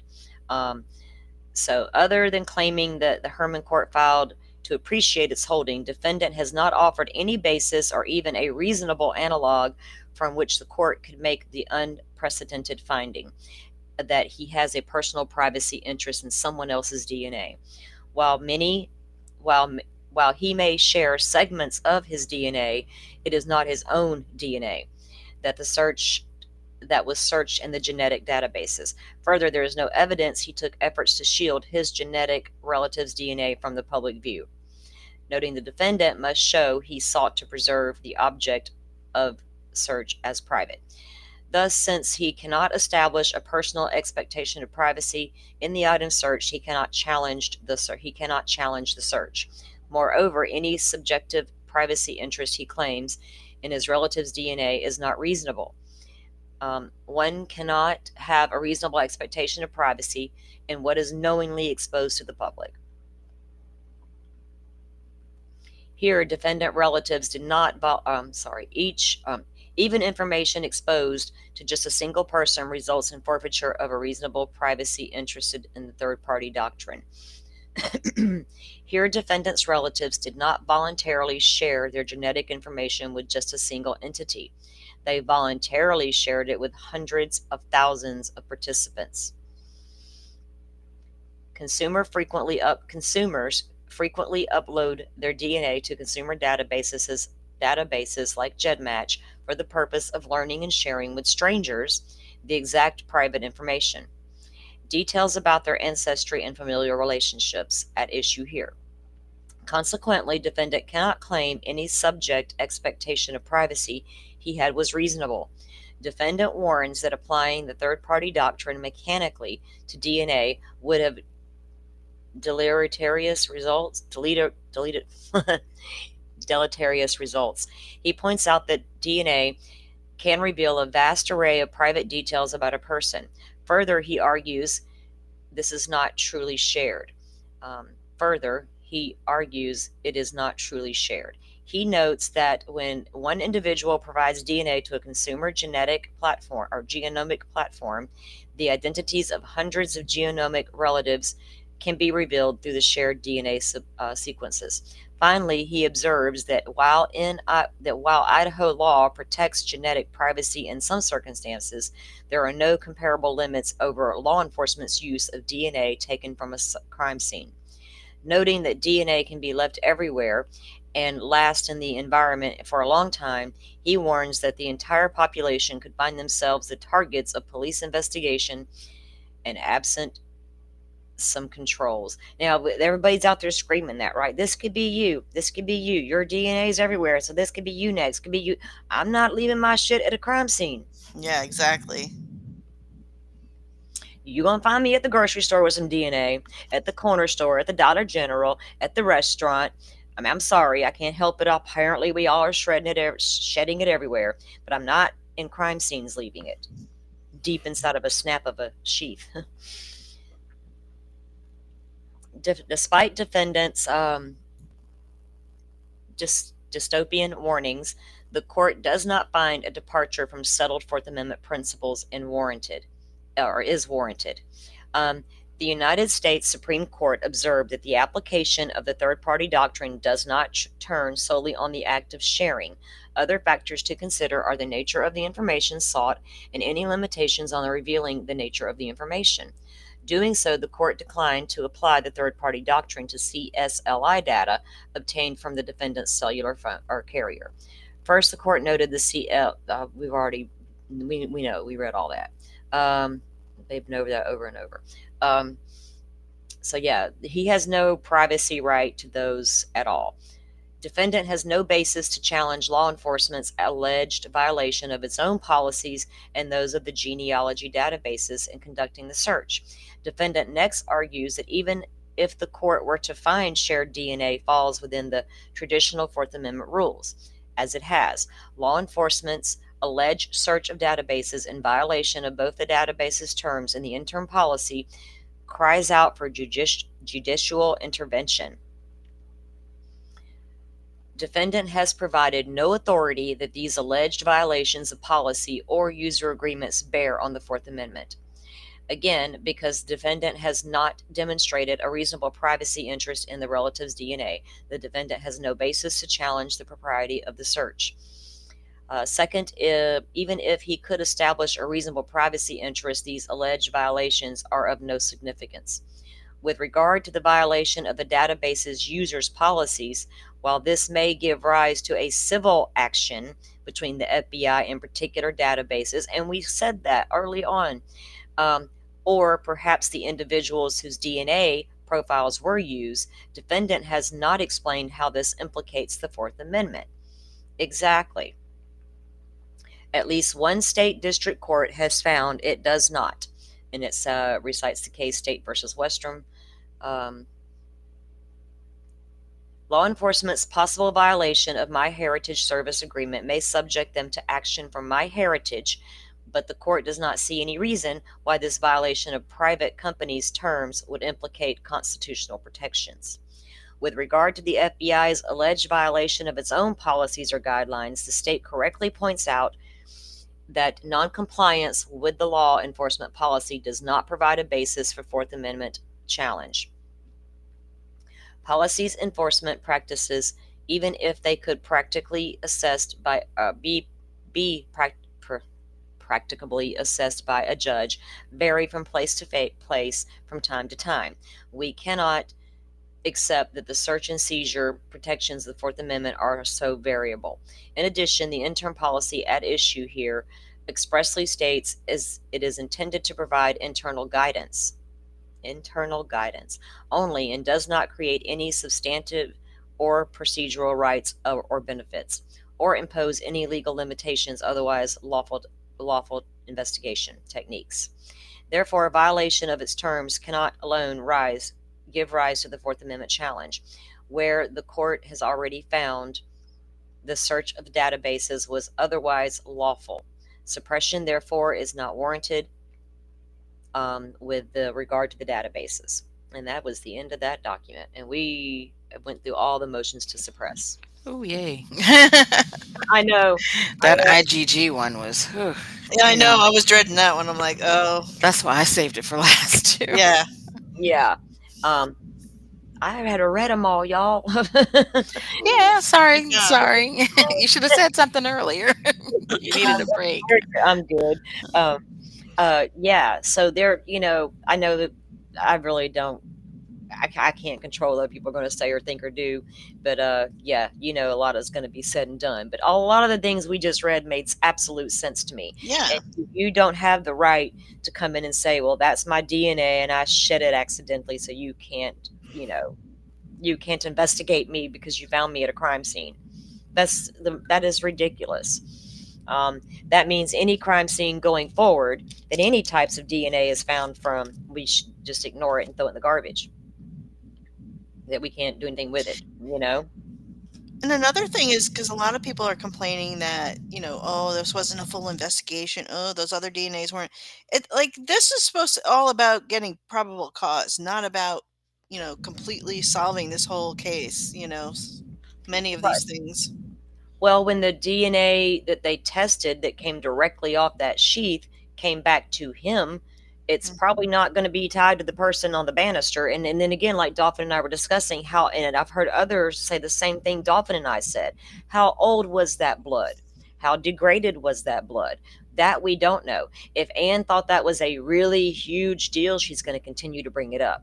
Like the times she brought up, originally, the first time she brought up 3 unknowns, now she's down to 2.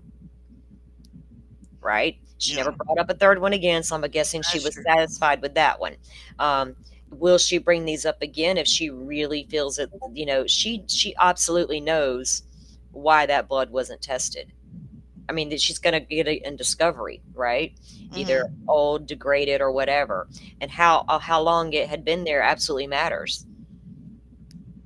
If it Oh, wasn't, yeah. not fresh blood, if it was, they have their way. And Dolphin looked up information.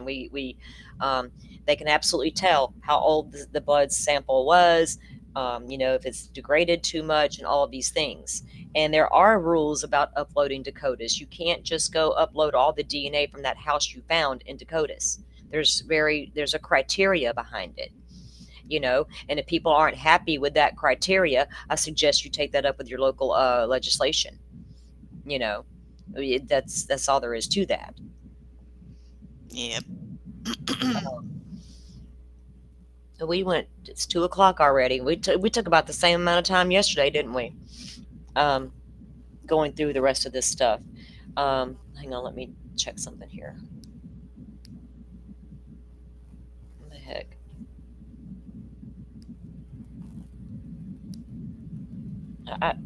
Okay. Yeah. I'm sorry, I got a little distracted there. So we went through the last documents that were dropped to, and there's nothing any important information in there except changes about the defense team, going forward. So yeah, that was about it for the read on that, guys. I appreciate all of you coming in and hanging out with us for that. Looks like Court TV dropped something new about an hour ago. Unknown DNA in the Idaho student's home. Boy. Wow. Oh boy, It took him a while to get to that. Well, Vinny's been he was busy on the Delphi stuff yesterday, so I have to give him Okay. grace, and he's a little bit behind. He busy. Vinny, you busy with all these cases? But I'll let you guys go for this afternoon. I'm not sure if Joe's going live tonight with some stuff, and if he is, I'll be over there with that. But I may be live this weekend. I will be live Sunday, and I'm gonna go ahead and say I have a guest lined up for Sunday, and we will be discussing when I said yesterday I was over Delphi, I'm over a lot of things about Delphi, but what I'm not over are some particular court filings because they mean certain things to me. So there are going to be some things. Sunday's show is going to be geared towards some of that stuff in the Delphi case because it is important. There were a lot of issues in that case. And I can honestly sit here and say that because I can look at these two cases completely different and very critically. And if you saw all the things I saw going wrong in Delphi, you would be there with me. But I get it if people aren't interested in Delphi or people who aren't interested in Idaho. I get it. But there are some major, major issues, and Rick Allen may be headed for a new trial. Which absolutely needs to happen because if he's the guy, they need to prove it once and for all and get your butts in there and test all that damn DNA you never tested. That's all I got to say about that. But so I will be live Sunday, but I'm not sure about tomorrow. I usually take Saturdays off because I have to prepare different things and go over different things for the upcoming week shows that I want to do and stuff like that. So, and plus take time around the house to get some things done. But if I do get bored and decide I want to go live, I will certainly let you guys know. I'll, set it up and we'll go. You never know. If I get bored, I got to have something to do. So, but if something pops off like today, if we get anything down the pike on the docket, the transcripts drop or anything like that, we'll definitely bust out with a live and meet, tomorrow and go with that. But until then, it'll probably be Sunday before you see me back on hosting a live. But like I said, in the meantime, I might be on Joe's tonight. I don't know what he's doing yet. So, but I appreciate you guys coming on, hanging out with me, and going over the documents again today. Dolphin and Firefly, it's always a pleasure to have you guys here. You're welcome. Helping out and having the discussion, based on what we read in the documents. A lot of good information was in those documents. Oh, so much good information. Yeah. There really is, and I'm glad this judge is getting a little more relaxed with the information that is allowed to come out. You know what I mean? That'll take some of the people's angst away about why is it all gagged? No, we don't. It's all gag order. It's nefarious shit going down. But people need to remember, Ann Taylor agreed to that gag order very early on.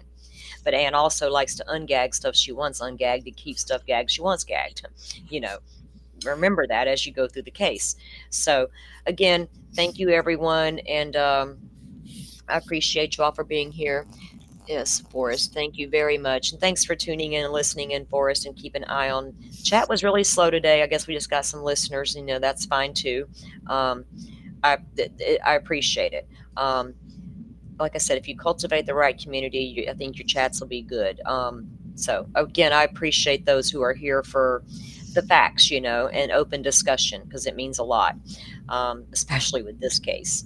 All right, guys. So, well, all that said, I'm going to let you guys go now, and I will see you Sunday. Okay. All Have a right. good one. Bye. Alrighty, see you everyone. Thank you all for watching this here video.